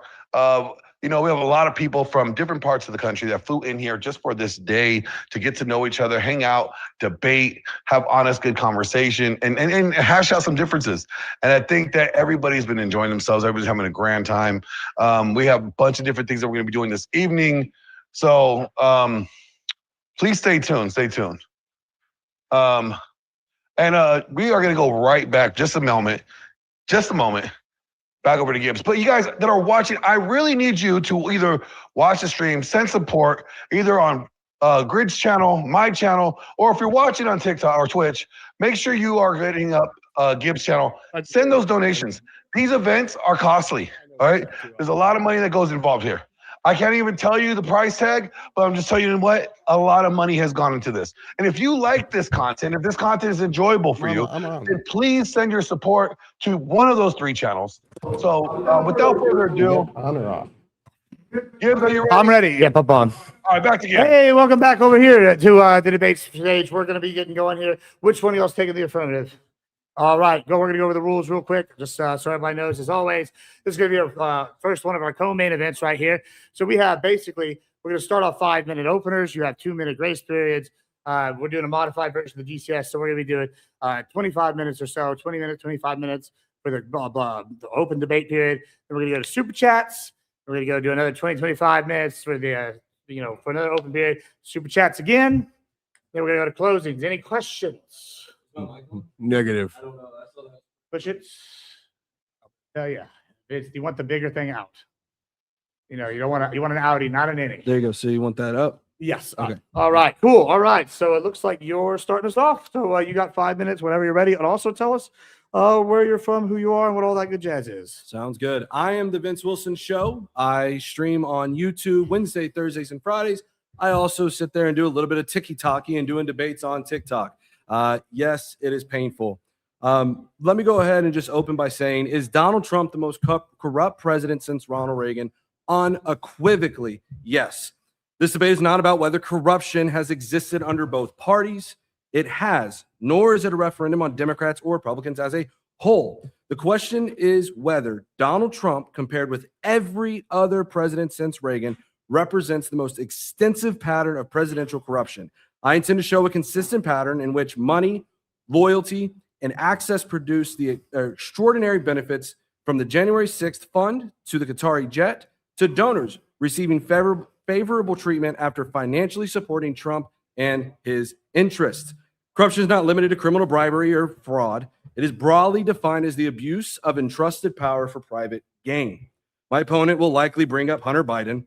When that happens, watch the standard of evidence. Suspicion and proximity will be treated as proof against Joe Biden, while far stronger evidence involving Trump will suddenly be dismissed as coincidence. But this debate is not about defending Biden or condemning an entire political party. It is about comparing the conduct of individual presidents. This debate is about scale, frequency, and systemic use of the presidential power for private and political benefit. On that question, the evidence against Donald Trump is overwhelming.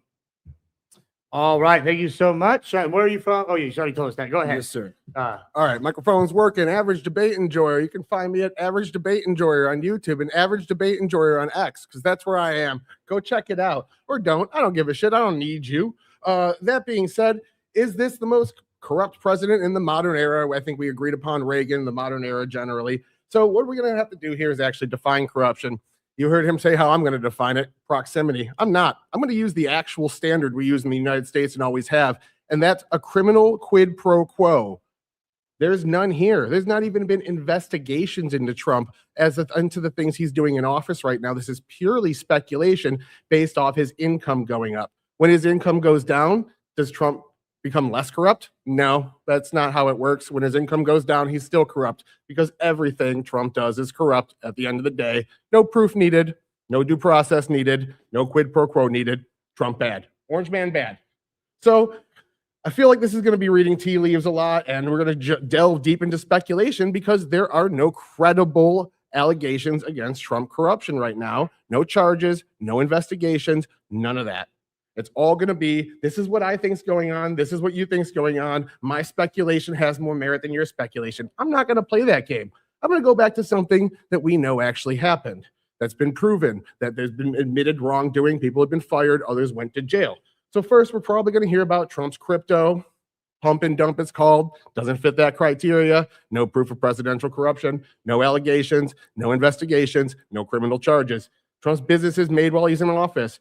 Trump's children doing well while he's in office. Some of the pardons he did with people he worked with, donors, January 6thers, weaponizing the justice system against his rivals, and his unconditional challenges to the 2020 election. All of these are going to be proof of Trump's corruption, but none of them are going to actually meet the standard of corruption, which we saw when Jack Smith tried to charge Donald Trump. He couldn't charge him with incitement. He couldn't charge him with insurrection. He charged him with obstruction of justice and obstructing government events. That's it, because the claims being made don't match the facts on the ground. It's all rooted in derangement against Trump. So we're going to talk about the scale. Trump entered office worth $3.5 billion. He has not even doubled his net worth to this day, and he has all these mechanisms, billions of dollars of businesses available for him to grow and shrink his wealth absent of his actions in politics. Bill Clinton never had that. Barack Obama never had that. None of the other presidents ever had that. Their net worth, the Clintons right now are worth $200 million. That's over 100 times what they were worth when they entered office with zero means to actually earn any money. How did Bill Clinton earn that money? He went out and did speaking in countries that his Secretary of State wife was dealing with in our government. For some reason, they paid him $105 million for that. Nobody cares. We have Trump. What we look at as corruption generally, and especially in this argument with Trump, is going to be mostly centered around money, people making money. I could grant that $1.7 billion that went to Trump and say, yeah, okay, let's say it's true, even though you don't have any actual proof that it's true. So what? Actual corruption that's worse is weaponization of the systems we have to enforce justice and to enforce our rules. When you have a political campaign and a political party make up false accusations about the Trump campaign coordinating with Russia to steal an election, and then you use that and your sources inside these agencies to push a partisan investigation that had almost no merit to even be started in the first place, and then you have these same entities that know it's Oppo research with no factual proof behind it, using that to pack it into intel reports, presidential briefings, FISA warrants, and all the such. We have tons of whistleblowers that have come out about this, and many were suppressed. The Obama administration was suppressing whistleblowers coming out about his elected officials and his appointees interfering in actual intelligence agency reports and inserting political narratives that didn't have any proof behind them. We're going to go through all that, and I'm going to show you what real corruption looks like. I'm going to show you the court cases that led to this. I'm going to show you this is something we can prove. The FBI already admitted wrongdoing. All these people have been fired. Andy McCabe, the person that hid Anthony Weiner's laptop from FBI investigators so that he could help Hillary Clinton win the election, has been fired. Peter Strzok, who started an investigation after looking and finding zero evidence of Trump-Russia collusion, has been fired. The FBI admitted they were wrong. We haven't proven allegations, unlike speculation because Trump's wealth went up, which again is a stupid scale. So let's get to it. All right, thank you so much. All right, once again, guys, get your super chats in now. We will do a open period where I read them all, and we'll be getting some responses from the debaters as we go. All right, boys, fight. All right, so first of all, you said that corruption is a criminal quid pro quo. Is that how you define corruption? Generally, it requires some sort of nefarious clandestine meeting where we can see somebody is violating the rules to help out somebody on the other side, or yes, a quid pro quo. Would you agree that a quid pro quo necessarily doesn't have to be illegal? It can just be, hey, I'm going to give you a particular governmental contract so that you can, I'm going to give you a little bit of money, here for your, I don't know, your Trump account. And then I'm going to go ahead and get a little bit of a governmental benefit off of that little payment. That's not necessarily criminal, but you would argue it's a quid pro quo, right? I would argue the quid pro quos exist without corruption. Yes, I would argue that to rise to the level, it has to fit the criteria of what we as a country deem to actually be corruption, and that's written in law. So to be clear, you don't think it's corrupt when the Dell family donates upwards of, I believe it was $6.25 billion to the Trump accounts, which is the Trump children accounts,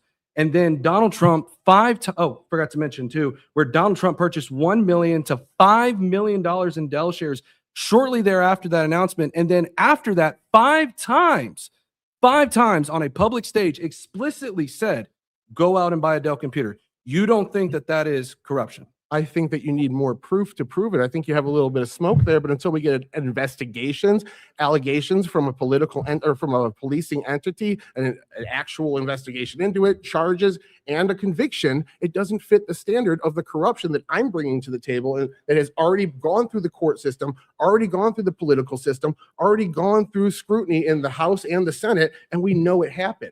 Yours is still speculation. I'm not speculating. In fact, I have quotes directly from Donald Trump on February 19th saying, "Dell, go out and buy a Dell computer. They make a great product," after he still owns stock. On February 27th, he said, "Dell computer, go out and buy a Dell computer. They're great." May 8th, "Go out and buy a Dell computer. They're great." May 28th. Oh, I forgot about this little That sounds like proximity to me. This is a really interesting one too. On May 28th, the War Department signed a $9.7 billion deal with Dell. And after that, he didn't stop. On July 6th, he said, "Go out and buy a Dell computer." And July 22nd, just this past week, in Marietta, Georgia, said, "You know what I say?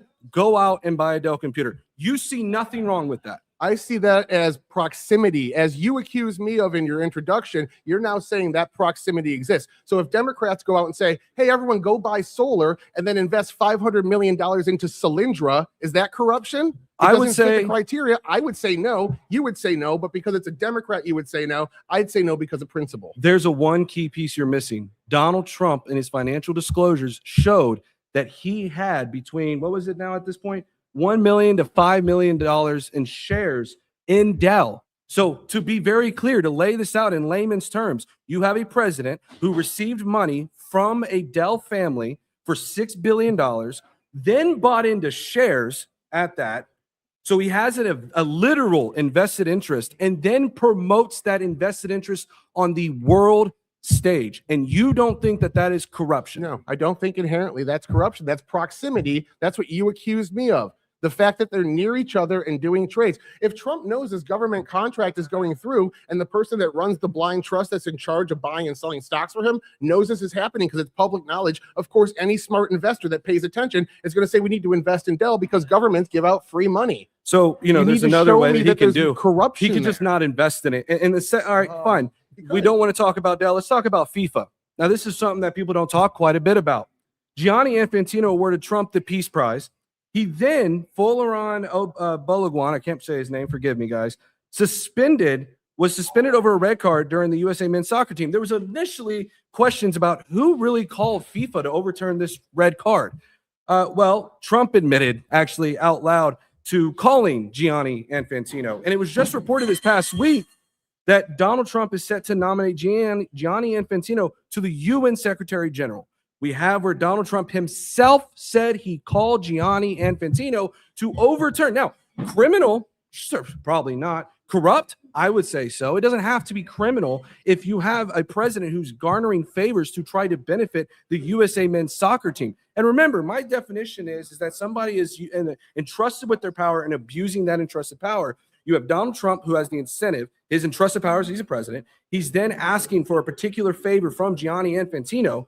Donald Trump himself said this, and then Gianni Infantino is now overturning that card and getting a potential UN Secretary General position. Okay.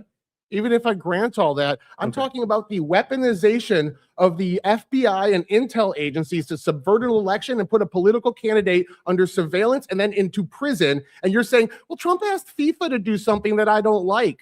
That's your comparison of the most corrupt president ever. Fine. Okay, we are going to now use the standard of DOJ investigations. Let's talk about Mark Kelly and Seditious Six, shall we? He was entrusted with overseeing, Donald Trump oversees the DOJ and executive branch, which you would agree with, I'm sure. Do you know what he said on November 20th? I'll spare you. Seditious behavior from traitors.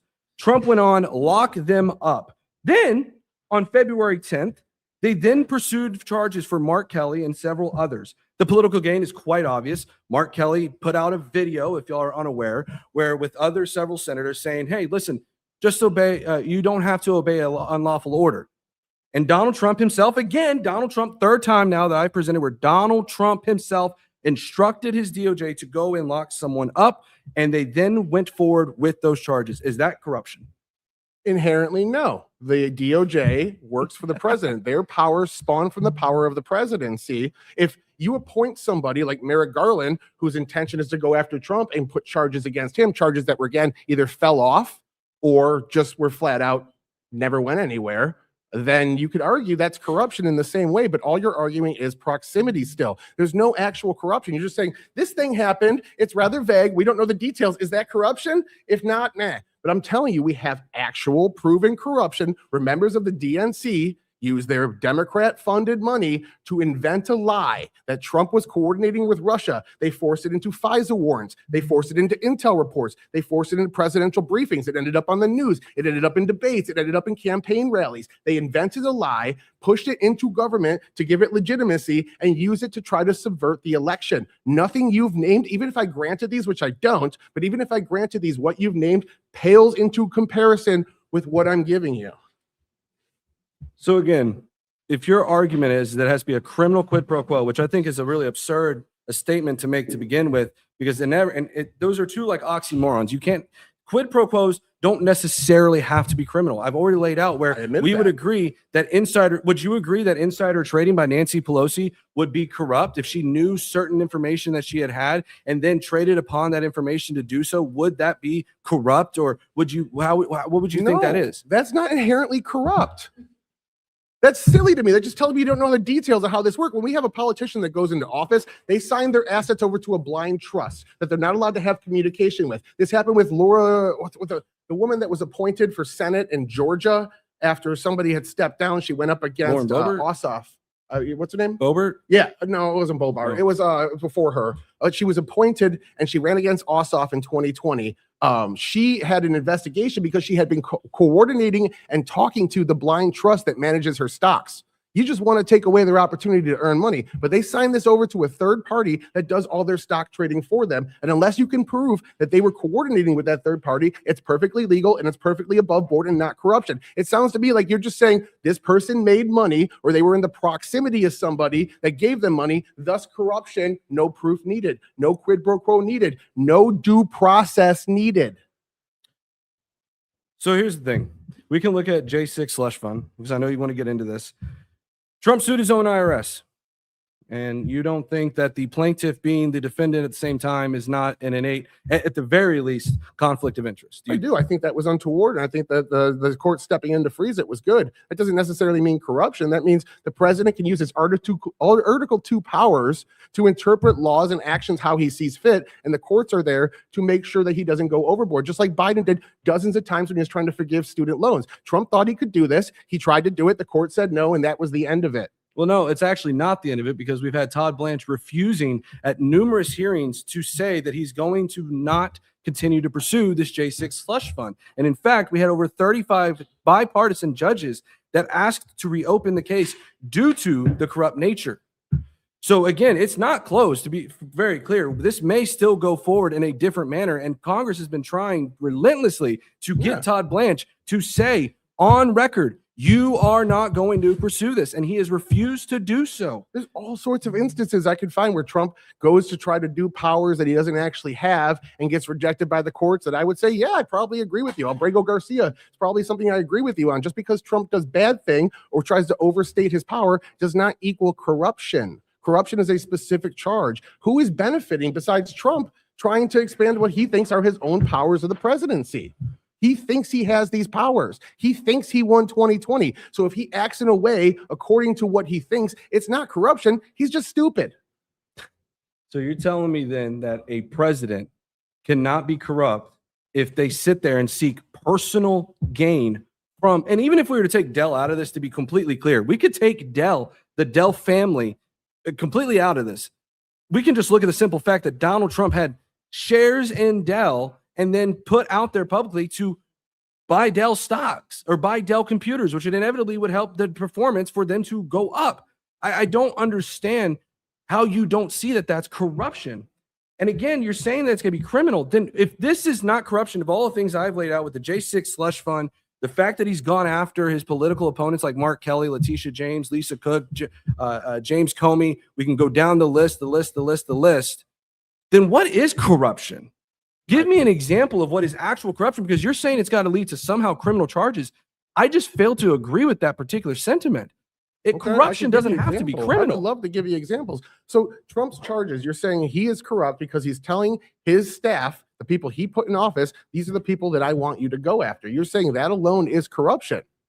That doesn't, to me, show corruption at all, because several of those people are having their charges against them go through. John Bolton just pled guilty and had to pay out $2 million for distributing sensitive documents that were all classified to his wife and sister so he could write his book. He essentially had to pay back $1.5 million in profits from his book and some, because he got caught doing it. So some of Trump's investigations had merit. Other of his investigations, we don't even know if they had merit, because he went out, opened his mouth, bloviated, said a bunch of things, and the court said this seems personal. So even though there's merit to the illegal claims of Letitia James falsifying her tax records, even though there's merit to that, we're not going to go through with this because Trump said a bunch of stupid things online and undermined his own case. That to me doesn't show corruption. That to me shows he's an idiot. That sounds, so wait, if a president sits there, ruins his entire case because he said something, does that not in and of itself show that there is some level of him trying to force his DOJ to do something that is what the Republicans used to call as lawfare? In fact, we can look at Letitia James when Donald Trump put out the infamous Truth Social post where he instructed Pam Bondi. And it seemingly seemed as if he was trying to send a text message to Pam, but nonetheless, he addressed her, saying that he's reviewed over 30 statements and posts, saying that essentially same old story as last time. I'll spare you the details. No, I fired him, and there's a great case, and many lawyers and legal pundits say so. Lindsey Halligan is a really good lawyer. Guess what he did shortly thereafter the post, 2 days after? He appointed Lindsey Halligan, who had barely any legal expertise. He then, on October 9th, guess what? Halligan obtains an indictment. The judge dismisses the indictment, and guess what they continue to do? They convene 2 more grand juries, and the DOJ appealed. Donald Trump instructed his DOJ to go after his political opponents, which to me is corruption. And you saying the fact that Donald Trump's own statements ended up getting a court case thrown out, it's silly. Again, even if I grant it, telling your DOJ to go after these people that you think did crimes, and again, in Letitia James's case, the courts didn't say she didn't do anything illegal. The courts threw it out because of Donald Trump's conduct on the world stage, saying he put out a Truth Social post, but I actually interpret it as a text to Pam Bondi, despite the fact that Pam Bondi doesn't even have Truth Social, means that he's actually corrupt. You're interpreting something that didn't happen, editorializing it to be part of your narrative, saying he actually asked her when he was putting out a Truth Social post, and she doesn't even have that form of social media. Whereas I can go and look at Michael Sussman, a DNC lawyer, inventing Alpha Bank, telling people that work for the DNC, a programmer, if you help me fabricate this information to attack Donald Trump over Alpha Bank, Hillary Clinton will put you in a high position inside of her administration when she wins. That went to court, and he was found to have doctored all of this evidence and then used his connections inside the FBI to get them to investigate it as well. What happened was headlines came out during the election that Trump was coordinating with Russia over Alpha Bank. They used knowingly false information that they were privately trying to fabricate in order to try to subvert the election. All you're saying is Trump may have made money because people in proximity to him that he had government deals with made money, and he bought their stocks and he made some money. So that means corruption.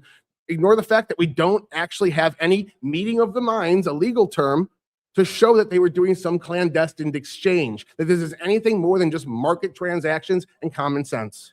I'm going to use your own words to what you've told me many times in dismissing corruption. All of you've proven towards Hillary Clinton is proximity. Hillary Clinton was not president. I'm not talking about Hillary Clinton. So then who are you talking about? I'm talking Obama? about Barack Obama, who pushed the Steele dossier into Intel reports. His administration did it. So you have evidence that Obama himself did it? I'm going to use your own standard his against administration did, yes. Oh, his administration. Yes. Oh, okay. Yes, but you don't have anything of Obama actually instructing. You're going to say the administration taking actions that the president sanctions is not on the president? Like the president could appoint somebody to the head of the CIA, and that person can do illegal things that benefit the president, and the president can repeat those same lies at campaign rallies, but he's not responsible for the people that work directly under him? That's wild to me. Yeah, it does. It sounds a little bit like Donald Trump. That absolves Trump of a lot because, I'm not saying it absolves Trump. It does. I would argue that corruption, I would argue, as I admitted in my opening, that there are certainly Democratic presidents that you can make an argument have been corrupt. Hold on. For example, if we talk about Bill Clinton and Whitewater, there was that scandal that you could say. Let's not go that far yet. Let's stick on this point. Okay, really let's quick. stick to Obama. Because- Obama could certainly be perceived as corrupt in that particular manner if those were true. And again, I could sit here and we can argue the merits of that particular case over and over. My definition of corruption is very, very, very, very simple. And that is, it's not limited. It's as defined as the abuse of entrusted power for private gain. It's a very, now, there are criminal forms of corruption like bribery, like fraud. And I don't think quid pro quo is necessarily an illegal act, but nonetheless, there are certainly criminal versions of that. But there are certainly under the table things that we would say are abuses of entrusted power for private gain. And if you don't need to necessarily see, and I've got evidence already where I've got the direct tie. I've got where there's not a direct tie, but there's certainly smoke, which is when I would argue, to be fair, when it comes to, let's say, the Freedom 250 versus America 250 situation. There's certainly smoke. There's not a lot of fire, and you could say that it's a third degree away from Trump, but I still think it's corrupt.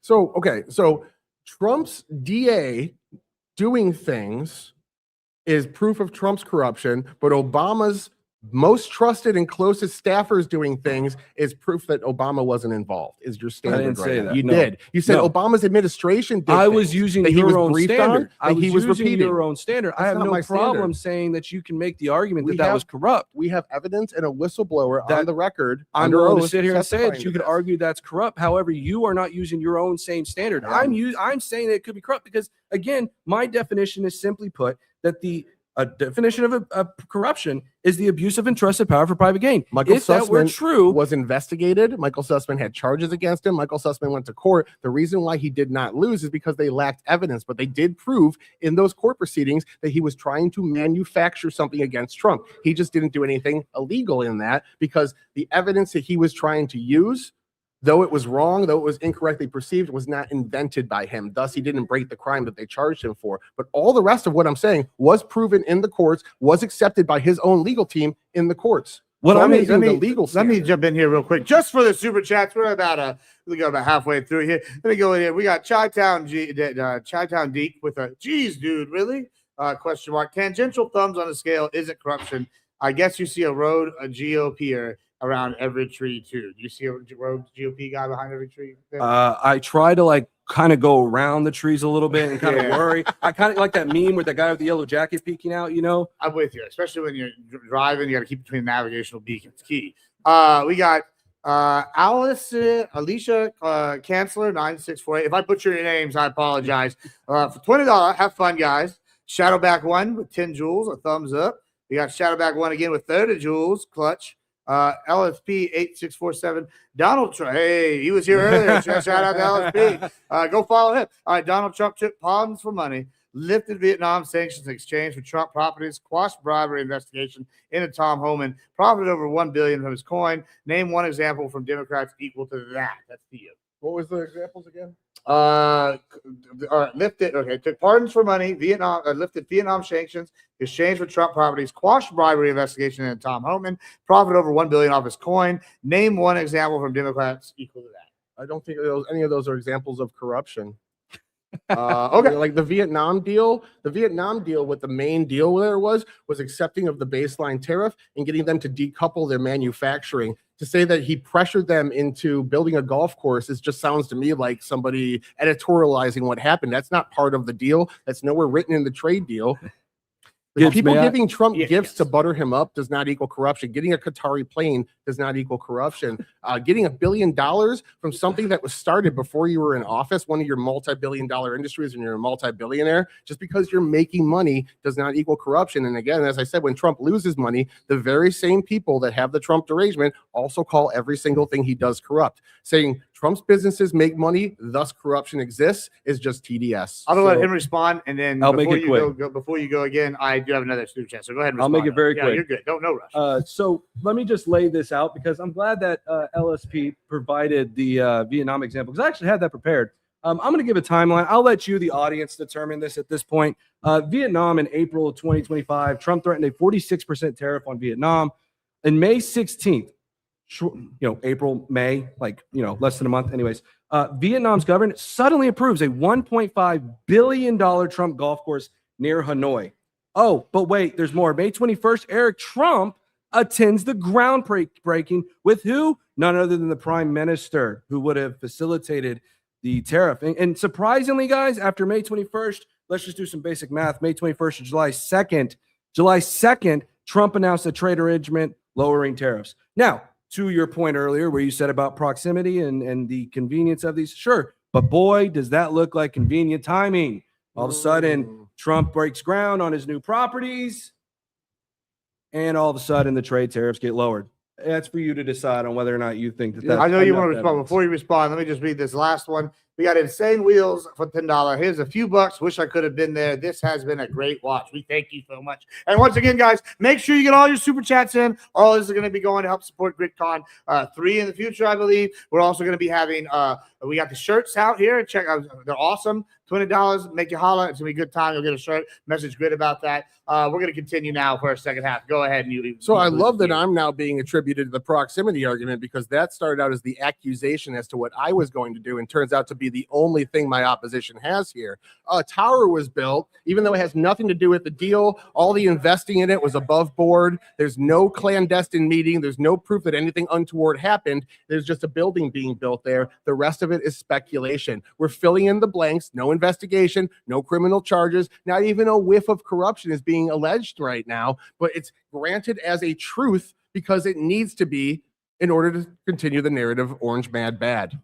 What my opponent here, Tyler, is saying is that as long as you what he's requiring is, and it's funny how, again, he's saying that I'm saying proximity. I've already laid out my definition a million times.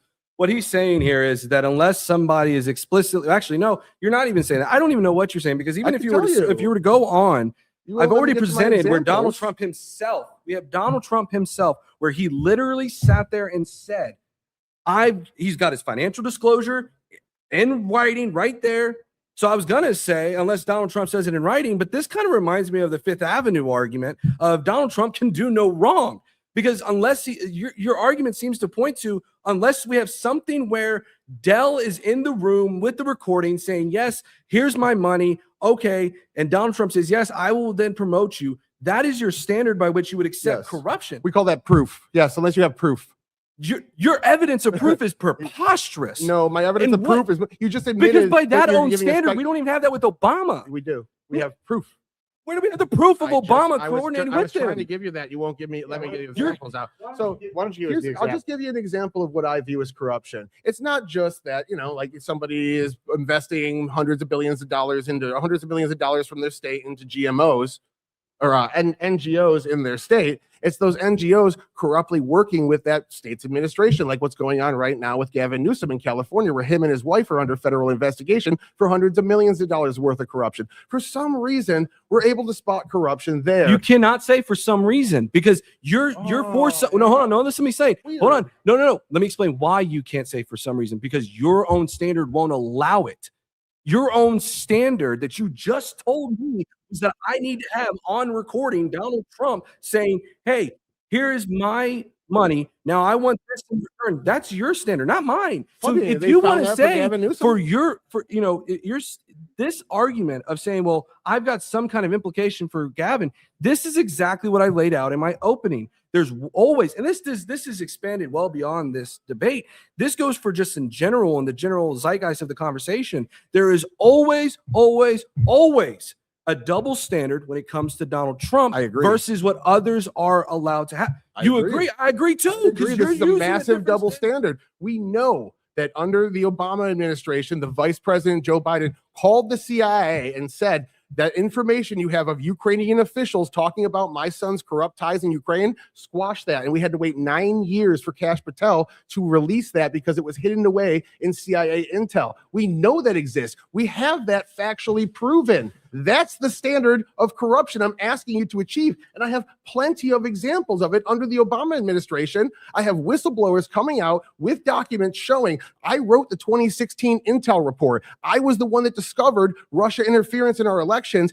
and this was taken from me. I was lied to. My job was threatened, and I was suppressed as a whistleblower by the Obama admin as they locked me out of the 2017 drafting process for that very same Intel report and inserted false information that lied to me to get me to sign off on it. Now I'm blowing the whistle and Obama's suppressing me. This person's on record under oath with proof. And you're saying, oh, we just can't get that proof. It just never exists, when we have it in dozens of other instances that I have documented right here. You're saying it's impossible, yet it happens all the time. This is just trying to want to be very justify clear. I'm your saying proximity your argument. standard is impossible. My standard is far more forgiving. And in fact, if we look at what happened, and fine, I'll make this like alphabet soup easy here. Okay. Palantir. Donald Trump in March 2026 had purchased Palantir stock again on his financial disclosures. And then in April 7th, he explicitly, now, I don't know how much more clear you can get, where he sits there and says, in his True Social post, Palantir Technologies, and then uses their stock ticker, has proven to have great warfighting capabilities and equipment. Just ask our enemies. You have Donald Trump in his financial disclosures, which I believe he's legally obligated to provide, and then providing the stock ticker symbol for Palantir Technologies. What is that's not corruption. We've already been through the stock argument, and I already gave you the answer to this, and you're just giving me another example from the same argument. Because what I'm confused on this is, 1 minute you're able to draw strings, and then you come to me, and my standard is that I have to prove, even with that, which I think is the most explicit argument. Okay, let's go through it again. Do you think Trump purchases his own stocks? Do I think he purchases his own stocks? I don't think We'll that make he's it real simple. Does you think Trump purchases his own stocks? What is the law around our politicians Donald purchasing Trump doesn't stocks? listen to the law very well now, does he? He can look at a does. whole bunch of different. I think Before he you- definitely before you go on, does. I just want to ask though, like how many people actually purchase their own stocks? In government, none, because it's illegal. What they do is they give it to a third So you- party, well, I guess fully what- discretionary third party account like JP Morgan or Carl Schwab, the two Trump personally uses to buy his stocks for him.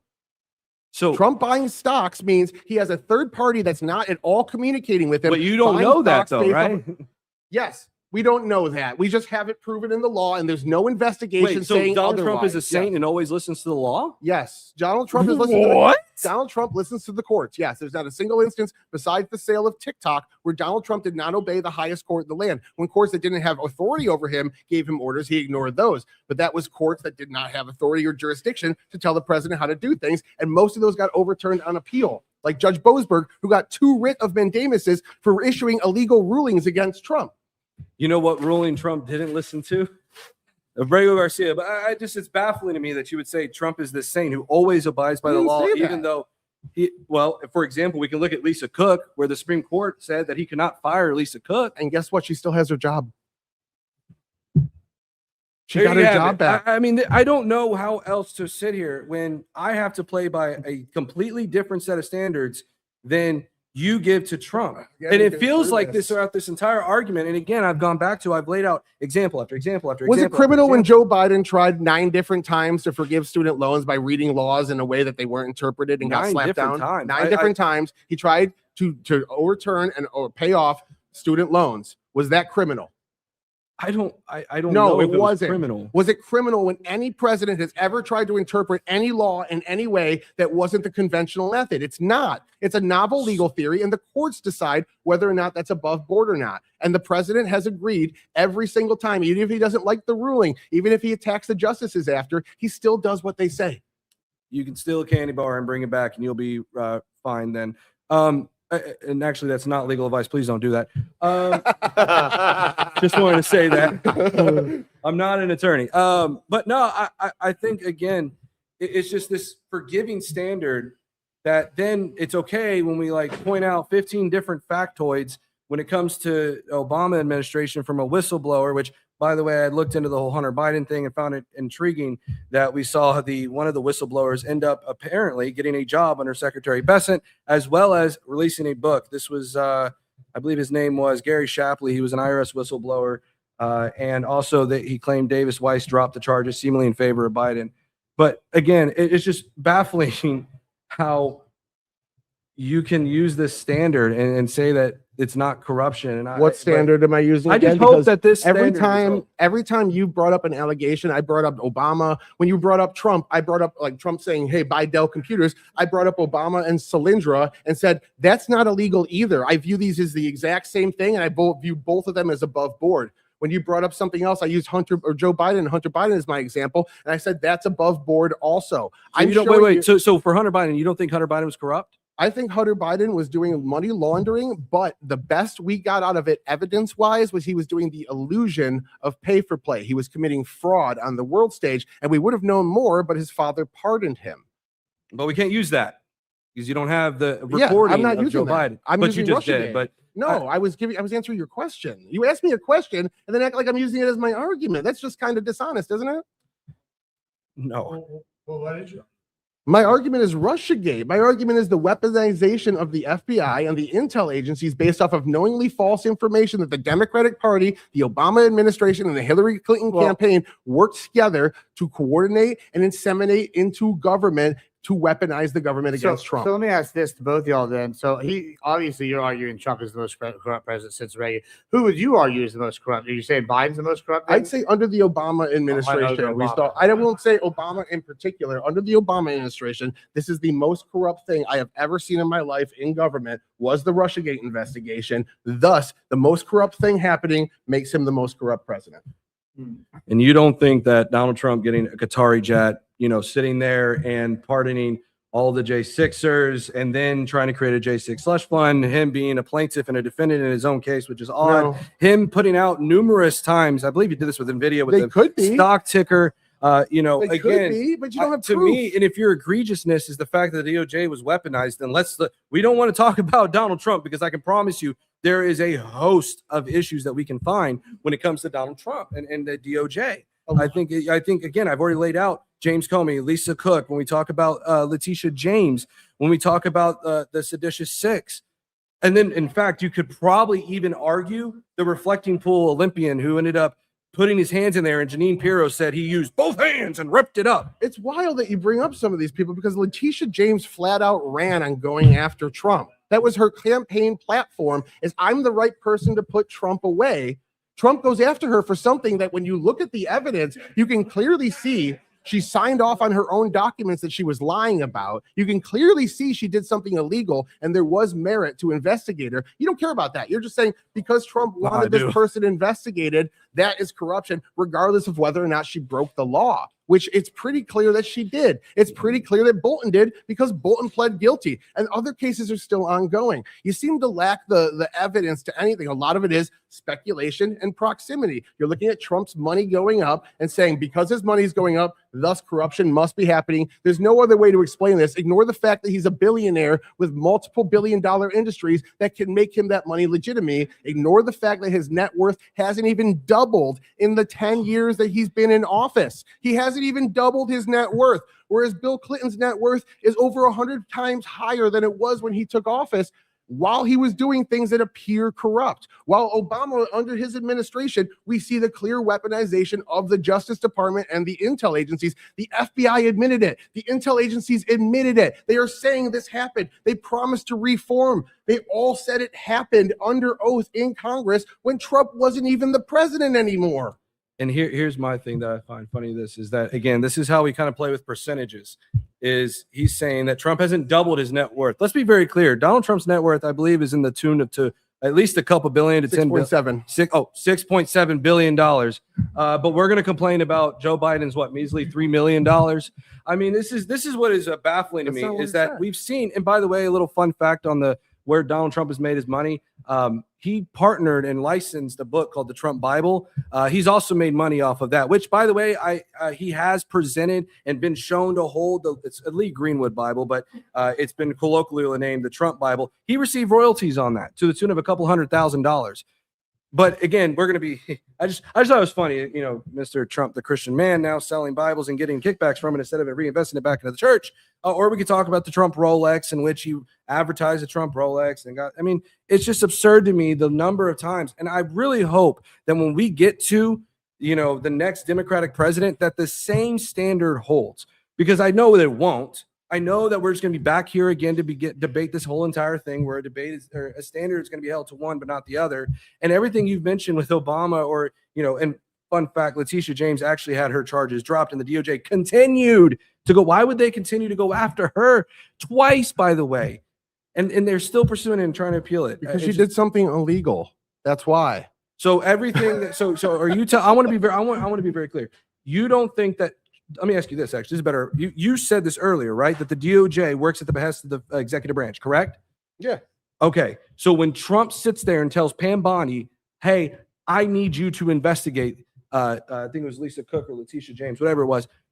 You don't think that that's not corrupt for Donald Trump to sit there for a political opponent? And namely, Lisa Cook was because of the Federal Reserve. She was voting against his inflation rates. In fact, it was only a mere few days after the Fed notes came out for July 29th, I think, to the 30th, where she ended up getting charges brought forth against her. But you don't think that that's lawfare?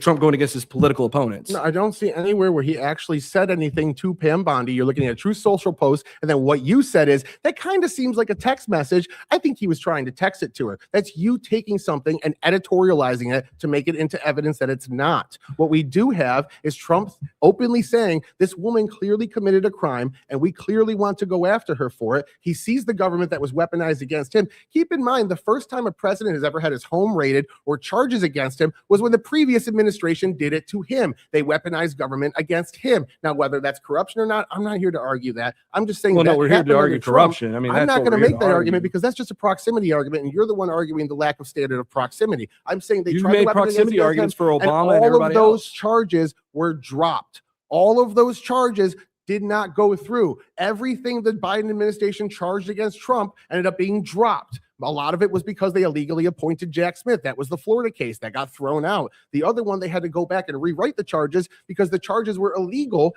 and they went against Supreme Court ruling. They refiled them again late and they got dropped. So everything that they did against Trump for January 6th, in your standard of just proximity and weaponization of government, fits it. And you're basically saying Biden weaponized the DOJ more than Trump has. But I'm not even making that argument. I don't I'm know. using an I don't know if I made that standard argument. that we have proven, that we have sworn under oath, that we have evidence for, which was the weaponization of government under the Obama administration to spy Under on the the Trump Obama campaign, administration, to spy but on your the Trump own campaign. standard of proof that it's amazing to me when we sit here and you're trying to rebut my argument and you're saying that, it's just a proximity, we'd only have a true social post and this and that, and you're expecting Donald Trump to actually have a handshake deal. But now you're using the same argument to try to say that the Biden DOJ is corrupt.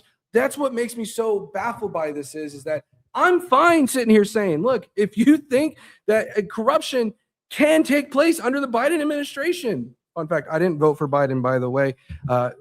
Sad mistake. But anyways, yeah. So I have no problem saying that Biden might be corrupt. I said in my opener, you could probably make the argument that there was corruption even under Obama, under Bush, Clinton. There's probably been some level of corruption simply because of the fact that there are certain people that, again, it is in essence a quid pro quo, where a president is trying to receive certain political favors. You could maybe make the argument that Joe Biden probably, where is the direct, maybe you need a direct connection, but I don't. Again, I just don't see where the consistency. I don't see your consistency. I have no problem calling out Biden corruption. I hope the audience does instead, and we'll probably have to wrap all those extra points up in the conclusion. I have a few written down that I want to get back to, but again, the stage was set. When you see Democrats with their NGOs, Joe Biden, the Inflation Reduction Act that was packed full of climate change reform, put $20 billion into Democrat NGOs that were just full of Democrat staffers. Stacey Abrams made hers less than a year I want to ago. preface this. Do you think this is an example of corruption? No, I think this is an example of proximity. If we're just going to argue the proximity speculation argument, the Democrats are still worse there too. Joe Biden pushed out $20 billion under that to Democrat-led, Democrat-owned, and NGOs, many of which had just popped up out of nowhere, full of Democrat staffers. I'm confused meant to fight on this. vague things like climate Because justice. you're saying that you're using my proximity argument to argue for why Joe Biden. I want you to use your own argument. I want to know when you're using your own standard, because you can't use that then if that's not what you believe. I have multiple times. I gave you instances of members of the Democrat Party or of Obama's administration that worked for him, that briefed him on this daily, taking the Steele dossier, something that was falsified opposition research funded by the Clinton campaign and backed by Russian intel operatives. They went to Russia to investigate this. They worked with Russian assets that were friendly to the Russian government to fill this thing up with unverified rumors, not a single of which has been proven, even though they offered $1 million to anyone that could prove anything in this dossier. And then they used their contacts inside the intel agencies and inside the FBI to start an investigation to push this fake dossier, to use it to get FISA warrants, to use it to wiretap Trump's campaign, to use it to all sorts of nefarious ends, push it into intel reports, giving it legitimacy, allowing the news reporters to report on it, allowing politicians to use it to subvert the election. All of it was fabricated. None of it was true. And we have tons of whistleblowers and evidence to back this up. It's all been on the record. It's all verified under oath. Several investigations have happened. People have gone to jail for it. People have been fired for it. These intel agencies admitted But I it happened. I can't use Trump putting on True Social to instruct his DOJ to go You after can use somebody. it all you want, but until Dell admits that, you know, something untoward happened here, it's shit arguments is what I'm trying to What's tell you. baffling me is you can create this like 15 dot on the map story, which again doesn't show your own standard of direct connection. But I could sit here and say, here's Trump saying, go buy Dell computers of stock I own. Here's Donald Trump. I have 2 dots on the map. You've got 15 to try to prove 1 point, and there's strings behind it. And again, I'll bring up one other example because I know we're getting close to wrapping up. Maybe you'll like this one, the Qatari jet. We can talk about that. On April 30th, Trump organization had a golf club opening in Qatar. That was on April 30th. And then guess what? May 11, 2025, a jet arrangement was made public. May 14th, they signed an agreement to give $1 billion in drones. Then it was 3 days later. A day later, the UAE framework on advanced technology cooperation was signed by the Trump administration and authorized by the Commerce. Then September 29th, we had American security guarantee given to Qatar. So they gave Trump a nice fancy, you know, just a smooth couple $1 billion plane, which by the way, we're still retrofitting. And now they get the American security. They're going to get this American security guarantee. They're also opening up a Trump golf course in Qatar. I mean, they got the Trump organization is making out like a bandit here. What's that have to do with Trump? He doesn't actually have any affiliation with the organization now that he's president. That's run by his kids. What does it have to do with Trump? I don't know. Maybe that Trump. I can't even talk about Obama's CIA director, but you can talk about Trump's family that isn't even involved in his administration. Your standard is that I mentioned. Oh, brother. I want to remind, and you can rewind this. When I said about Trump and Pam Bondi, you said, well, Pam Bondi doesn't read the message. So, you know, that doesn't prove corruption. Okay. I've got Trump saying, here's a stock ticker and here's my financial disclosures. I think that's a pretty open and shut case of a president trying to benefit themselves. Oh, but guess what? That's owned by a brokerage. So now Trump's involved. But your standard is, let me show 15 points on a board. By your own standard, I can never meet your standard. I mean, that's what's insane to me. I have plenty of examples. It's an impossible standard. Plenty of examples here where things met my standard. I just gave you a long list of them. And the proximity argument that I've been arguing from the beginning. You have been arguing the proximity argument. When I met you with it, you brought up stocks 4 different examples. So I'm I confused. already pointed out to you the proximity standard, or is your standard a direct standard? I don't know what your standard is. Multiple times. Well, if you let me finish a sentence, maybe you wouldn't be so confused about my argument. Because here. one minute you're using a proximity, the next you're using a direct standard. Again, if you let me finish the sentence, you wouldn't be confused about my arguments here. That way, you'd also be able to address things like when you brought up stocks 4 times, and I pointed out that Trump has zero control or say in the stocks that his blind trust buys. You're still using it as an example of Trump corrupt because you don't have real examples. But my argument is an actual proven standard that warrants at least an fair investigation. There's no way you can allocate. There's no police out there going after Trump for these things. There's none. It doesn't exist. You're just theory it and ignoring the reality, which is Trump does not buy and sell his own stocks. Trump can't even coordinate with the people that buy and sell his stocks. So if Trump's blind trust buys stocks because public knowledge is out there, they have the same advantage as everybody else. You're claiming there's some connection there that's not proven. Would it not be better to do what every corruption. other president has done and sit there and divest from those investments and pause That's not his what every investments? president. Joe Biden did the same thing with the blind trust with his assets. But blind Barack Obama did let the me- sait with a blind would trust. you Every politician wait, does do you the think that's same corrupt? Wait, do you thing. think with the Biden thing with it, would you say then that if Biden were to sit there and coordinate with the matter of fact, you've kind of made this argument when you talk about Russia and Burisma, where he's got. Would you agree the kickback for $5 billion or whatever that number was to the Biden No, family? we didn't get any proof that Joe Biden actually took any of that money. Okay, So that's why I'm not using that as my example. So here's the funny thing when we talk about investigations. It's funny because BlackRock invested towards Donald Trump's ballroom, and conveniently enough, an SEC investigation into investment advisors was dropped. We also had Coinbase, which notoriously has worked closely with Donald Trump's crypto earnings. Their the SEC dismissed charges against them. Meta Platform, the CFPB investigation was dropped. FTC investigation dropped. NLRB cases dropped. And then we also had the pardon of Changpeng Zhao as well. But again, none of this is actually showing that Trump, by your standard, had actually called him up. So I by the legal standard, not my standard. By this standard, no president in history can be corrupt. That's not true. And I gave you plenty of examples. How you keep just ignoring my You keep argument using a and different making something standard. up that I'm not saying. No, I'm using the legal standard. When we know Trump does not control his own stocks, you bringing up his stocks for 4 of your 6 examples and saying his blind trust brought stocks, and then something happened with those stocks that was public knowledge. Proof of corruption, no actual conversation needed, no actual corruption needed. The fact that Trump makes money is corruption to you, and when he loses money, it's also corruption to you because everything Trump does is corruption to you. Can you explain then why a president would feel the need and urgency then when they're talking about Palantir to include the stock ticker for Palantir? What would be the necessity to do so? I don't know or care. You don't know. I mean, I've got a very easy It could explanation. be 100 explanations for it. It's not a story I really followed that much. At the end of the day, I don't have to prove not corruption. You have to prove corruption as the affirmative, and all you're asking me to do is disprove your theory that you've yet to prove. Well, I've proved it by, again, the preponderance of evidence, and I've already mentioned as well that corruption doesn't have to be inherently illegal. And I've even said that when we talk about Donald Trump and the numerous times in which he has directly stated what to do, someone does it, and then we have a direct link between Dell and this. I've provided Letitia James and Lawfare. And what you have gone and done is then you sit there and say, well, I give you my standard. It's proximity. I'm like, wait, I thought it, but then when I sit here and bring up proximity, you go, no. Trump hasn't even, there's not a recording of Donald Trump having an exchange of hand and an exchange of here. And then you give like this tighter standard when I present it. I feel like this is like a double standard here. No, I'm giving you examples of Democrat presidents that have done the same thing you're alleging and saying that's not corruption either. When Obama took millions of dollars from Monsanto and then went around the world pushing U.S. trade on other countries, specifically Monsanto products, I did not say that was corruption.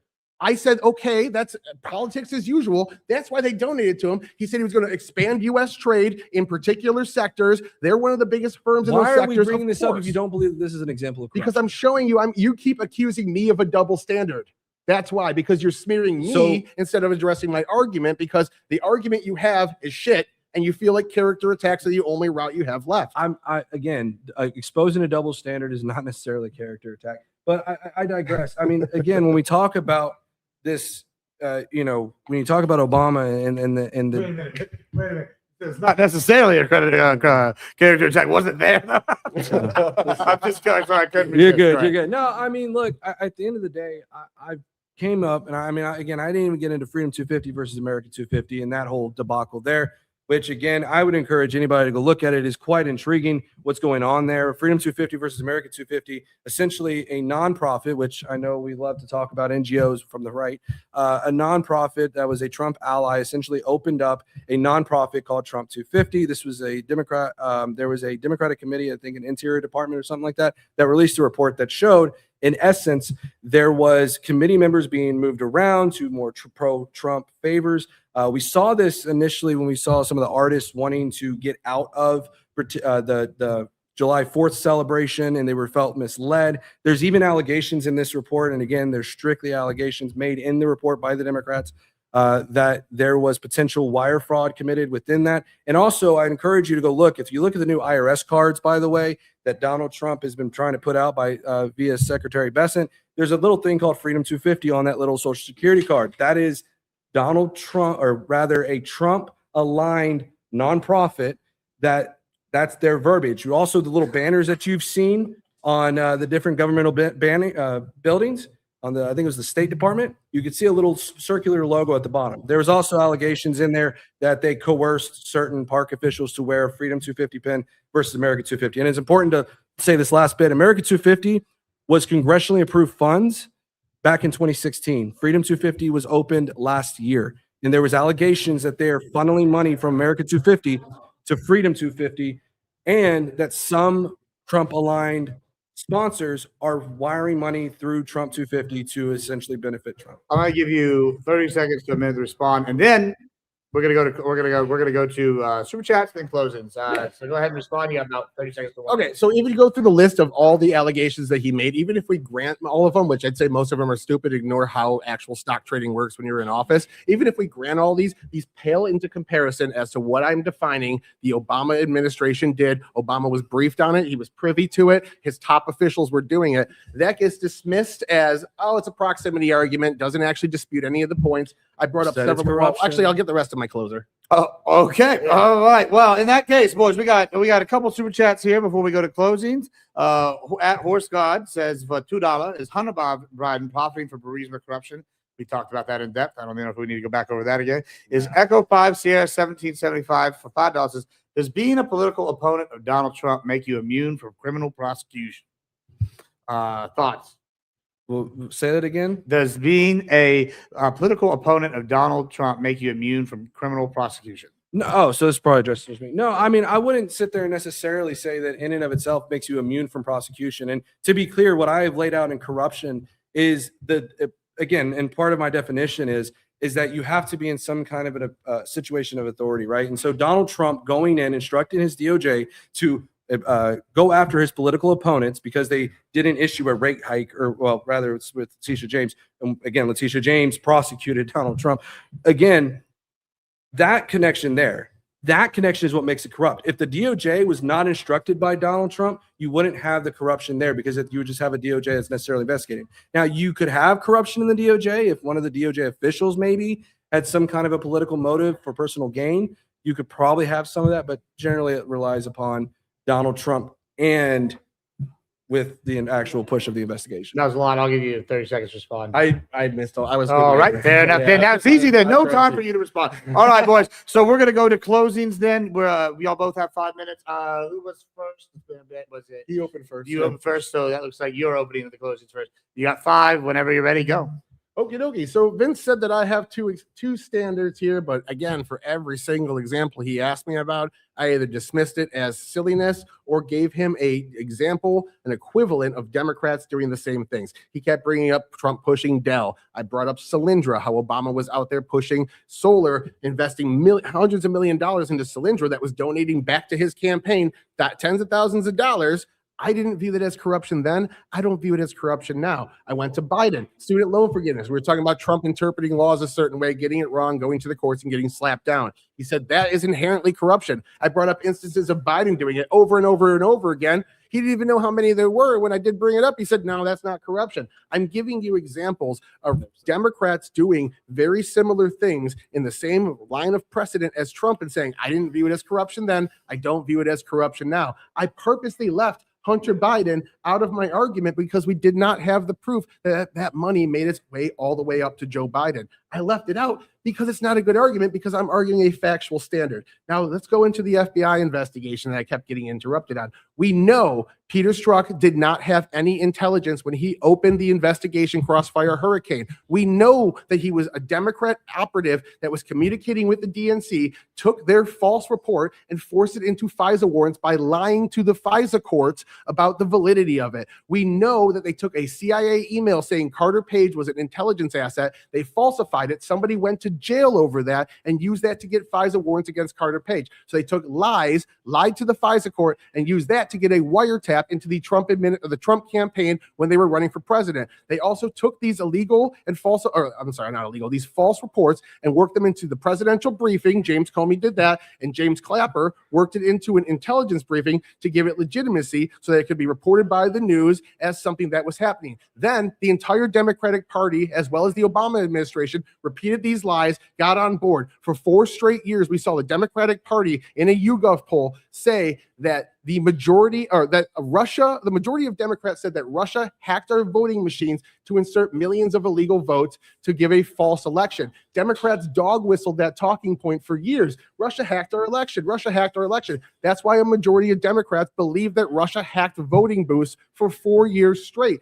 They sued the DNC, the Democratic Party as a whole, endorsed by Obama, sued Trump over Russian collusion, something that they knew they made up. They were giving their own lie legitimacy by suing. The lawsuit got thrown out because there was no evidence to back it. This entire thing was fabricated. They used it to weaponize the FBI. They used it to weaponize intel agencies, and it resulted in 3 years of investigation where they dragged Trump through the mud, lied about him, used it to subvert elections. That is the most blatant corruption, and every example you gave was speculation. Now, you could be right. We could get those investigations when Democrats win the House. We could see a quid pro quo come up long term. You could be correct in the future. We aren't there yet. So you are speculating based off of your thoughts and ignorance to how stocks work. When a government official has stocks, it goes into a blind trust. There are no allegations or evidence or investigations into Trump violating that and coordinating with his blind trust. So the 4 examples out of your 6 that you brought up were just you not understanding how politicians trade stocks while in office. And it's been completely dispelled. You never addressed it. At the end of the day, most of my arguments didn't get addressed. You just went around them and kept going back to your talking points, which I think were kind of crap. So that's all I got. Well, that's fantastic. Where can they find you? Oh, Average Debate Enjoyer on YouTube, Average Debate Enjoyer on X. And, everyone also give Vince, this is my last time to talk, give Vince a round of applause. He came in here hot as the opposition. We respect the hell out of that. Thank you for coming. Yes.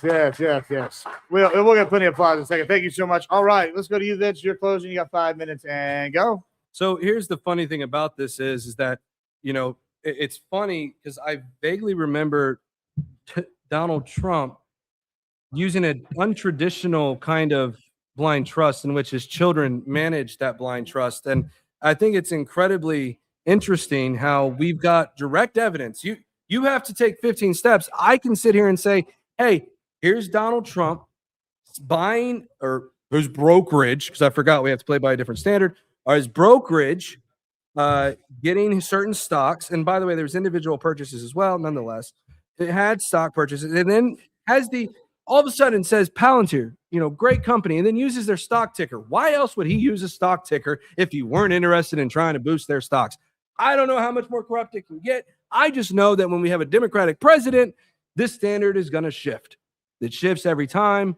Whenever a Republican comes into office, namely Trump, there is this idea that, and again, Tyler laid this out, and I still can't quite understand it because I'm showing Trump says this, then does this. Okay, he's got a Qatari jet. Well, that's not good enough. Oh, well, Pam Bondi doesn't have True Social apparently.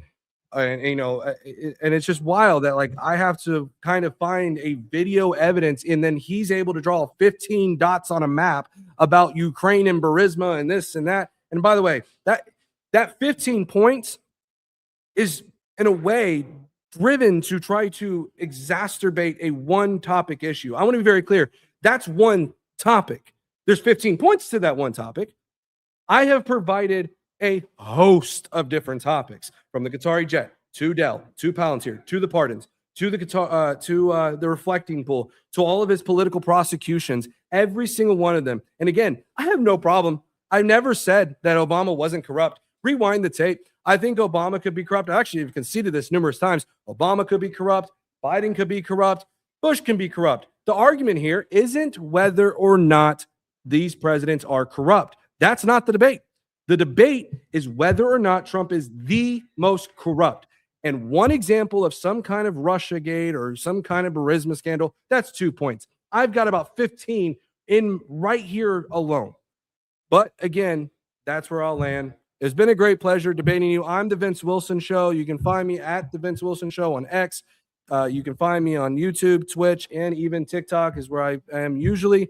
I want to say it has been a great debate, Tyler. I look at these things more like an MMA debate in a lot of ways. We kind of just go tit for tat and kind of, square up. But it's been a pleasure, and I want to thank everybody for allowing me to be up here. Well, thank you so muach. We appreciate it. Can we get a round of applause for our debaters here? They were outstanding. Very good, very good, very good. I enjoyed that very much. I got one more super chat before we move on. We got a horse. Well, y'all are good. We got Horse God says for $5. Congress performs better on the stock market. Anyone with common sense knows it's from insider trading. Many use blind trust example of corruption. I would have let them answer that, but we will be moving on here in a moment. Actually, guys, we have a couple things. First, thank y'all so much for the super chats. We need them. We love them. Big fans. Y'all are helping us out a lot. You can donate in any of our channels. We appreciate it greatly. What we have now, though, is a special event thing. We have a commentary team that's going to be watching these debates all day and listening in, and they are going to be commenting on some of the stuff from earlier, as well as hyping up our main event here in a moment. So without further ado, let me go to Mr. Glenn Lawrence.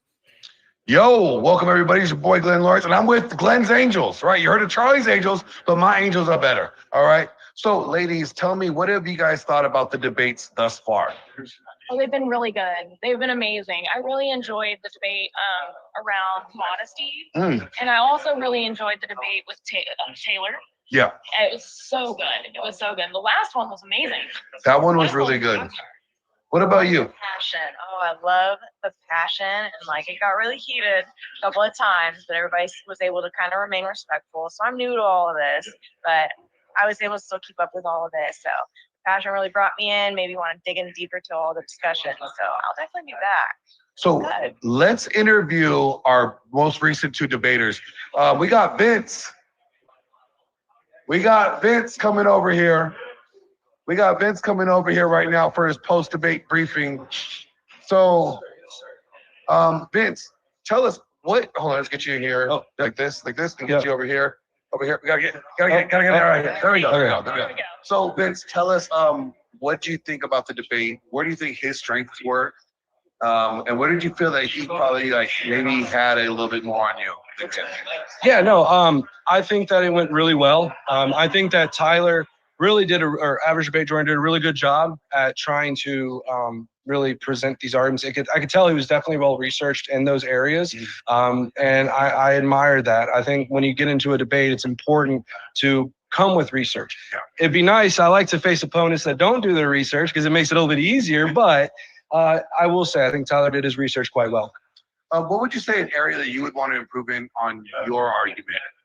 Yeah, no, I sometimes I get a little locked in too much, and by getting locked in like that, I tend to kind of almost get too focused on trying to find the rebuttal and not really listen, and kind of more listen to respond than actually listen to understand. Yeah. And that kind of can affect it quite a bit when you're trying to do these debates. So awesome. Well, thank you for coming. Thank you, up, man. I appreciate it. Thank you all so much. Can you send Tyler over here?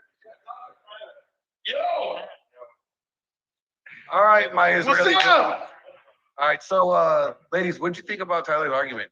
What did you think about it? I loved it. I loved it. You're spot on. Oh, I thank agree you. with you 100%. Oh, I agree stop. with you. I didn't get to see No, a don't whole lot stop, of don't it, stop. but when I did hear you have a lot of passion, so I was able to really kind of dig into a couple of other topics and from what you said. So it was very respectful, very passionate. I want to see you just. All right, yeah. You could be my 173rd subscriber. So Tyler, I'm gonna ask you, like I asked him, what do you think was his strongest point in his debate, and what do you think the area that you felt like you could have improved on?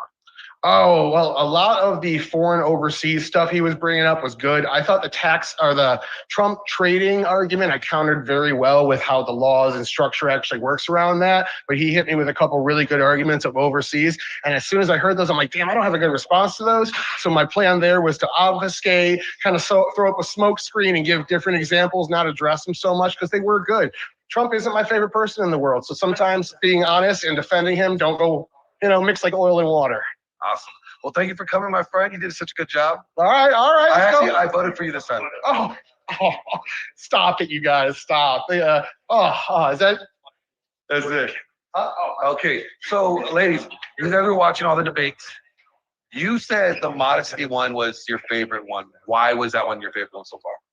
I think it had good back and forth, but it was the one that made me go, if my husband likes my outfit, everyone else can just F off. Yeah. So it made me do it that way. And this is what I told Jake too. I said, like, look, if let's just say your cleavage is showing, right? And I came up to you and told you to cover up. but your husband told you to put that outfit on, then if you listen to me, then you will not be submitting to your husband. You will be submitting to another man, and then that would cause a division within the household. And there's a chance you get punched in the mouth. That's You true. know? I don't want to get punched. Like, I can take a punch, but I've seen that man, and I do not want to get punched by that man. Okay? Like, leave with your outfit's fine. All right? This is a great outfit. I'm glad you picked it out. Glad you picked it out. You did. You proved. What about you? What did they think of? I have to agree. I think that was probably one of my favorites. I heard a lot of passion from both of those people as well during that, but it still remained respectful. And yeah, I have to say, you know, your husband, a lot of people didn't know. I was in denial about that from my own experience, but your husband can be the most dangerous man that a woman can know. So you have to protect yourself, but then at the same time, us ladies, we're all conditioned, you want to submit. So it's a balance. Let me get into this. Like, what is showing too much skin? Like, what would be too inappropriate? Would you guys think for women? Like going out in public, what would be too much? Like, I would say, would you walk into a daycare center and teach like that and feel comfortable? that's a good standard. Like, so would you walk into like a preschool dressed the way that you are? If you're not willing to walk into a preschool like that, you probably shouldn't walk out in public like that. So Would you go to meet the teacher night like that and feel comfortable? Because there's a lot of women who they would, you know, in certain outfits, but really reel it in. You have to check yourself and would you feel comfortable. Yeah, so then it's more contextual, right? Like the outfit needs to be contextual. Like if you're at a beach, I expect you to see women in bathing suits, two pieces, even like thong bikinis, because like that's a beach, right? I don't expect to see a woman in a thong bikini in a grocery store. Like that's like not the right context. Unless they're like a half a mile from the beach, maybe. Yeah. I've seen it. Yeah. Like the mall that you used to watch, and you can see women that are dressed really appropriately, but malls are typically family oriented. Yeah. Right? You probably shouldn't show up to the mall in your sports bra and a pair of teeny tiny little volleyball shorts. Yeah. It's just not appropriate. There's kids' play areas, there's kids' stores and things like that. But at the end of the day, it's a decision with what you want to wear. Yeah. Right? And you reap the consequences for that. You know, someone might say something to me that's inappropriate completely, but there's rarely do you see very inappropriate kind of outfits. Do you think that like maybe some of the guys that are like talking about like a woman's like clothing or whatever is more virtue signaling to other men? Like I'm more modest than you since you're checking her out. I think there's a whole lot of purity testing on both sides. Yeah. Just for different things. So just depending on, you know, what side you line up on. There's lots of purity testing with the non-modesty thing. I'm gonna wear what I want. No one can stop me. I do what I want. That type of thing. Yeah. And that's virtue signaling in itself. That is. And then on the opposite side, you've got the men that are like, I'll walk up to a lady on the street and tell her to put her tips away. And that's also kind of that It's virtue finding the signaling balance thing. between modesty and at home, and maybe I don't feel like women are really taught what modesty is. And I guess what the question is, what would you say modesty is today? What does it look like? What is it dress, or is it the way you carry yourself? Because I mean, I've known girls that are like church girls and they dress very modest, but they act very immodest, you know, like, so what is like, how would you define modesty for like women today, like to kind of understand? I think it depends on also like the time period, right? Yeah. Modest, like you're saying today, it means something different than it did 100 years ago. Yeah, like, you know, a lot of these guys are like, oh, we want to go back to the 1950s. And I'm like, oh, great. Playboy was going around and we had pinup models, right? Like is that the level of modesty that you want? Because, I mean, I'm fine with that. Well, today you have, you know, episodes on Paw Patrol and, you know, Titans are like shaking the butt. Yeah, and like that's super normal. And so like me as a mom, I'm not used to seeing stuff like that walk across the room and you see that and you're like, Paw Patrol twerking. that makes you feel some kind of way, but then your kids are like, oh, it's fine, you know. So modesty is definitely ever changing. Let me ask you guys about the feminism debate. Did you watch that one? Yes. What did you think about the feminism debate? I really liked that debate. I think Taylor did a really great job. I thought so too. She really stood for specific things that I think women should stand for a lot more often. Instead of just embrace your sexuality, embrace who you are, and just do whatever you want. Sometimes do whatever you want is the way to protect someone's feelings, right? But it's not the way to set them on a wonderful path forward. right? You're setting them up for failure by protecting their feelings. So I think it's something that women specifically should talk about a lot more often. When I have this conversation about feminism, right? Do you guys think that like feminism has been a net negative for women in society? I think it's history? absolutely been a net negative for women and children in the way that it's gone now, because we're encouraging women, instead of using their childbearing years Yeah. to bring forth new life. And Yeah. the most rewarding thing you can do is to raise children. Yeah. And instead of putting that at the forefront of society, we've made that seem like, oh, you're just a Yeah, like just a mom. being a mom was like enough, right?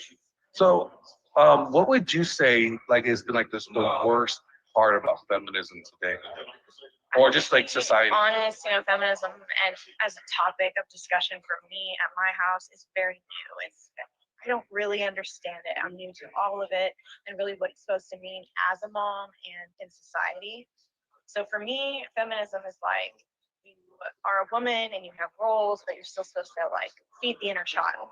And it's about balance. So if you can't find the balance and you're not really taught, then society takes off 6 years old to all of this modest impressions and which and then you fall on. It's really hard to find out, where you are. And then being a boy mom, I'm having to teach my boys, how to respect women, how to respect mom, how to respect, and I do that for myself at the same time. So it's really tricky, but I feel like with technology today, there's enough resources to figure it out. So you're a boy mom. Are you a boy mom? Mm-hmm. All right. So this is an interesting question because as both of your moms, sons, do you think that you need to give your sons warnings about women today? Like how women behave? Because we always give our daughters warnings, like stay away from that bad boy, like stay away from that asshole, right? And we tell our sons, hey, you need to treat women a certain way, right? But never do we hear parents telling their daughters, you need to treat a man a certain way and stay away from that woman, right? That type of woman could be bad for you. Do you think that there's like maybe not enough of that conversation going around because of feminism to our circles? That's exactly right. Yeah, that's exactly right. Feminism has morphed from being about embracing feminine qualities, the things that make you feminine, and is instead turned into get rid of the feminine qualities and make everyone masculine, right? Yeah. You have to be a boss babe. You have to go get your bag. Even the moms have to kind of be their husbands sometimes. We've set up society in a way where even most people that would choose to be a stay-at-home moms don't have the ability to do that in society because feminism has pushed women into the workforce so much. You must go to college. You must go to college. If you graduate high school and you get married and you have kids, you're a loser. Yeah. Right? And that's just not the case. The most rewarding thing that you could ever do in life is have and raise children. Like I say, And men it's and not women. easy when you're in your late 30s. It's not easy like it is when you're in your 20s. No, I say men and women are perfect complements to each other, right? Exactly right. The things that she could do that you can't do, you should praise that. That's right. And the things that he could do that you can't do, you should praise that. So it's just like, okay, being a mom is an amazing job. It is so rewarding. You get to see it every day you're born. They're taking their first steps. They're saying their first words, right? Like, they're writing their name. Like, you don't want to squander that time or lose that time because you were working for someone that when you can sit at home. And ultimately outsourcing your child care Yeah. and your ability to parent your children and raise them the way that you know is best for them to another woman. Yeah, right? it's You're like not gonna outsource that to you're- another woman. you're telling someone else- You love them as much as you do. You're telling someone else, hey, raise my kid for me. Like, I just want to be As like, patient as I would be. Yeah. And love them And I'll as be much as mad I at you do. if you're not. Right. and then that's how kids end up getting diddled and, hurt and they get bad, just sad. Exactly. So our next debate, our final debate, is God real? Right? I'm gonna like that one. So we have my friend Flo, who is agnostic, and then my other friend, Father Joseph, who is an Orthodox priest, debating is God real. So what is the argument that you're going to be looking to listen for, like from either one of the debaters? Like, what do you think is like you want to hear this argument laid out? What would you say that is? I kind of went on a journey with a long right? I went on a long journey, and I was raised Catholic, I left the church promptly as soon as I was confirmed. I was like, I'm out of here, right? I'm done. Got baptized and she's gone. Yeah, I was like, I'm done, right? I did what my parents wanted me to do. I'm over it. Because I had questions that my tiny, small Catholic church just couldn't answer. And I didn't realize, no, there's so much bigger things and you can reach out to other sources. So I'm really excited to hear Foxfield's talk. I'm not listened to an Orthodox priest at least. So I'm excited for that, to hear that from a Catholic perspective and see kind of what argument he lays out. I did return to the Catholic Church, so 5-6 years ago. So I'm excited to hear. I've been kind of looking into Orthodoxy, so I'm excited to hear him talk about Eastern Orthodoxy, to see kind of where the differences line up and maybe which side I ultimately fall on. Awesome. What about you? Well, spirituality or religion for me has been an ongoing journey. My parents were pretty religious growing up.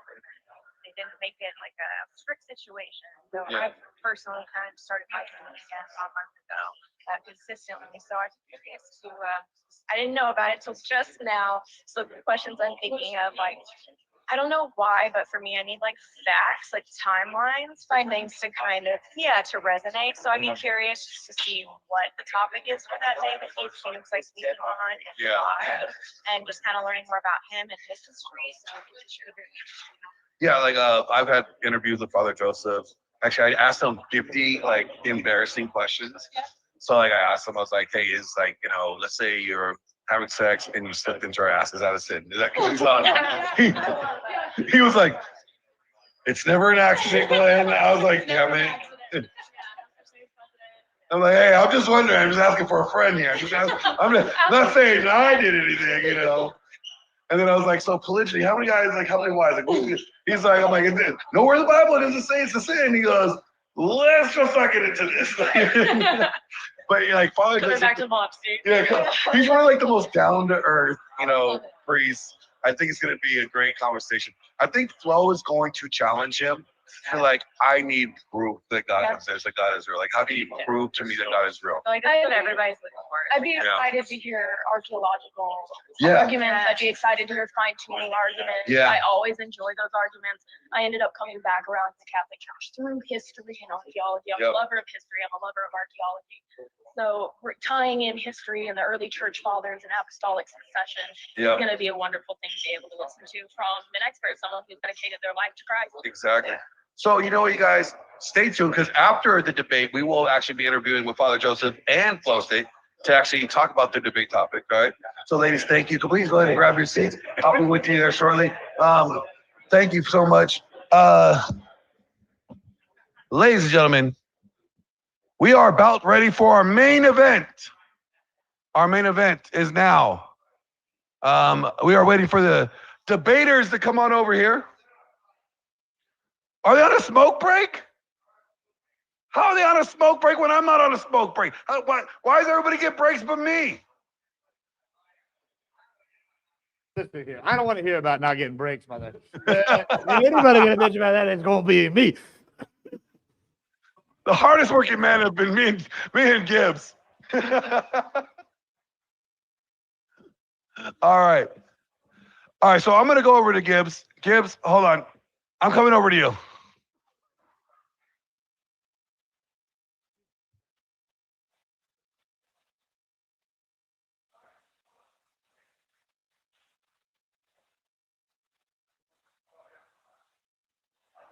I'm doing good. How you doing? Hold on. Yeah, I'm doing good too. Yeah, I'm really pleased with how this has gone so far. I can't say thank you all enough for all the super chats. We appreciate it. It's been very helpful. Keep them coming. Yes. Don't you stop. We are not appreciative enough of your super chats. Yeah, listen, we love them. I will make sure we read them. We'll probably do a little bit slightly different on this one. What, 3 little like super chat spots, depending on how much y'all are donating. So donate more, make it happen. All right, Joseph, I'm going to meet you over there. Yes. Over So there. here in a brief moment, he'll be interviewing him. Yeah, Glenn, I got to say, I'm real pleased how the event's gone so far. Can't complain at all. Everybody has been fantastic. All the debates have been really good. We've had such a good variety, I think. No, I think that the debates have been so interesting. Each topic, like the last one, like the debate, like who's the most corrupt president since Reagan. Yeah, it looks like on me or him. Me? No, you can't hear either. Oh, you're not going to hear it on those headphones. You won't hear him on those headphones. Okay, well, never mind. Good guys, check. Hopefully, I don't. The only time I don't have my chat pulled up to make double check. But yeah. So sorry, what were you? I thought that was a really good debate. Yeah. The most corrupt president since Ronald Reagan. Yeah, it was really good. I really enjoyed. Like I said, I've enjoyed all of them. They've all been very different. We had Wally and then Wally and Bones started off. Yep. LSP and Jake were good. Then we kind of we had the women, and that was really good with the feminism. And then we had kind of like a comedy almost a little bit debate. It was a comedy debate. Yeah, that was pretty good. I had my doubts. I'm going to be honest. Okay, I want to ask you, where do you fall in Cleavage Gate? Where do I fall on Cleavage Gate? Hopefully in it. I mean, I'm just saying. I don't know about the rest of y'all, but hey, I'm just saying. I don't know. No one's ever accused me of being too modest or something like that. No, I don't know. I really, that was fun. I had my doubts about that one. I thought it was still a good substantive, but it was good. Yeah, it was substantive. It started off a little bit ticky tacky, but we got through it. And it was pretty fun. So let me ask you this: what are you expecting from this next debate? This is our final debate. Father Joseph, is God real? Okay, right, with Flow State. I was talking to Abby. Abby was saying that she's looking for some historical timeline accounting, showing here, this is history, this is what we have documented, this is what we can prove.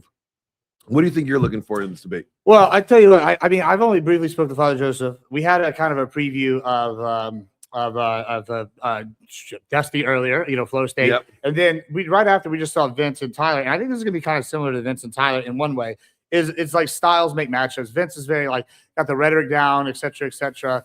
Tyler had the the analysis kind of thing with the stats and all this thing. And Vince came prepared, but Tyler is very much about the minutiae. So it was very good back and forth the styles. I think it's gonna be kind of similar in that regard, where it's, Flo is very witty, he's very quick on the one-liners, he's funny, versus I mean, I don't know much about Father Joseph, but he seems, from the recons I've had, have been very knowledgeable on the Bible. So I think he's gonna be able to get in depth. But it's kind of like the Roadrunner versus the Mountain. It's gonna be I think it'll be good. It's gonna be interesting. This is a really good evangelistic tool, right? Coming from Father Joseph's side, right? If you want to share the gospel, this is the best way to learn how to talk to your friends that are probably non-believers, right? And formulate a good conversation with them. So this is for anybody that's interested in their faith and they want to share their faith. This would be a good conversation to observe, how to be able to answer those questions that are kind of difficult.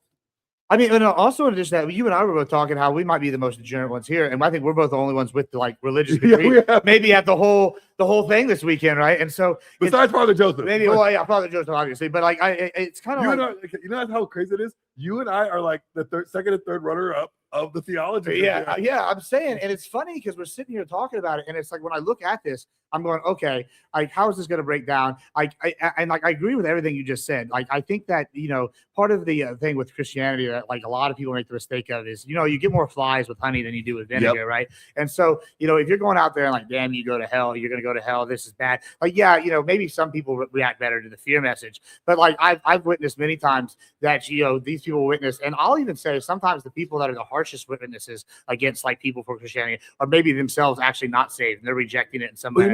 And I've had some interesting experiences with street preachers that are rage mode. I've talked to Flo numerous times about God, right? And Flo will tell you, Glenn, I like your approach to it. You're not a Bible thumper. You're not beating me over the head with it. There's grace there. There's understanding, right? And I think what that's going to be interesting because I think Father Joseph is going to have the same approach, right? He's not going to try to Bible thump him and tell him you're going to hell, you poor sinner. He's going to be hey, let me show you this. Let me inform this to you. Let me open your mindset to this and see if you're willing to receive it. Not if you don't receive it, you're rejected. You know what I mean? Right. Yeah. I mean, and one thing, and this is important, I'm looking at this from my Southern Baptist background, my Church of Christ growing up, right? Yeah. And so one thing is that they teach is one part about why you want to evangelize other people as a Christian is not maybe because you want to damn them or whatever, is because you don't want anybody to go to hell. Exactly. And being damnation is being away from God. So you want to bring them to God and make them feel better because you don't want to get to heaven and be the only one there. That doesn't sound very fun. So I mean, it's funny. You want to help people, really. That's the core of it. I think some people forget that. A Christian rapper by the name of Andy Mineo said this to me one time. He goes, "You know I hang out with strippers and porn stars?" I was like, "Why?" He's like, "Because I may be the only Bible that they will ever see." Well, that's what Jesus did too. Yeah. He hung out with Zacchaeus, the tax collector, who was the evil man, according to everybody. Hung out with the prostitutes. I mean, this is kind of who you should be witnessing to. If you're I feel like witnessing the people that already agree with you, then you're just an echo chamber. Yeah, you're not saving souls. You're just sharing the same message. You're just repeating something. Yeah, if you're at the preaching to the choir, there's literally why it's called preaching to the choir. You yeah. need to be going out there and talking to people like that's. And how do you appeal to them? Like, don't you think like the best evangelistic tool is appeal to them, like befriend them? Yeah, I mean, and also being able to relate. Like one of the preachers that I remember the most, he was a former professional bull rider. He used to be a total degenerate, like to rail lines, do crimes, all that good jazz. And guess what? Did he do lines on strippers? I don't know. He probably did them off bulls. Who knows? But I'm just saying, he really reached what came to me one day, and it just made me click. I'm like, okay. Someone you can relate to. I can't relate to all these straight edge. I've been a priest for 200 years. Yeah. I've been, my mama, she lived up in the era where everything was bad. Like I need someone with a little edge to him. A Father Same here. Burner, I know he used to be a boxer. Like he saw all this stuff. These are people that I've related to growing up. It's because they didn't damn you. They're like, oh, I was there where you are, and I got here. So come with me to see the light. I think that's a better tool. Well, And you know what? I hope to see some of that maybe. I'm gonna go over there. I'm gonna Sure. interview them, and then I'm gonna send them your way. All right. All right. I'll see you in a bit. All right, boys, as you just heard, we're going to be sending them on over to Glenn right now for the pre-fight interviews. And then we'll be back over here for our main event.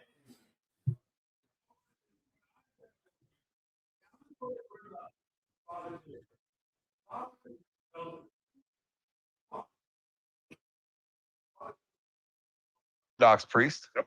So, Father Joseph, your debate topic is God real? Yeah.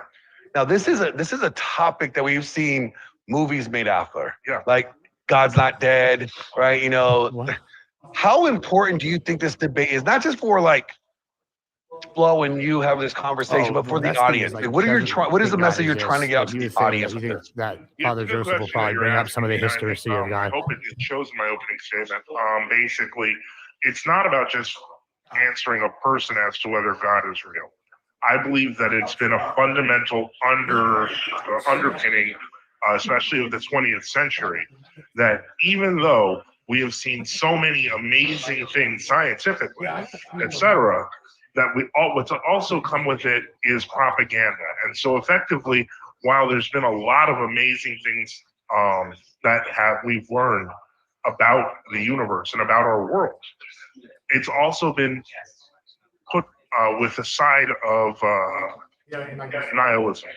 So it's basically been, don't notice that. What you really need to focus on is the fact that you're a monkey and God, the God's not real. Sex and drugs and pleasure is all that matters.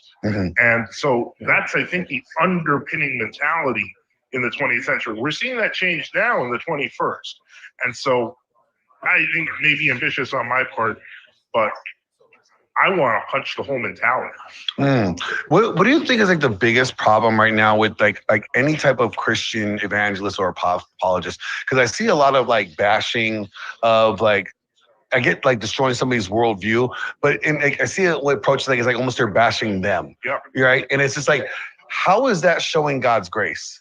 I don't think it is. And I would say that it is when you personalize it like that, you're really taking away from it. Because in the end, the source of all evil is the devil. Yeah. And so if you're trying to make it all about that person, then what ends up happening is the message that there is a propagandization of humanity, or at least Western humanity, etc. I don't want to be too overly specific.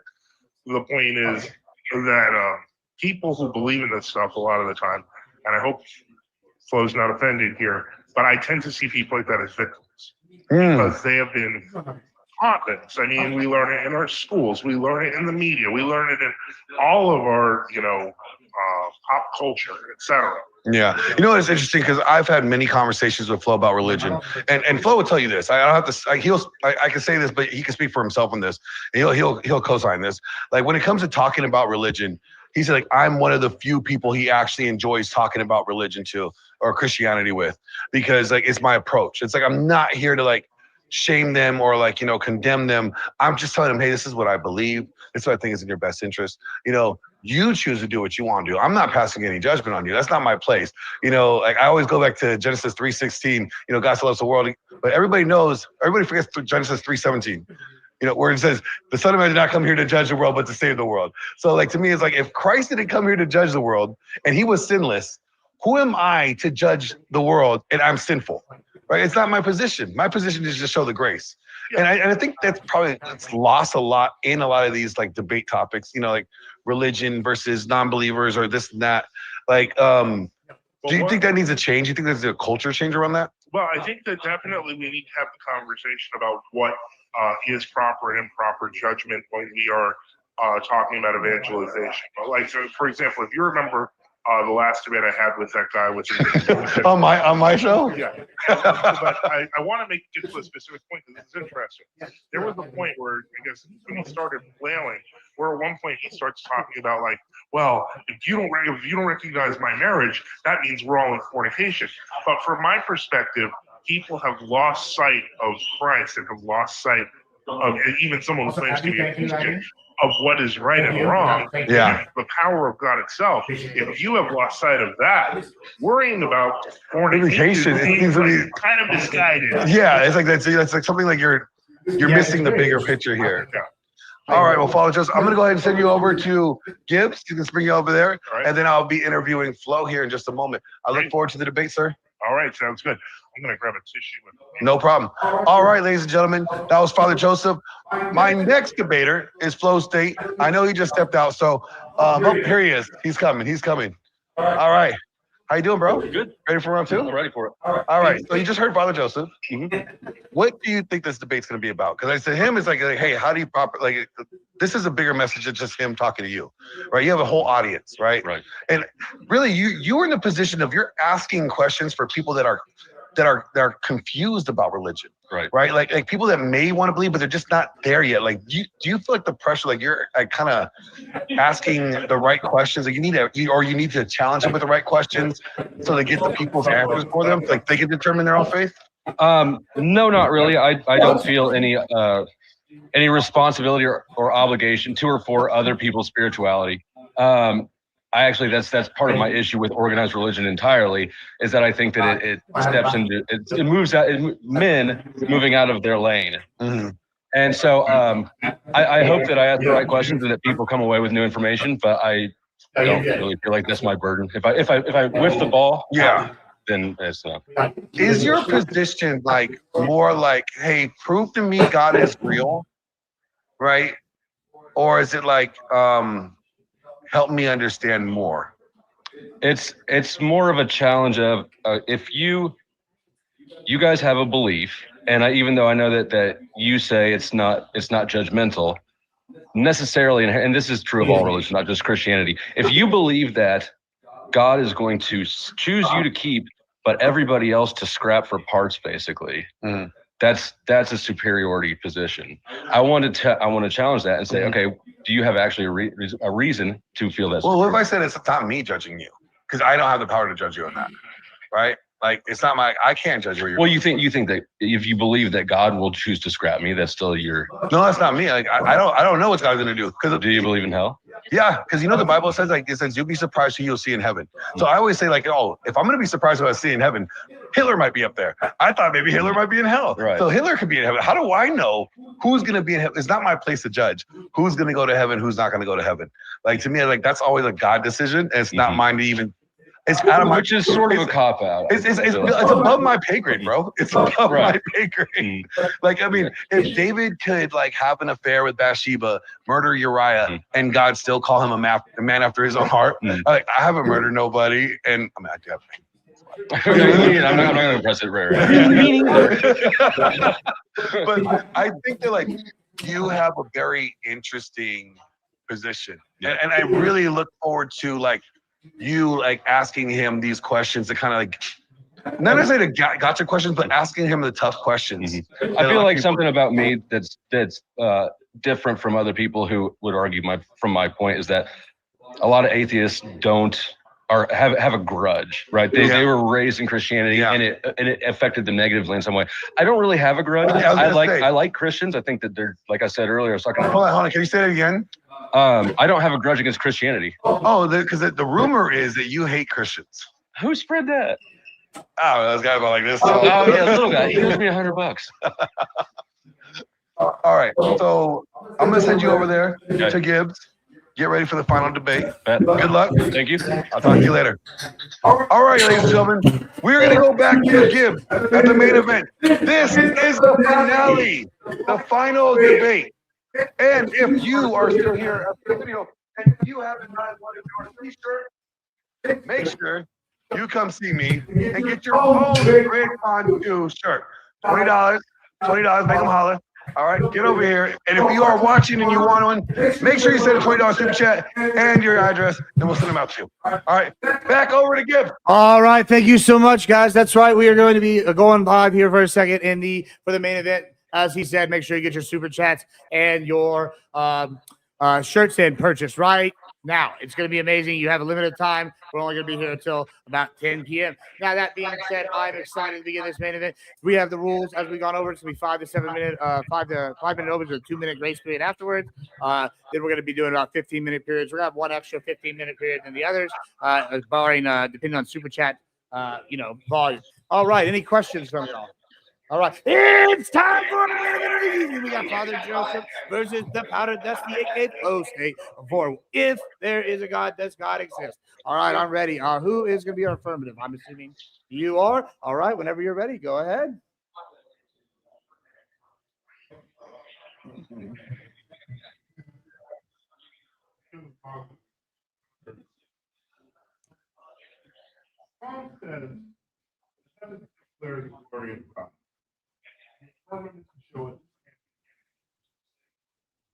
God is real. I'm tired of us pretending. Many people today, perhaps believe that the earth, the universe, and our reality is a result of random processes. We may claim some kind of morality, but deep down it's subjective. We've been taught since childhood, in our media, in our art, that we're nothing more than clever. And that all that matters ultimately is the fulfillment of personal. I'm here to show you what the truth is. We're not constant. We're creatures made by a creator living in the universe and screens. I assume everyone here has a cell phone. Your cell phone uses GPS to tell you where you are. But do you know what GPS requires? It requires extreme microscopic precision regarding space, time, and gravity. The technology in your pocket relies on the fact that our universe runs on precise laws. And the most fundamental of those, the expansion rate of space itself, what is called the cosmological constant, or lambda, is due to a degree of precision that defies imagination. Lambda, that's actually 10 to the 120 power, so 10 with 120 right now. If that expansion force were different by even 1 part, 10 to the universe would have either blown apart before stars could form, or even collapsed on itself entirely. That number is so large, it exceeds the number of atoms in the entire observable universe. It's a bullseye in the dark. Scientists can't a mile away. But it doesn't stop. The strong nuclear force, the glue holding atoms together, is balanced by a knife edge of 0.5%. It was weaker by 5%, no elements that are heavier than hydrogen. Stronger than 0.5%, all hydrogen burns away instantly, meaning no water, no stars, no life, no you.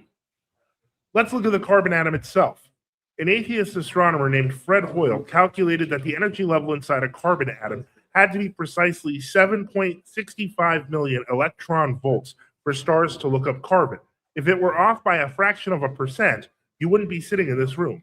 Hoyle looked at the math and said it was a put-up job, that a super intellect had monkeyed with physics. Now, my opponent and his fellow skeptics will hear these numbers that frankly make a lottery win look like a sure thing, and they'll shrug. They'll talk about epistemic uncertainty. They'll say we only have one universe. We don't know the probabilities. Maybe it's a random roll of the dice. But let's be honest about what that is. If you walked into a cave and found a fully functioning laptop plugged into a rock, glowing and running code, you wouldn't say, well, we only have one cave. We don't know the probability distribution of rocks. Maybe infinite tectonic plates over infinite time accidentally manufactured an Apple MacBook. Realistically, you'd look for the programmer. To avoid the programmer, the modern atheist has to invent a number of invisible, unobservable universes, for example, a multiverse. just so that they can claim we happen to win a cosmic lottery. They're willing to believe in infinite fairy tale dimensions rather than simply bow the knee to the creator. Perhaps my opponent likes this in a place of uncertainty, because uncertainty lets us off the hook. If you're uncertain, you don't have to obey. You don't have to repent. You don't have to recognize that your life is not your own. But the universe is not uncertain. The math is not uncertain. The moral law written on our hearts is not uncertain. We are blessed to live in an era where science itself has shown us evidence of the impossibility of the randomness of creation. In any other era besides the 20th century, such discoveries would have packed churches and had countless people drop to their knees in awe, repentance, and gratitude to their creator. Unfortunately, the 20th century also came with propaganda for atheism, materialism, and spiritual sloth, even as modern science discovered the evidence of a creator who wants us to find him. You are standing in a temple built by God. You can pretend the blueprints to your bodies drew themselves, or you can look at the evidence, drop the pretense, and acknowledge the architect. God is real. Choose this day whom you will serve. All right, thank you so much, and tell everybody who you are and where to find you, by the way. My name is Father Joseph Swaden, YouTube channel NFTU, or you can go to my website, nftu.net. Thank you so much. Powder Dusty, aka Flow State, go ahead. Thank you. My objective here is not to prove a negative. I can't prove that God doesn't exist, and I'm not going to try to. What I can do is demonstrate that organized religion specifically is presenting lies to people, and I would like to challenge some of the things that it claims. I'd also claim that, or point out that Jesus, I believe, would be agnostic. I think that God made us with limits to knowledge. We don't know everything. And if you have faith in God, you have to acknowledge that that's the way that God designed us. That's on purpose. Our attempts to backfill the things that we don't know, that we were not created to know, and claim to have knowledge that we don't, that not only doesn't get us closer to truth, it actually is us living a lie, which again is against Christianity. So I absolutely believe that Jesus would be an agnostic and would say that that's what you should be. After all, he was put to death by organized religious institutions. Another thing that I want to challenge is the idea that we are fallen and need redemption at all. If you believe that God created the whole universe, which I assume that you do, and if you believe that God is perfect, which I assume that you do, then everything that happens here must be perfect. It must be the way that he designed it. If he didn't want the devil tempting us, if he didn't want sin, he could stop that, or he wouldn't have created it in the first place. These things can't manifest themselves in a universe that was created entirely by one perfect God who only made perfection. As far as the claim that atheists want to choose that position so that they're off the hook for their behavior, and that it's a way of escaping being culpable for immorality, that's just completely unnecessary. Christianity also allows that. Jesus came to forgive all sins. All you've got to do is believe in him before you die. So as long as you just do an apology before you die, you're already good. So it would be unnecessary to choose this position to let myself off the hook.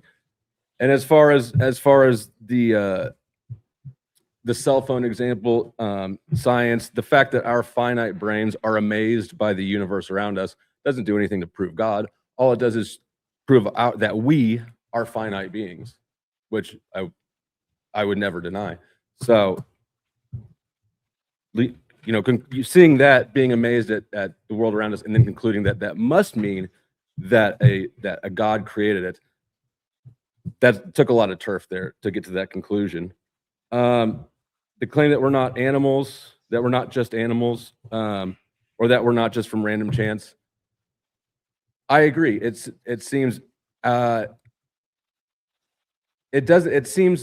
improbable. However, I'm not presenting that as a talking point. And again, the claim that we're not those things, you can't demonstrate that either. You're just appealing to human hubris to say that, oh, we're not just animals. Well, we are actually animals, right? We're the peak of animals, but we are biological organisms that live on this planet, reproduce, and then die. And I'm done there. All right. Well, cool. Thank you so much. All right, guys. So once again, guys, if y'all want to get your super chats in, get them now. We're going to go to an open period and have them go debate. But if you want super chats, you want questions read, you have comments, make sure you send us money. We will make those questions happen here, and we'll get these answers from our participants. All right, fight. Okay, well, that was a very interesting opening. You started by pointing out you cannot prove that God does not exist. Correct. You can't prove a negative. Well, even if you can't prove a negative, if you cannot prove that God does not exist, which I assume you can make an affirmative case for God not existing, but you can't do that, you've ceded the premise of the debate. I can say that there's good reason to not believe in the Christian God existing. I can't wait to hear it. Okay. But the ones you gave so far don't quite qualify. Okay. You said Jesus was an agnostic. Jesus famously called God his father. Now, I don't know, but I'm pretty sure my father exists. So the idea that, and if he didn't say that, and I should make clear, if we take the scriptures in context there, it's not really a debate about Christianity. I mean, we can debate that now if you're already ceding that God does exist. But the point is, not conceded that at all. Okay. Well, the point is that not only did he say God is my father and that I and my father are one, but when he said it, they were so shocked about blasphemy because they weren't agnostic. They were strict believers in Judaism. They picked up stones to kill him. They don't do that to people who don't seem like they're serious about what they're saying. The religious institutions did. He was speaking out against organized religion. No, he wasn't. You can't. If there was the only other religious organization he speaks about besides the Jews are the Samaritans. And all he says is there's going to be a period where people do not worship on this mountain nor on Mount Horeb. The whole point is that Christ is establishing that true belief, mind you, will spread throughout the world. And that each person being a temple of the Holy Spirit, therefore acts as, in the future, a replacement for that temple that will disappear. Do you think that we are? Why would God make us without knowledge if we were supposed to have knowledge there? Well, it depends on what you mean by make us without knowledge. Well, if the key to getting into heaven is that we believe in God, but God is hidden the whole time, and we don't actually know it. Remember anything before, I don't know, we're 5 or something, right? How does that make sense? That this is the requirements to get into heaven. However, I'm not equipping you with the things that you would need in order to actually know that. Flosay, that's part of the reason why I specifically started in the beginning with the heavens declaring the glory of God. That's just a claim that. Let me finish. The point is this: that when a child, before they get, you can argue with religious indoctrination, etc., they have a sense of wonder towards things like the ocean, towards things like trees, towards creation itself, towards different kinds of animals. That wonder is the tool that lets us understand the glory of God. And that wonder is beaten out of us systematically by our secular educational institutions, by underlying belief systems of those who market to us, because ultimately a believer is somebody who cannot be swayed by pure consumerism. And the whole point of what society, or what these vectors in society want, is to turn us into consumerist tools. If we have no place for God that gives us meaning, we will search for that meaning someplace else. And that's when we can give you commercials that'll tell you the meaning is in the next thing you purchase. I would suggest that Christianity also wants people to be consumers, except they don't really provide them with tangible goods as a result.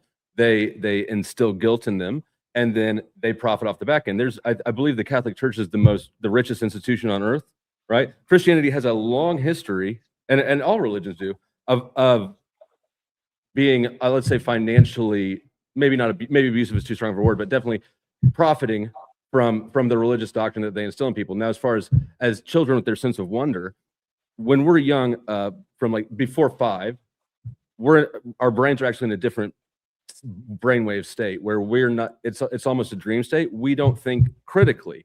That's why we're just absorbing the world around us and learning about things. So if you're telling somebody that they need to engage a mindset that they had before they were old enough to engage critical thinking, that in and of itself is a suspicious But what thing I'm to hold saying up. is, what I'm saying isn't that they shouldn't be critical. What I'm saying is that the current systems that are in place to make them critical actually give them blind spots that they don't usually notice, so that they develop a skewed philosophy. If you've ever worked in horticulture, you know that when you are trying to keep a plant straight, sometimes you have to support it to make sure it does. And if you don't do that, that plant will die because it needs that side support. It's the same thing with education. If you purposely know that kids, if given certain things and not given other things, will default to consumerism, etc., to materialism. Unfortunately, that's not the kid breaking, that's people breaking the kid. And so my point is that what we need to do, and I mean, we can talk about whether religion is a tool to manipulate, but I would argue that politics has largely taken over that role. It's not better, it's actually worse. Almost everything we've presented as a substitute for God, whether it's psychiatry, whether it's politics, whether it's consumerism, whether it's pornography, whatever it is becomes addictive enough, because even religious belief fits qualifications that we would call addictive. But each one of those is addictive enough to destroy people, and often does. There's no religious addicts anonymous, because it's not a disease. It helps people. But now we could argue that certain religions do bad things. I'll be the first to tell you, for example, that the Catholic Church has a lot of priests, because of the celibacy rules, who end up in homosexuality and end up in abusing children. But let me flip that around on you for just a moment. What system has even more pederasts than the Roman Catholic Church by 10 times over? The school system. That's right. So the point is, are we gonna, if we're looking for the real targets as to who the bad guys are, and it turns out that the bad guys are the kids teaching us God's not real, you monkey, sex good, and meanwhile we're going after the Catholic priests, maybe something's gone a little wrong there, and maybe we've done things a little incorrectly. Well, that illustrates is that predators go where the prey is. But then why aren't we arresting them in the right places? Well, we do. Teachers are getting arrested constantly. Not nearly as much. Now they are, because of the age of the internet, and priests have already been, like, the Catholic Church's name is garbage now. Yeah. So the point is, if the Catholic Church, if the teachers union got the reputation of the Catholic Church, half this country would be homeschooled or more. And I'm not going to stand up for teachers unions. I think they're trash. I agree with you. I think that they need more scrutiny than they're getting. But what about the entertainment industry? How many kids does that spit out? But this is all whataboutism. You're saying that the church is better than Hollywood, and I'm saying that's a low hurdle. Right, but you're also saying that the church is what we should focus on, when in fact even bigger sets of predators that are all around us are not worthy of even paying attention. Again, we're back to whataboutism. These are worse predators. I'll agree with you. Actually, I think that the church is a better institution than the public school system, or than Hollywood. I agree with that. But okay, well, again, I understand if you want to distinguish between the Roman Catholic Church or other churches, etc. But the point is, you can't broad brush religion as the bad guy, when in reality there's loads of bad guys. There are lots of bad guys. And if we're really concerned about the little ones who stumble, who was the first person who talked about how we should punish child molesters? I'm pretty sure that would be Jesus Christ, who said, if anyone should let these little ones stumble, we should take a millstone, hang it around their neck, and throw them into the sea. The only sin in the entire scriptures where Jesus Christ literally says you got to kill the guy is molesting children. So the point is that when we are talking about this, there's a standard of sin in the New Testament. And this is something that I tried to make a point, and you kind of said in your intro, well, all you have to do is say sorry before the end. That's the deathbed confession hypothesis.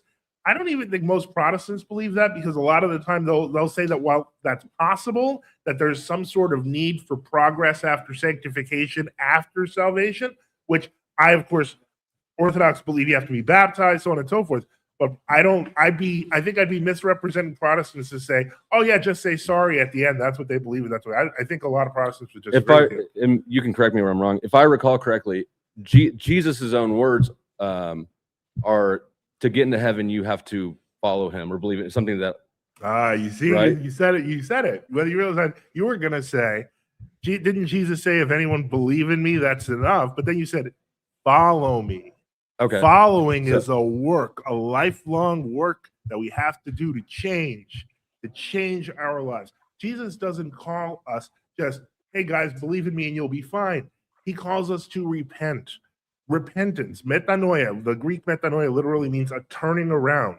And the point is, we are supposed to turn from our fallen ways. And the reason why we do that is because in the end, our turning around towards the creator of us, of everything, brings us to union with the creation of the universe. We find our place. Like I know that you mentioned, for example, that the constants are interesting to us finite beings.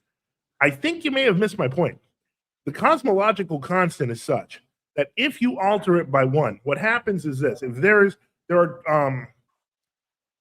it's the rate of expansion of the universe is what the constant is.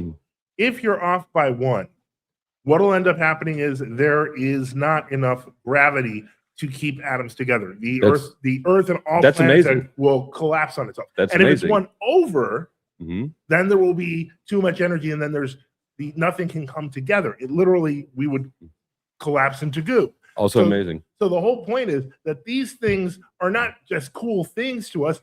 If it was not exactly that, and that number is higher than winning the Powerball, assuming the Powerball is not corrupted, 28 times in a row. 28 times in a row. And that's the constant that maintains our universe. Okay. So take the steps. Take me then to how you conclude that means that God exists. How if again, all you described is you just described your amazement again, and that was my point. Is that it's fine to me, like it is amazing. I'll give you that, but that doesn't lead to necessarily the conclusion. Let that me you ask you draw. a question. Sure. Because there is a non-zero possibility that a quantum event could occur under your seat, and the chair behind you could simply collapse into nothing. That's a higher possibility than the cosmological constant. Did you sit down doubting perhaps that the chair would work? I don't know. Right. So the point is, there's a level of credulity. I had some doubts my chair was going to work. I'm gonna be honest. I had that concern all day. Me too. Yeah, That's not for the reasons I mentioned, guys. That's just because we're not healthy. Yeah, that's probably a lot to do with it. But let's see here for that. So the point is that we make general assumptions about reality all the time. And this is not something that we can make a general assumption about. If that number is off by 1, this has been scientifically tested in the 20th century. The cosmological constant won't work. GPS, for example, if that number was off by 1, wouldn't work. The Mars rover, are you familiar with the Mars rover? Yeah. The calculations required to send the Mars rover into space autonomously require that constant. If it's off by 1, no Mars rover, doesn't go anywhere.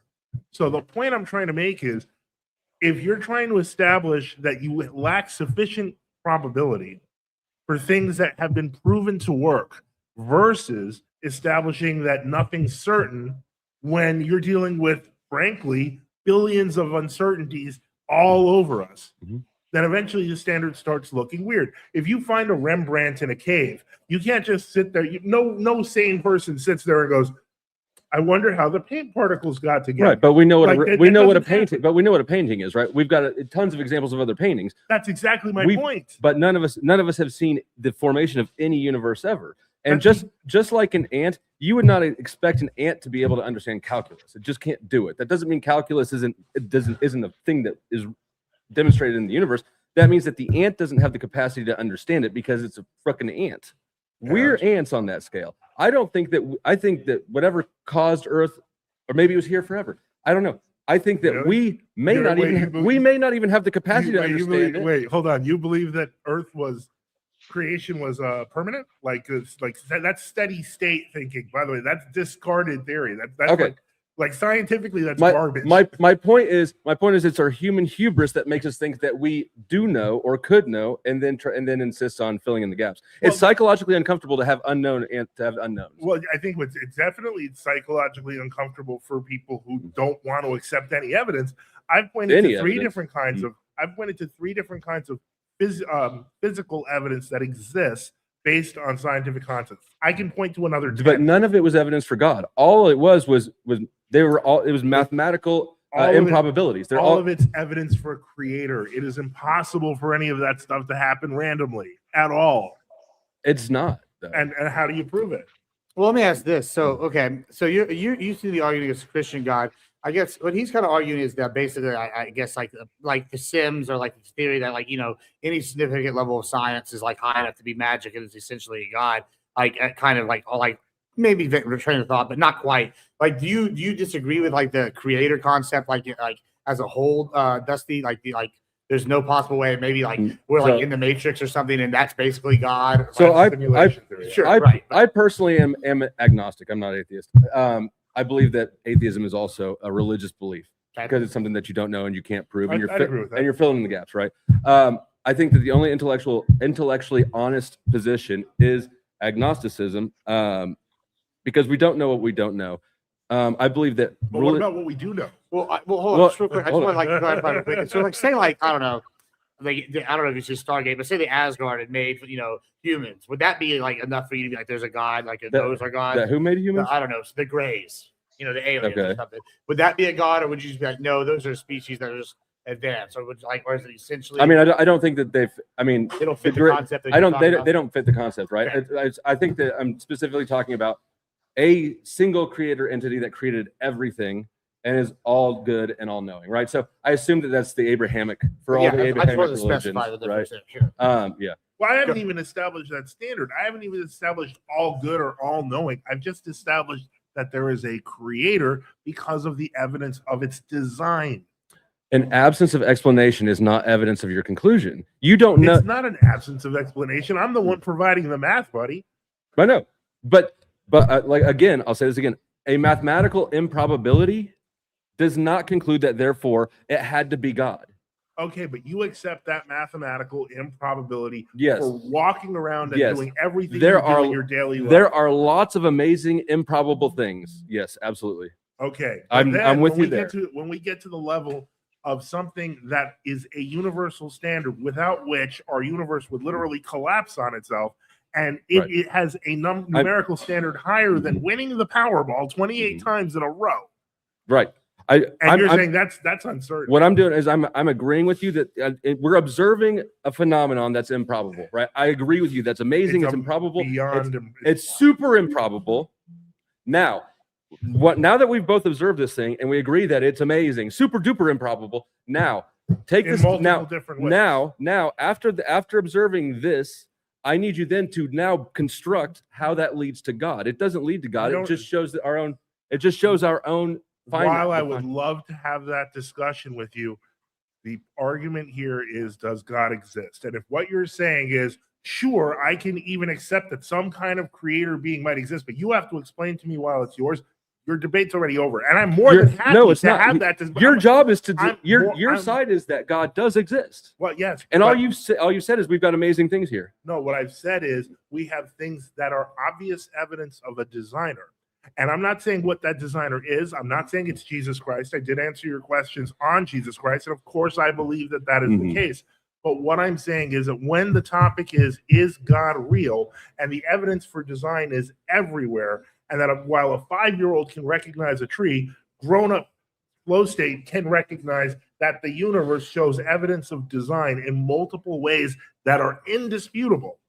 Then basically, we concede the argument. Is God real? We can say we know he's real. We don't know, or it's real. We don't know what it is. And we can have the second argument or debate as to what that is. And I will make my case for the Christian God.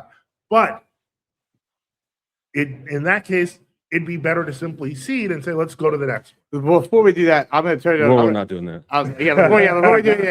Before we do any of that, I'm going to read some super chats, and I'm going to turn it back over to Flo here. So real quick, guys, we got audio to Avil. I'm sorry, I got a blurry photo. Avil 04280 for $5. What y'all are doing is really nice. Thank you so much. Raging Patriot 76er, $2 audio is no good. We fixed it. Thank you so much. Abers09, this may be the first time I've seen someone concede their position in the first 3 seconds of the opening statement. Thank you so much. Horse got infinite reoccurring big bangs. Eventually, one will create Earth's conditions. If God created us in their own image, does he also have lower back pain? The answer is, if he doesn't, we're going to have a powwow about it when I get there. All right. So listen, guys, thank you so much for the super chats. We're going to get going more into this debate. Please keep sending them. It's super helpful. We really appreciate all the love and support. Dusty, it was to you. Go ahead. Okay. So again, these phenomena that we observe in nature, we are applying human traits to the experience. Have you ever held a snake, a pet snake? Yes. Did Well, it, I've also held did it non-pet squeeze? Did it squeeze? It wrapped around you and squeezed you, I assume. Well, small ones, garden snakes. Will Yeah. do that, yeah. That's not because it loves you. A Yeah, lot of little I know. kids will hold a snake and say, "Oh, it's hugging me because it likes me." Right, and our job as parents is to say, no, that's Right. a general sign that Be- it's going to try to eat you. Right, because we have a better capacity to suss out what is the case and what is not the case than little kids do. So you've referred to little kids a couple times now, holding them up as ideals of wonder and awe that we should emulate. No, The- what I'm saying is that you were saying little kids don't have any understanding of anything, and I was trying to explain why Christ refers to little kids, and it is because of that wonder and awe. The point is, we lose something when we stop seeing the inherent beauty and difficulty of a tree. When, and again, I want to keep this as broad and scientific as possible, but when you're looking at what our Lord says about every hair on your head being numbered, when you look at a tree, you don't know how many leaves are on it. But there's a difference between you and the child who might wonder how many leaves there are. For us, being more reasonable, we've simply given up on the question when in fact our creator has an accounting of how many leaves there are on that tree. That's an amazing thing when you think about it. So in some sense, yes, children have a very imperfect understanding of the world, but in other senses, we are supposed to go back to thinking like children when we establish things like wonder. And that's part of the tells of religion being predatory, is when it wants you to think like a child and it wants you to not employ critical thinking. God gave us. Can I ask you a question? Do you think children think anything useful? I do not think that adults should look at children as models of behavior to emulate. That's why they're What children. about innocence? What about innocence? Well, we're not talking about innocence. We're talking about, do you think that kids think better than adults? In some ways, they do because they're clearer. Then Sometimes you can. then why is it they're not in charge of their parents? I mean, there's a few 'Cause answers. do I they can make give you. better decisions? They don't make better decisions. It's not an issue of better decisions. I didn't say that children are perfect thinkers. What I'm saying is that children have an understanding of wonder. And it's always, I hate to say this, but it's always, when I talk about things like this with grown-ups, the deadness of the lack of imagination always strikes me on the part of the adults. Like, the point is, there are good things about being a kid. I would say mean, it's the opposite. I think so that did there's. you have a happy childhood? I did have a happy childhood. Okay. It was- Why? Why? Yeah, you didn't know shit. I didn't know shit. I didn't need to know Excuse shit. my language. I didn't need to know shit. Everything was taken care of. So that's Yeah. it. Okay. So basically, your view is that as a child you were just completely ignorant. You had no concepts of anything, and No. you just. I think that children do not make better informed decisions than adults. That's why they claiming that they did. Right. And I don't think that childhood worldviews or psychology is something to emulate. I do think I'll agree that there are a lot of adults that get jaded and callous, and I think that's a bummer. I'd say that they lose imagination. I'll agree with you there, and I think that that's a bummer. However, I would disagree that belief in God is actually imaginative. I would think that an agnosticism, not knowing, actually is a lot more. There's a lot more opportunities there. Belief in God is just, it's very simple explanation. It's about like Big Bang. Okay, now I know that you're kind of separating agnosticism from like belief in theism, etc. That one is more creative than the other. I need remind you, however, that until the 20th century, virtually all great scientific minds in the West were Christians. So the idea that this is like that, like for example, do you know who the father of genetics is? Remind me. Gregor Mendel. Okay. He was a Benedictine monk, etc., who was practicing how to find more efficient ways of growing beans, and in so doing, discovered the foundations of modern genetics. Right. The point is, he was looking for something useful, and he used his imagination. These things do not necessarily disappear when one becomes a believer. Sometimes they are inspired by being a believer. Sometimes knowing that the heavens declare the glory of God inspires us to search for solutions in that creation. And did you say he was a monk? Did you? Yeah, Okay. he was a Roman Catholic monk. So probably that I would guess that monk, that lifestyle allows you to have time to devote to things like this, don't you think? Well, I mean, okay. More than like how did his religious belief contribute to his discovery of? Well, I would say that his religious belief made him notice things about creation and wonder if they could be manipulated, because that is the job God gives to Adam. But wonder's to not till the wonder's garden. wonder's not a religious feature. How do you know? Because I have wonder too, and I'm not religious. Well, yeah, but I like if there's you one thing don't I know wonder that it's not because of religion. Well, you don't wonder if your chair is going to sink into a black hole, but it's a non-zero I possibility. It could still happen. It could still happen, but I don't have to wonder because I've sat on a lot of chairs. Yeah. Okay. But I've not seen But any. you have a I've not seen therefore- any any universes be created. I've not seen any So God. you would now let me ask you a question. If you have not seen any universes created, then how can you expect any other standard than the one universe we have? I'm not expecting any standard. What do you mean? I'm saying that there's things that we don't The know. constants Mhm. show that it is evidence of a creator because of the fact that it can only be done in one specific way that is so improbable, once again, that moving it would be like winning the Powerball 28 times over and failing. Well, this is actually interesting. You just said, okay, you've never seen any universes created. What if there was an example of humans creating a universe? Would that prove there is a God or isn't a God? What do y'all think here? I think that would just be proof of humans pretending that they are a god. I believe well, we've heard of what's known as simulation theory. Sure. And simulation theory posits the idea that maybe we're not, there's no God. Maybe we're all just part of a giant video game. Sure. And basically the creator is a giant gamer. Yeah. Like that's just personal. That's just like- theology. exactly That's what theology I'm for saying. nerds. That's just Fantasy. theology for nerds. But what about you? What do you think if, like, say we created a pocket universe in a laboratory? Would that prove or disprove God? It still doesn't say where we came from. It just says what we What did. if you just made a really, really complete world in Minecraft? Sure. Okay. Again, sorry. Thank you. Appreciate it. I look like an idiot now. All right, go ahead. I think a better question would be if God exists and if God created everything, why the big peekaboo? Why the big hide and seek game? I don't think it's been a big peekaboo at all. I think God has been around for the whole time. Let me give you an example, because I'm sure that we could all sit around and talk about different kinds of miracles. I'm going to talk about my own personal experience that I saw with someone else's miracles. It had nothing to do with it, because I, for the most part, grew up and lived, even in my weird conversion, as a skeptic.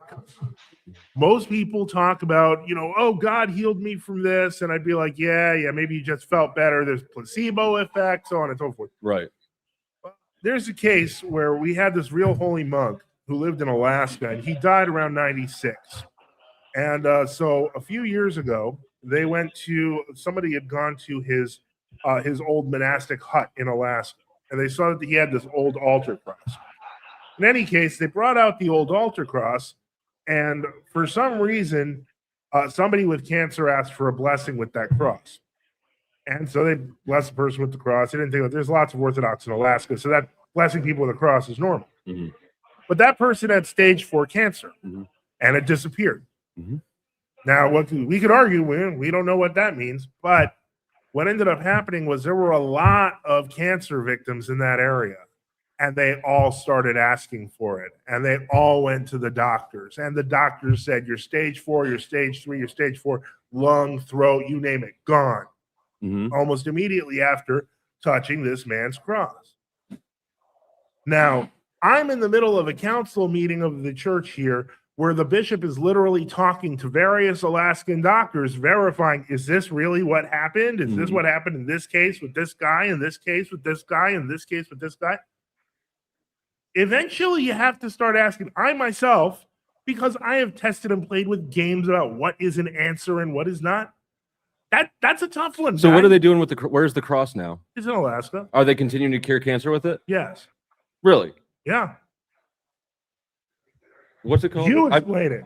I can't explain it. I've never heard of it. I don't. Well, yeah, it's fine. It's called spontaneous healing of cancer, and if you want to know more about it, you want to just know ask my bishop. What's the cross called? Or is there? It's an altar cross. It doesn't Okay. have it was just a monk's cross. So why hasn't this thing blown up? Why aren't people? Why doesn't? Well, you don't know. Why haven't I heard about this until now? Because of the fact that nobody knows about orthodoxy, but I guarantee you there's a whole bunch of Christian miracles going on all over the place that you haven't paid attention to. And I'm not talking about those frauds on TV who hire an actor to faint when you touch them. I'm talking about like the real stuff where people lose real diseases and real things happen. Any Christian in this room of any faith tradition can probably point you to some gotcha stuff they read about in books, gotcha stuff they heard about from people, so on and so forth. Those are the claims you need to investigate, and you honestly need to investigate them by the thousands. Well, why? Hold on. Why? Because again, evidence of a pattern we don't requires we don't have to go down every rabbit hole. At some point, you can go, okay, I don't know if you believe in the Shroud of Turin. At some point, I can go, okay, the Shroud of Turin's a what? The Shroud of Turin. Oh, the Shroud of Turin. I absolutely do. Okay, that's a scam relic, right? No, it's not. I've looked into that. It's a scam relic. No, it's not. Okay, that's fine. You realize that the last carbon dating they did on it, they determined it couldn't be other than 2,000 years old, that it had bacteria on it that were 1,700 years old. I realize that they have kept testing and testing and testing, and eventually they found somebody who would say it might be older than that. But the vast majority of the tests do say it's not that old. No. Yes, they do. That's just cherry picking. No, it's not. Yes, It's not. it is. And even I know that you're not Catholic, but even the Roman Catholic Church's position on it has not changed. They've said it's a. The Roman Catholic Church famously does not declare anything to be real or not real because of the fact that they don't want to deal with the legal claims. Remember that Roman Catholicism has seers who think that the Mother of God speaks to them from the sun and ends up blinding believers every other year. There's a reason the Pope doesn't want to verify those things. It's called legal liability. If you're saying like, "Oh, Mary spoke to me from the sun," and then you get like, cornea burning, then like your family decides to sue the Vatican, like there's a reason that they don't. But there's no legal liability in confirming a relic. No, there isn't. But that's why I'm saying that if you look, the majority of the studies that have been done and recent ones, I'm talking about most recent, and they did make because I know which study you're talking about. That's from 1978, dude. Right. They did make a claim about the Shroud of Turin though, and they have not changed it. Well, they didn't They said it was not authentic. No, they said that it is not verifiable. They didn't say it's not authentic. I know that case. Yeah. Now, So- I'm not going to argue. Now, if your entire case, if I'm pointing to people being spontaneously healed by Christian relics, and your entire case is, well, maybe the Shroud of Turin is 13th century. If the Shroud of Turin is 13th century, let's just end this on that. How was it painted? How was it painted? What do you mean? How was it painted? How was it painted? I would assume with paint. Okay, well, no. I don't know what you're asking me. The pigments on the shroud are of unknown origin to this day. Okay. It's not paint. Okay. So what is it? It's a fraud. It's a fraud relic. Oh, so it's made out of fraud paint. We just don't know what that is. Furthermore, you think that was Jesus the only person to get crucified and then What? wrapped? Was Jesus the only one to get crucified by the Romans? No. Of course he was not. Was he the only one that counted? even if I were to grant you, which I'm not doing, even if I were to grant and say, okay, this is a cloth of somebody that is 2,000 years old who was crucified.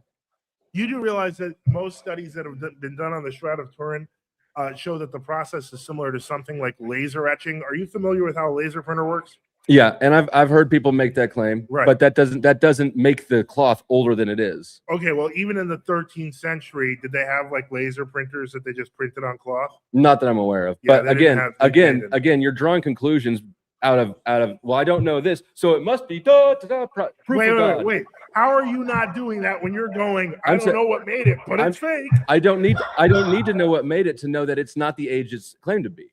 How? How can you prove that?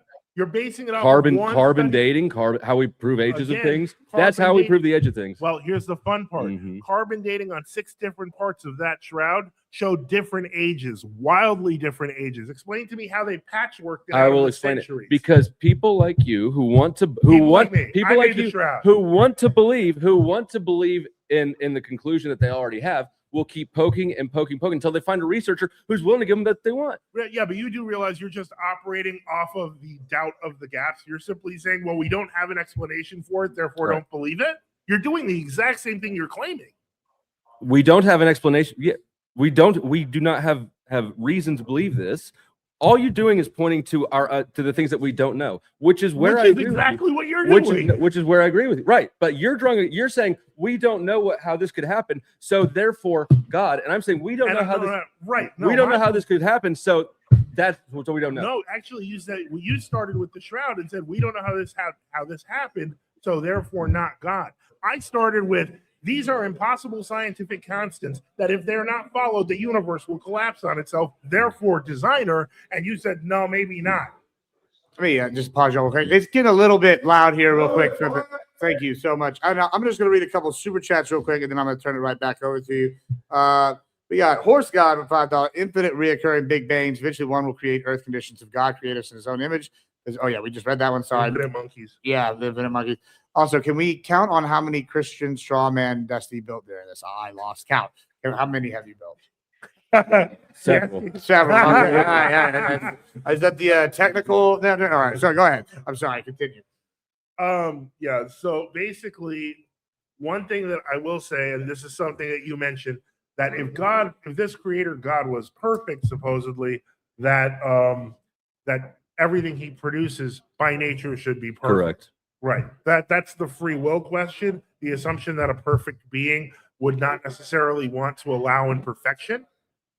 Correct. However, that doesn't follow. If a perfect being wanted to have a being that was flawed to strive to perfection, then they would want an imperfect being in the universe. So your assumption is baked in, like a perfect being must reproduce a perfect result, which is a great argument for between the Father and the Son. I was pairing the perfection with the all loving claim, right? Okay. So if he's all loving, then he would not want to create imperfect beings, knowing that some of them will fail and then be tortured for eternity. Well, not necessarily. We don't know the nature of the torture for eternity, but more importantly, you are assuming that your finite being understanding of perfection is perfection. I'm assuming that my understanding of love means that you don't torture somebody for eternity. Yes, I am. I would. Do you agree with you. that? Well, I don't know. How do you feel about what should we do with child molesters? Oh, but I thought you didn't want to hurt anyone. That's not love. I didn't say I don't want to hurt anyone. There's lots of people I want to hurt. Oh, okay. I did. But is that perfect love? I'm not offering perfect love. Okay, but if you were and people did perfect evil, would you not have something to respond with? I don't offer perfect love, and I So therefore, how can you speak for God if you don't offer perfect love? You're the only one claiming to speak for God. I'm saying that I'm there's not claiming to inconsistencies speak here. for God. I'm simply saying that God is real. I can speak for parental love, and I can say that if we treated our kids like God treats humans, supposedly, where it puts them in games, otherwise they die and get tortured. What are you talking about? Explain.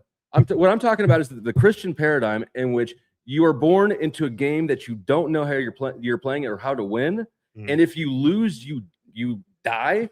Okay. That's not loving parents. That's literally the plot of the movie Saw. Okay, well, fun fact: I've never watched the movie Saw, and you'd like it. No, I wouldn't. I've seen clips. I've read the wiki. I find those movies a waste of time and designed to introduce despair into humans. I agree. That's bad. Yeah, I don't. I'm not saying it's a good movie. I'm just saying it does. The plot does follow your. But the point is that plot is not proper parenting. I would argue most people don't think proper parenting is represented in Saw, and I would argue that that's not the way God sees His creation. We can have a discussion on the nature of the question of people who are outside Christ. What happens to them? If there are differences in what is hell or Hades, what happens to people after they die? But all of those presuppose a creator. And the internal contradictions within that worldview is a good reason not to believe the tenets of that worldview. Okay, but you're not dealing with the internal contradictions. That the delicacy of the universe is such that if you took it as seriously as you claim to take the claims of Christians, You would be questioning whether you could sit down on the chair. Well- You would be questioning whether your microphone could work. You'd be questioning whether your cell phone would blow up in your hand. You'd be questioning whether that pen that you're holding isn't going to just jump out and hit you in the eye. The point is, you simply have no idea when you're dealing with such levels of uncertainty versus certainty. And if you're willing to say, well, that doesn't matter, then really you should be questioning whether you can walk, whether your next step is going to send you through the floor like a cartoon. You know, I mean, the point is, the reason that you don't do that is because you understand that certain things are finite, graspable, observable, etc. One such example is the fine-tuning of the universe, the electromagnetic standard, the strong gravitational force. These things scientifically have been shown in the 20th century to be very specific in how they work and to be very specific in how they hold the universe together. None of those things can be random. And if we try to randomize them, we've already seen scientifically the universe collapses. So that is evidence that something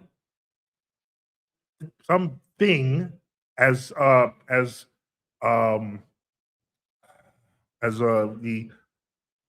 physicist had put out more, I believe I mentioned earlier. He said a super intelligence has monkeyed with physics, because he, being an atheist, when he saw that the production of carbon had to be 7.65 million electron volts, because of the fact that if it was not 7.65 million, if it was off by one, the stars wouldn't have enough energy to produce carbon. If it was over by one, they again wouldn't have enough energy to produce carbon. It was exactly that number. Without that, the stars couldn't produce carbon, and no carbon, no humans, no life.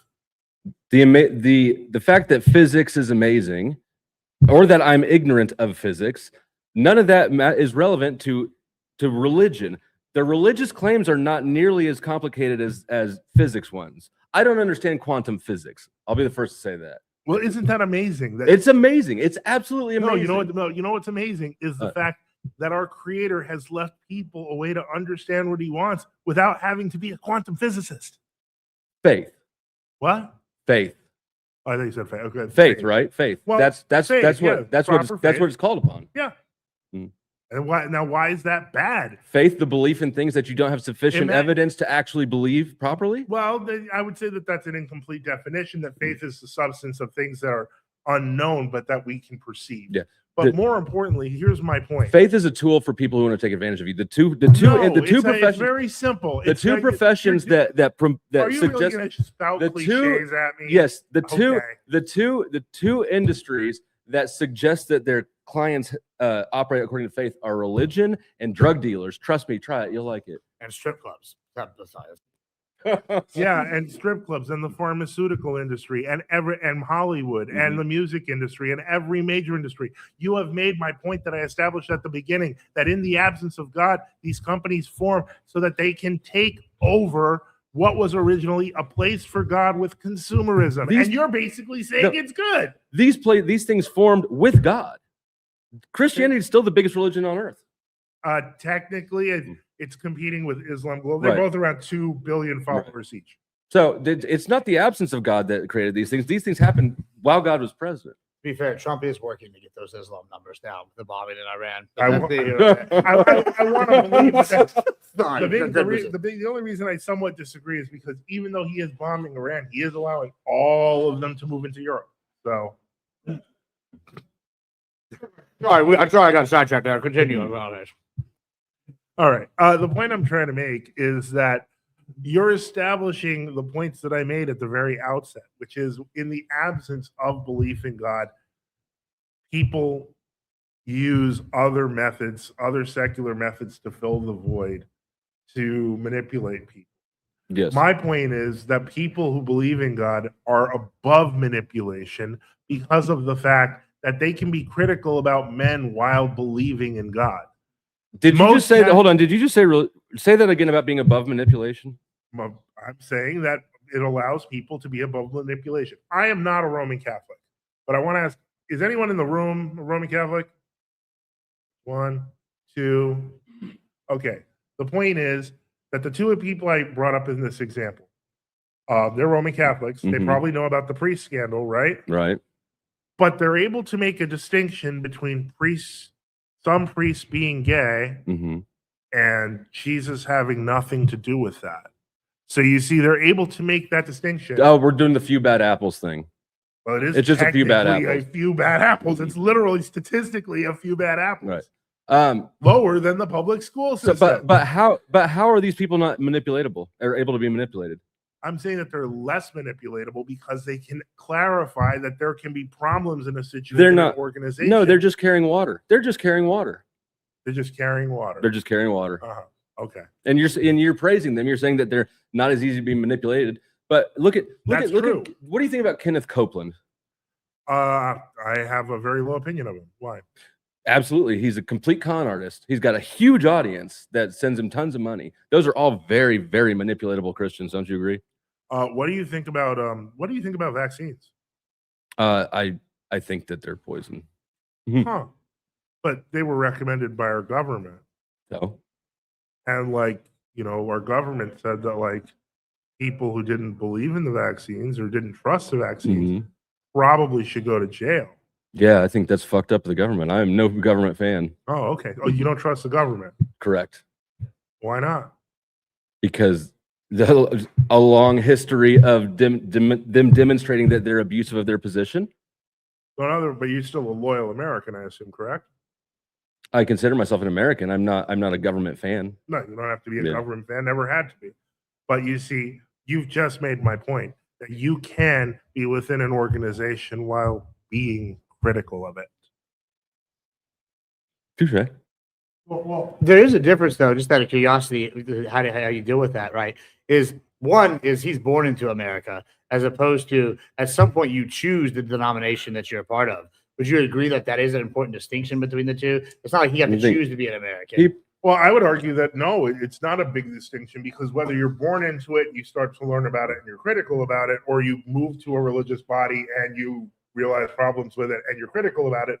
The point is, the establishment of critical thinking can occur in a religious concept. But I guess the difference I'm asking is, right, so when I look at it, right, if I want to renounce my church and go to a different one, I can just leave, and then I can go to another church. Some church on a promise of a letter. I can go to a different denomination. I can just not be a Christian.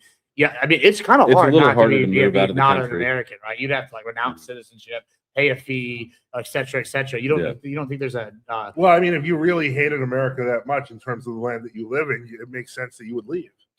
Okay. Do you think that's an important distinction? I think that being born into, I think that almost everybody stays in the religion that they were born into. Very few people shift religion. I don't know that that's true. Statistically, I think that's changed a lot. Okay. But as far as the frictions or the cost of changing that thing, yeah, I think it's significant. You can just drop church or just go down the street to a new one. But yeah, becoming not an American, that's a massive difference. But the point is not whether or not it's the standard is harder or easier. The point is that you can act critically of an organization of which you are part of, and religion gives you that. Ironically, consumerism doesn't give you that. What do you mean? Okay, people who replace their religious fervor with interest in Taylor Swift. There's a lot more. Swifties are real. They're nuts. They're nuts. Right. Now, the point is, because of the nature of it, ideological conformity is not just easier, but encouraged. So in some sense, the accusations you make towards religion of being cultish, if you will, seem to happen more when people stop paying attention to God and start paying attention to material crap. I don't think that there's anything about religion that moves people away from materialism. In fact, I think that look at a good example is the Mormons. A good example is the Mormons. They're very materialistic, very wealthy. Yeah. Okay. I would argue that many Anabaptist groups are as well. Sometimes like the Amish or the Mennonites, while they have policies that are very pro-familial with each other towards the out group, I would say their business practices are sometimes predatory. Right. So, but the point I'm trying to make is that that said, that again comes from that whole in-group, out-group thing. But all of the critical pieces in terms of questioning what we believe, in terms of trying to figure out right and wrong, every philosopher on this matter, up until the 20th century, with almost no exceptions, was a Christian. That's not true. That's not true at all. Okay, there's a lot of historical criticisms of Christianity by philosophers. You Okay. know that they're there. I know that they're Yeah. there, and most of them So- are 20th century. Some, like Voltaire, will go back a couple of hundred years. Humanist critiques of Christianity have existed. That's not a There's- big deal to me, because sometimes the critiques are based on straw men. There were lots of, and I can't think, I don't have any names off the top of my head. They're all, Latin names. There was a lot of criticisms of early Christianity in the 3rd, 4th centuries when it was Criticisms of early Christianity. yes, there was a lot of philosophical criticisms of Christianity, and I don't remember who Like wrote them. Marcus Aurelius. No, but I do like him. Well, he did books criticizing Christianity. So there you go. So yeah, But exactly. he was a pagan. But he you wasn't tried, a Christian self-criticizing. What? He was a pagan talking about how stupid Christians were. right? Of course, somebody criticizing Christianity is probably not going to be a Christian. Not necessarily. We've done more self-criticism than our opponents, I would argue. But none of this has to do with the fact that when you are dealing with the evidences in the creation of the universe itself that are now obvious to us in the age of spectroscopy and other sciences, to deny the existence of a God. I'm not asking you to believe in my God. I'm not asking you to believe Jesus is Lord. It will help you if you do, but I am asking you to at least accept that the scientific worldview that you live on operates on one that is based on a creator, because it can't be any other way. What's the word I'm looking for? It can't be any other way numerically. It's not possible. You're talking about You mean you don't know any other way to explain it? No, it's not an issue of don't know it. It is in fact possible that there could be other ways. You're assuming that you have knowledge of 100% of the The possibilities. reason why And I'm back saying, the reason back why to the ants. No, the reason why you've missed. I've stated this about 10 times and you've missed this. Is that the reason I know it can't be any other way is because scientifically it's been shown that if you change any of the variables, Earth goes bye-bye. The universe goes bye-bye. I understand that. I haven't missed that at all. I haven't missed it at all. It's not that there's any other way we haven't found yet. It's that any other way we know of destroys the universe. That's the difference. That again does not. Okay, this mathematical phenomenon is amazing. I've given you that. Now, It's God. it's not just mathematical, it's scientific. It's based on physics. Well, right. It's Cosmology. It's mathematical. That's not scientific proof of God. It's not. No, Otherwise, it's scientific proof of creation because it is fine-tuned, because the universe cannot fine-tune just itself. because you don't know how something got there or got that way does not mean that God did it. But I do know how something got there. I've been explaining it to you the whole time. You're the one going, big numbers can't explain. And I'm sitting here going, it can literally be explained. You're explaining a scientific phenomenon through faith. You're just making the claim. You haven't. I'm literally the only one putting up numbers, and I'm the one explaining through faith. Yes. Okay. Give me aside from your fascination with big numbers or amazing numbers or your wonder, right? Or the universe blowing up if it doesn't work this way. Right. Again, right. Yes. It's a very good number. Now, how do we? It's not just a number. It is literally a number. These It's are literally what are known numbers. as constants. What you're saying is I don't understand it, so therefore God. And No, you're jumping a lot of things. You've missed the point. I'm saying I do understand it, so therefore God, because any other answer blows up the universe. So how come there are so many scientists who believe in the Big Bang?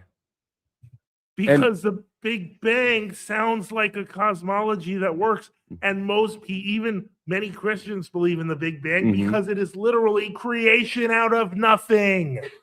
Without a God, there's no God under Big Bang. There's no God under Big Bang, is there?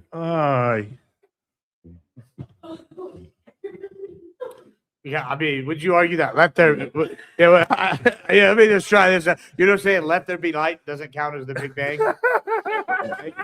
Boom, let there be light. There it is. Like that. He's like, did you hear him say, "Let there be light"? I'm just, yeah. I mean, Were I'm- you there? I mean, but you're here promoting us. There's specific attributes to your God. The debate isn't actually about creationism. It's about God. No, I know. That's Right. all it's about. And the fact that I can show you evidence of creation and all you can do is go, but coincidence, Joe, tells me that you do not understand the fundamental problem that physicists are relying on and that many of them are turning to belief about. Many of them are not. Okay. I'd challenge you Mhm. to ask in this age of AI, say what prominent scientists ended up becoming Christians or believed in Christ. I can list off names like Werner Heisenberg, who's like one of the fathers of quantum mechanics, who famously said, "The first sip of the water of science will make you an atheist, but God is waiting for you at the bottom of the glass." Okay. The point is that there are more scientists than you realize who do believe in God. And that's once you remember that there are more scientists outside of America, then you will realize that there's lots of scientists who believe in God and don't make that big of a deal of it. The point I'm trying to make is that the idea that has been inculcated by American media companies, etc., that believers stupid, non-believers smart and buy things is wrong. It's programming. And when you get past it, you realize that there's nothing, there's no conflict between a Christian being a Christian and a Christian being a scientist. Religion is programming as well. You can say that it's programming to not believe in God, but there's Sunday school, right? Does your church have Sunday school for kids? No. It doesn't? No. Orthodox don't do that? Some do, but most traditionally don't, because the teaching is in the liturgy. It's in the icons, the scripture readings, etc. The kids pick it up. Remember, we don't freak out if kids are playing in our churches. If they're just sitting around and on the floor or something, it doesn't bother us. So it's just a different kind of worship, because our worship is kind of static and facing in one direction. But that's just Orthodox. The point I'm trying to make is that to see when people say Sunday school or teaching kids CC, that's religious indoctrination. You know how I hear that? I hear, I don't like your religious indoctrination. I'd prefer they have my religious indoctrination. Because you see, if you don't, So you teach your- acknowledge it's indoctrination. Okay, if I teach my You kids acknowledge look, that, right? if I teach my kids look both ways before crossing the street, is that indoctrination? Yeah. Is it helpful to the kids, or should I not do it? Should I Okay. just say good You're luck? you're just, but I just want you to say, yes, you acknowledge that religions do indoctrinate kids. I never said that they don't, but I'm Okay. saying that it's a good thing if it's not manipulative. Telling kids that they're going to go to hell for eternity if they don't stay in the religion and contribute to it is abusive, I would say. Unless it's true, in which case Unless you're it's- helping them. Like we haven't gotten into the debate about hell.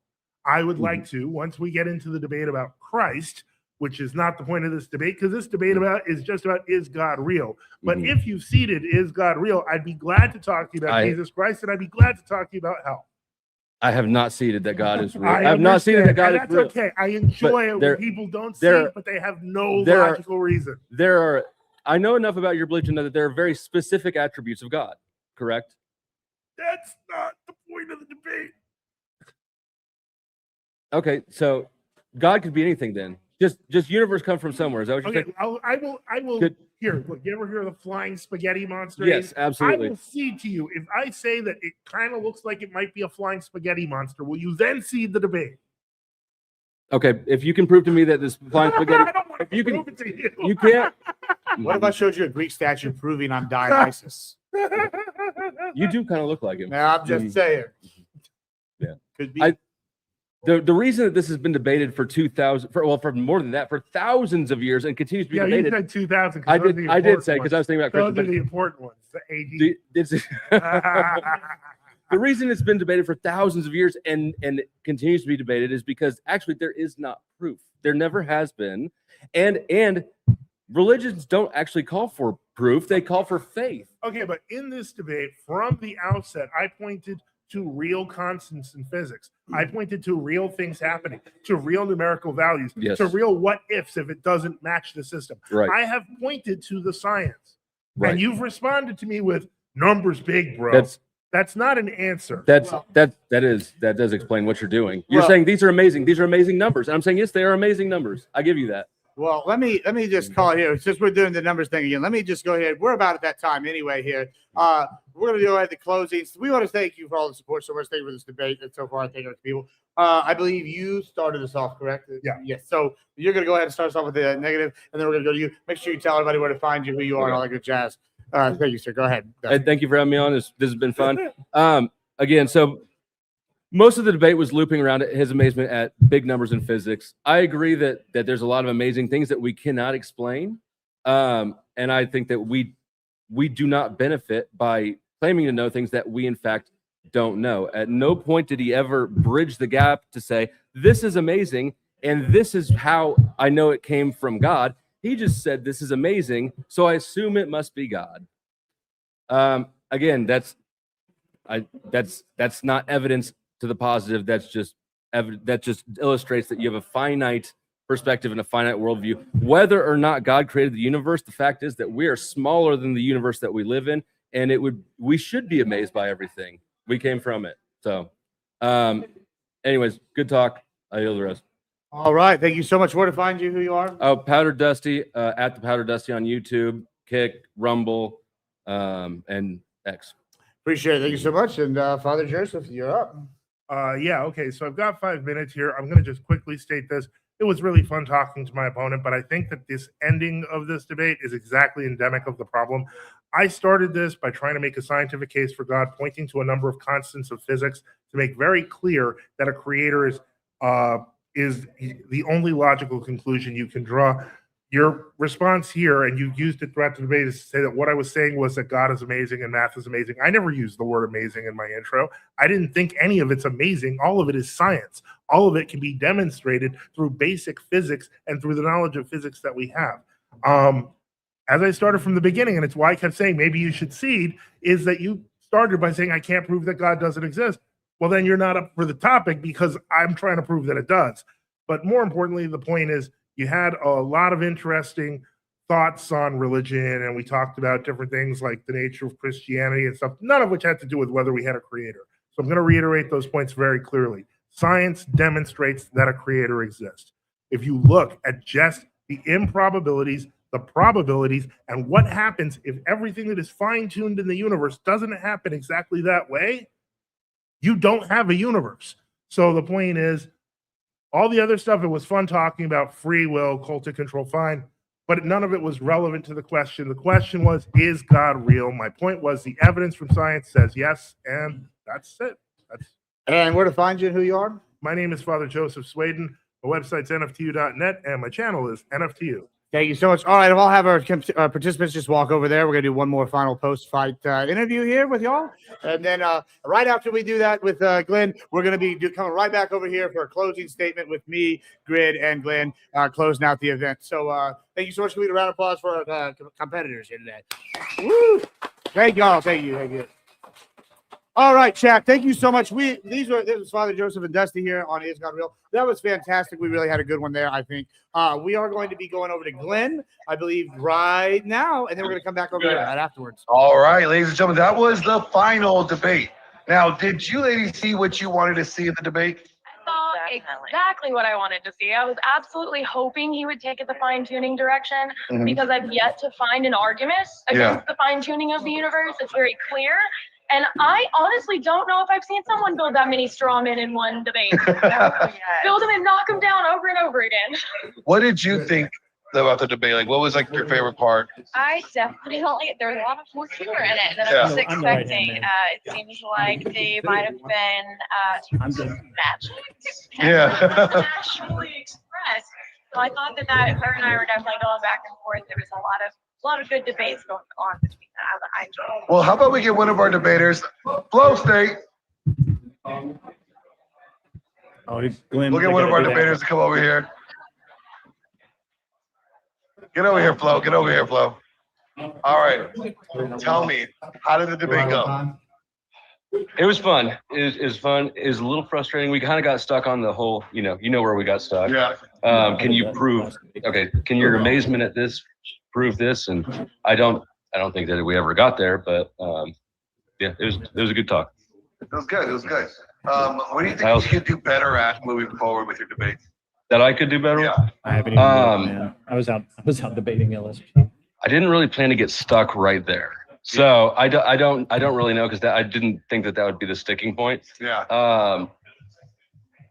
I thought the shrouded turn part was kind of fun, because like I just can't believe that that he thinks that's real. But no, I don't know.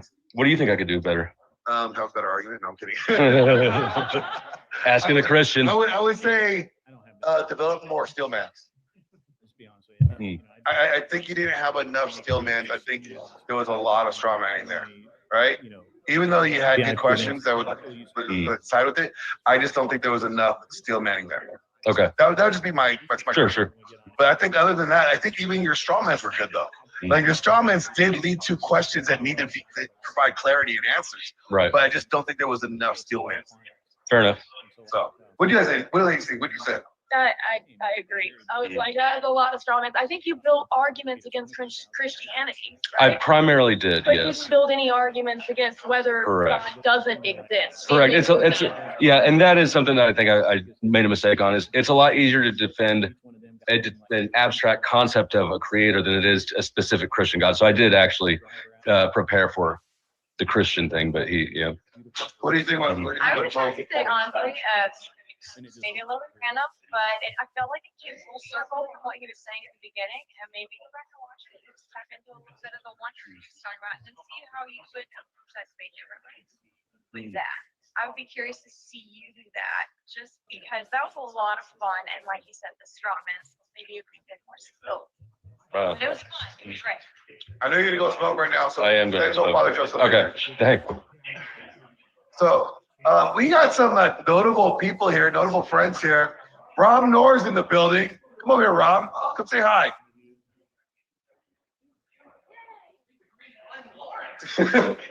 I'm with the great Rob. VIP, baby. VIP. What's up, man? How you doing, bro? I'm doing good. Doing good. Hello, everyone. Rob, you're here for DebateCon. Yeah. Talk about DebateCon. What can people expect for tomorrow? Because today was just kind of like the prelims, like the opening act for, what you guys are doing. Yeah. So what can people expect from you tomorrow at DebateCon? Tomorrow's religion debate.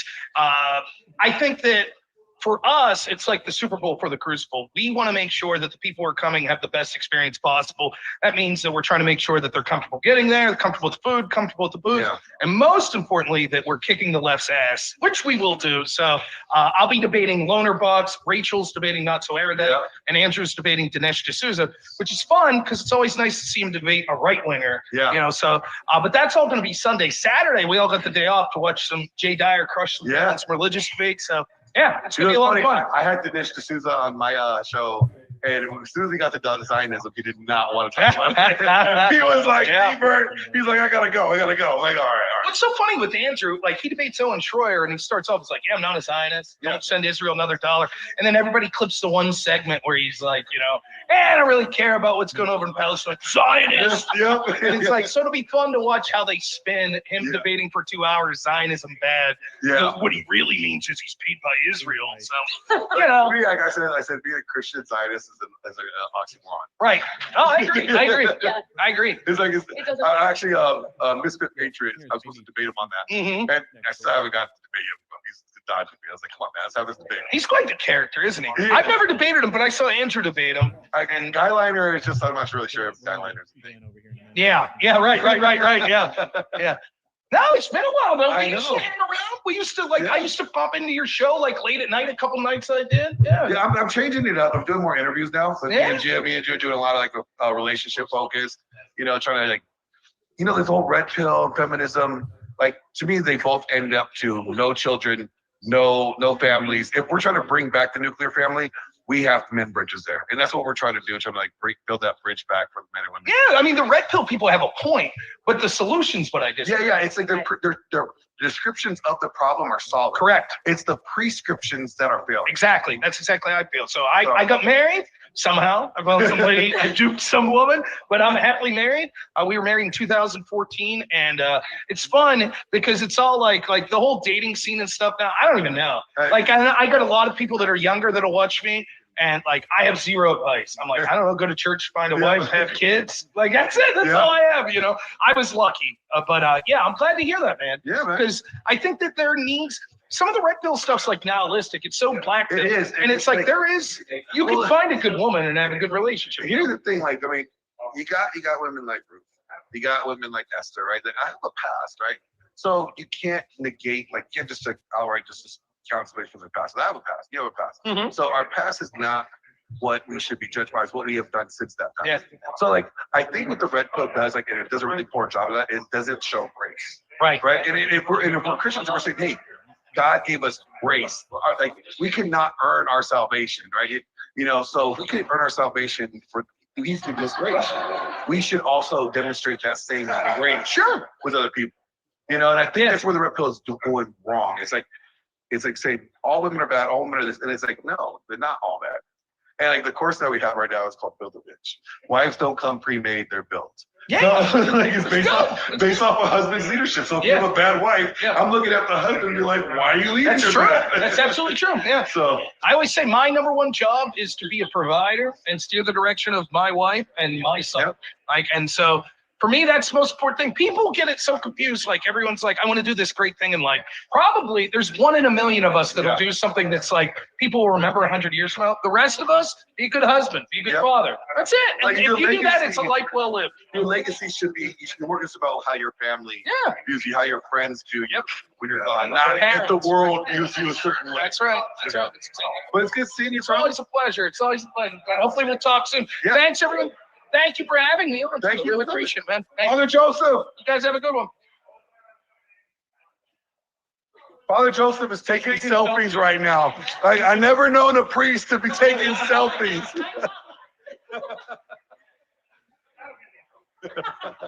All right, Father Joseph, how was the debate? I think it went well. I think I think the whole point is, I think God is demonstrable, even if you have to get into all the other things with, our Lord, etc. But when it comes right down to it, you can demonstrate God from science. And the whole point of my openings and other statements was just use raw science. Don't touch anything else. And I think it worked well. Yeah, I thought like a lot of us got the questions that we wanted answered. You said you heard exactly what you wanted to hear at this debate. Tell Father Joseph what that was. He did. He asked me before the debate. He's like, "What would you like to hear?" Like, I think if he brings fine tuning, it's over. The fine tuning argument is purely scientific. Yeah. So it was a very, very good job. Well done. I agreed every minute of the way. Dima, what about you? What did you like about I Father really Joseph? like like you said, how you're able to keep it, scientific almost, and almost keep some facts. That it sounds like I haven't been to your church, or just more part of that, but it does sound like you're not focused on the indoctrination of it and what we're on purpose and getting everybody on the right path. So for that was I love hearing that. That's my goal for everyone. Your life history. Did Father Joseph give you that historical account, like the way you wanted it? Or That was the goal for me, at least, just to hear it out of that. So I definitely learned that, like you say, science, scientific facts, basically. That's where I think society has fallen off, and we have kind of lost track. We don't focus on our grace, and we don't focus on our humble, and maybe going that route is the way to go. Yes, I would say so. I agree. Father Joseph, thank you so much, sir. It's a blessing having you here. Thank you. All right. Grid 1 needs to go over there with Gibbs. Grid 1, you got to run. All right. And I got to run over there too. So I got to go.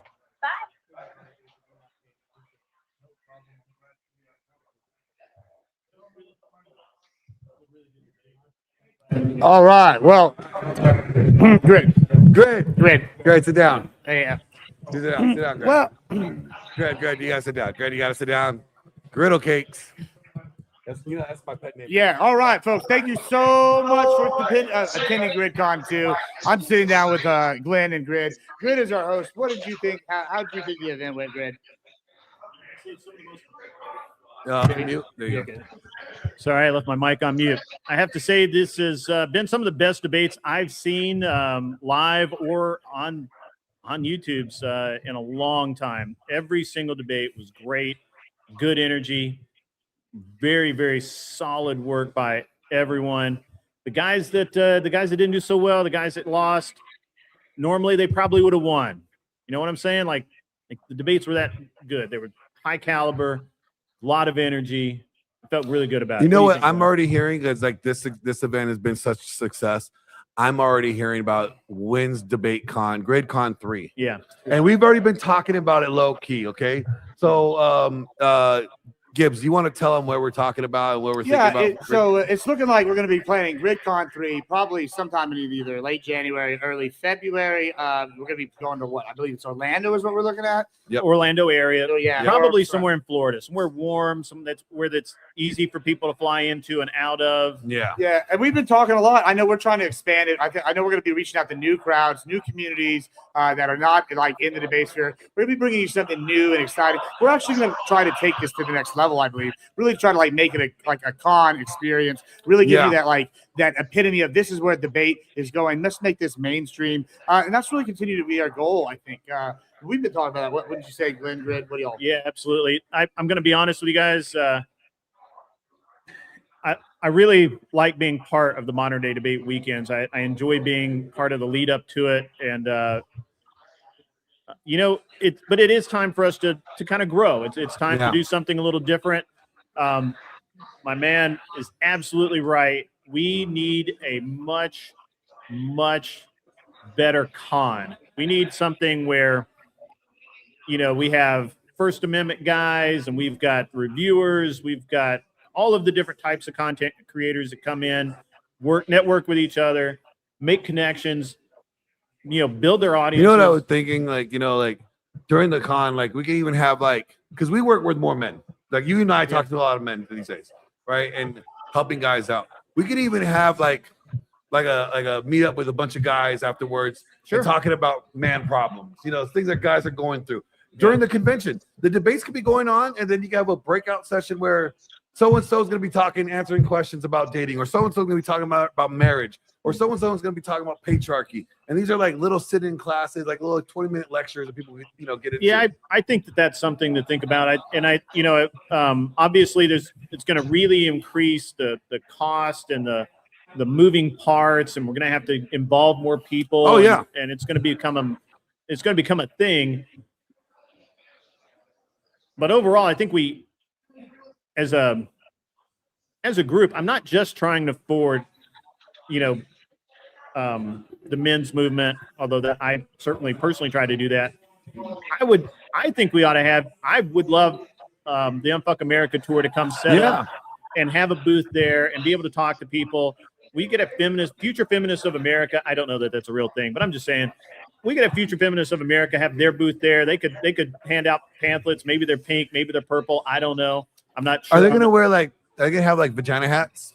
They could do that. I will totally buy cool. a vagina hat. I would buy a vagina hat. I mean, really, I think what you're trying to say is we're not bashing any of these other events, but what we're really looking forward to is to take this the next level. We want to take that next step. We want to make this an event that people want to go to. People want to go to TwitchCon because everybody's there. People want to go to DreamCon because everybody's there. We want to make this an industry standard, an industry leader. That's really, I think, what our goal is and what we're talking about this year. And I'm pretty excited for what we're cooking up, just based off. Oh yeah, what we've all seen. I did the first one in Nashville. I did that basically on my own with all my own gear and everything. I had my man Gibbs stepped up huge as a moderator. We had a lot of volunteer help to set up and tear down, which we have again this year. This year I had Glenn here to help out. He's done a lot with the production. Gibbs helped out a lot as well. You guys look at the quality of the camera. You look at the qualities of the sound. You look at the people we have. We've got 2 people back behind the computer right now, focusing and making sure everything looks right. It takes a whole team to do these things.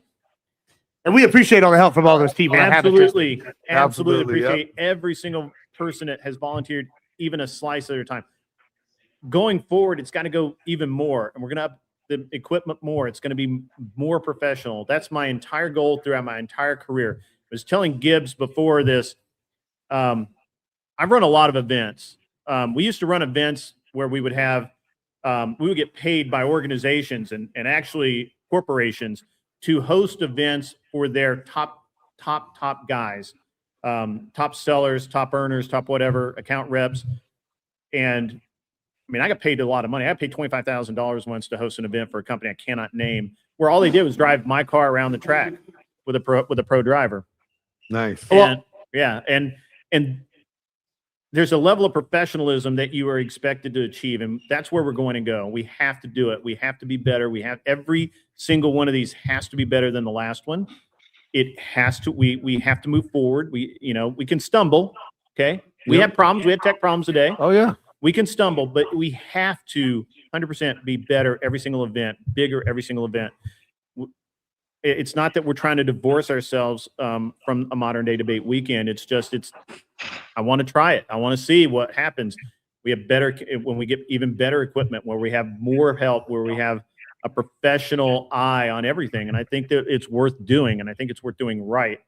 And this was part of that. I could have called this event off. I should have bailed, because I've been in 4 states in the last 5 days. Yeah, I saw you a week ago. Yeah, right. In studio at my place. I'm not lying. I've been all over the country. I'm tired. I'm beat up. I haven't even streamed myself in like 2 weeks. The reality is, this has to happen. It's for you guys. It's for all the people who showed up. Big shout out to everyone who came out live. It's I want to behind the camera. I want to give a shout out to my boys that you know who you are. I'm not gonna say your names because I don't want to dox you guys. Okay, do it now. But you guys They've know who already you been guys done. are. You guys came out strong. You came out willing to help, and you guys didn't have a question. Like, as soon as they, hey, we need this, you guys said, all right, we're on it. I appreciate you guys so much. You guys have no idea how much that means to us. If it wasn't for you guys, a lot of the stuff would not get done. Like, we wouldn't have our food here. That's true. Some of you would not have shirts on right now. Okay. We know we had to cover up Jake's indecent chest hairs. So we got him covered up. Modesty. All right. But hey, what do you guys say? Want to wrap it up? Yeah, I mean, I want to say one last thing. Yeah, I agree. And with everything you're saying, and like another thing is like the making memories, making it. Like this is a good one, right? I've had 2 of my oldest friends from college come in here. They stepped up and helped out. It's been a turbulent time getting here for these events. If you run any events before, like we're replacing people last minute. We replaced 2 girls here this morning. Like it's great. Like literally 7 a.m. I'm like, hey, who's gonna be awake here just to help me out? And like I'm not joking. You can ask me. We got stuff done, and we provided a professional event. I'm very pleased with how this went. Oh yeah. Yeah. I mean, we can wrap it up. What any closing thoughts? Yeah. I'll say, you know what? GRIDCON 2 was a hit. Thank you all for watching that are at home watching. Hey, can we get a live? Can we get a live? Yeah.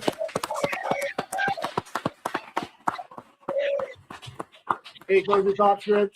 Ladies and gentlemen, have a great night. All right. Well, for the rest of us, thank you so much. We're closing off. Thank you. And have a safe trip home. And hope to see you again next year, later this year, going on. Woo!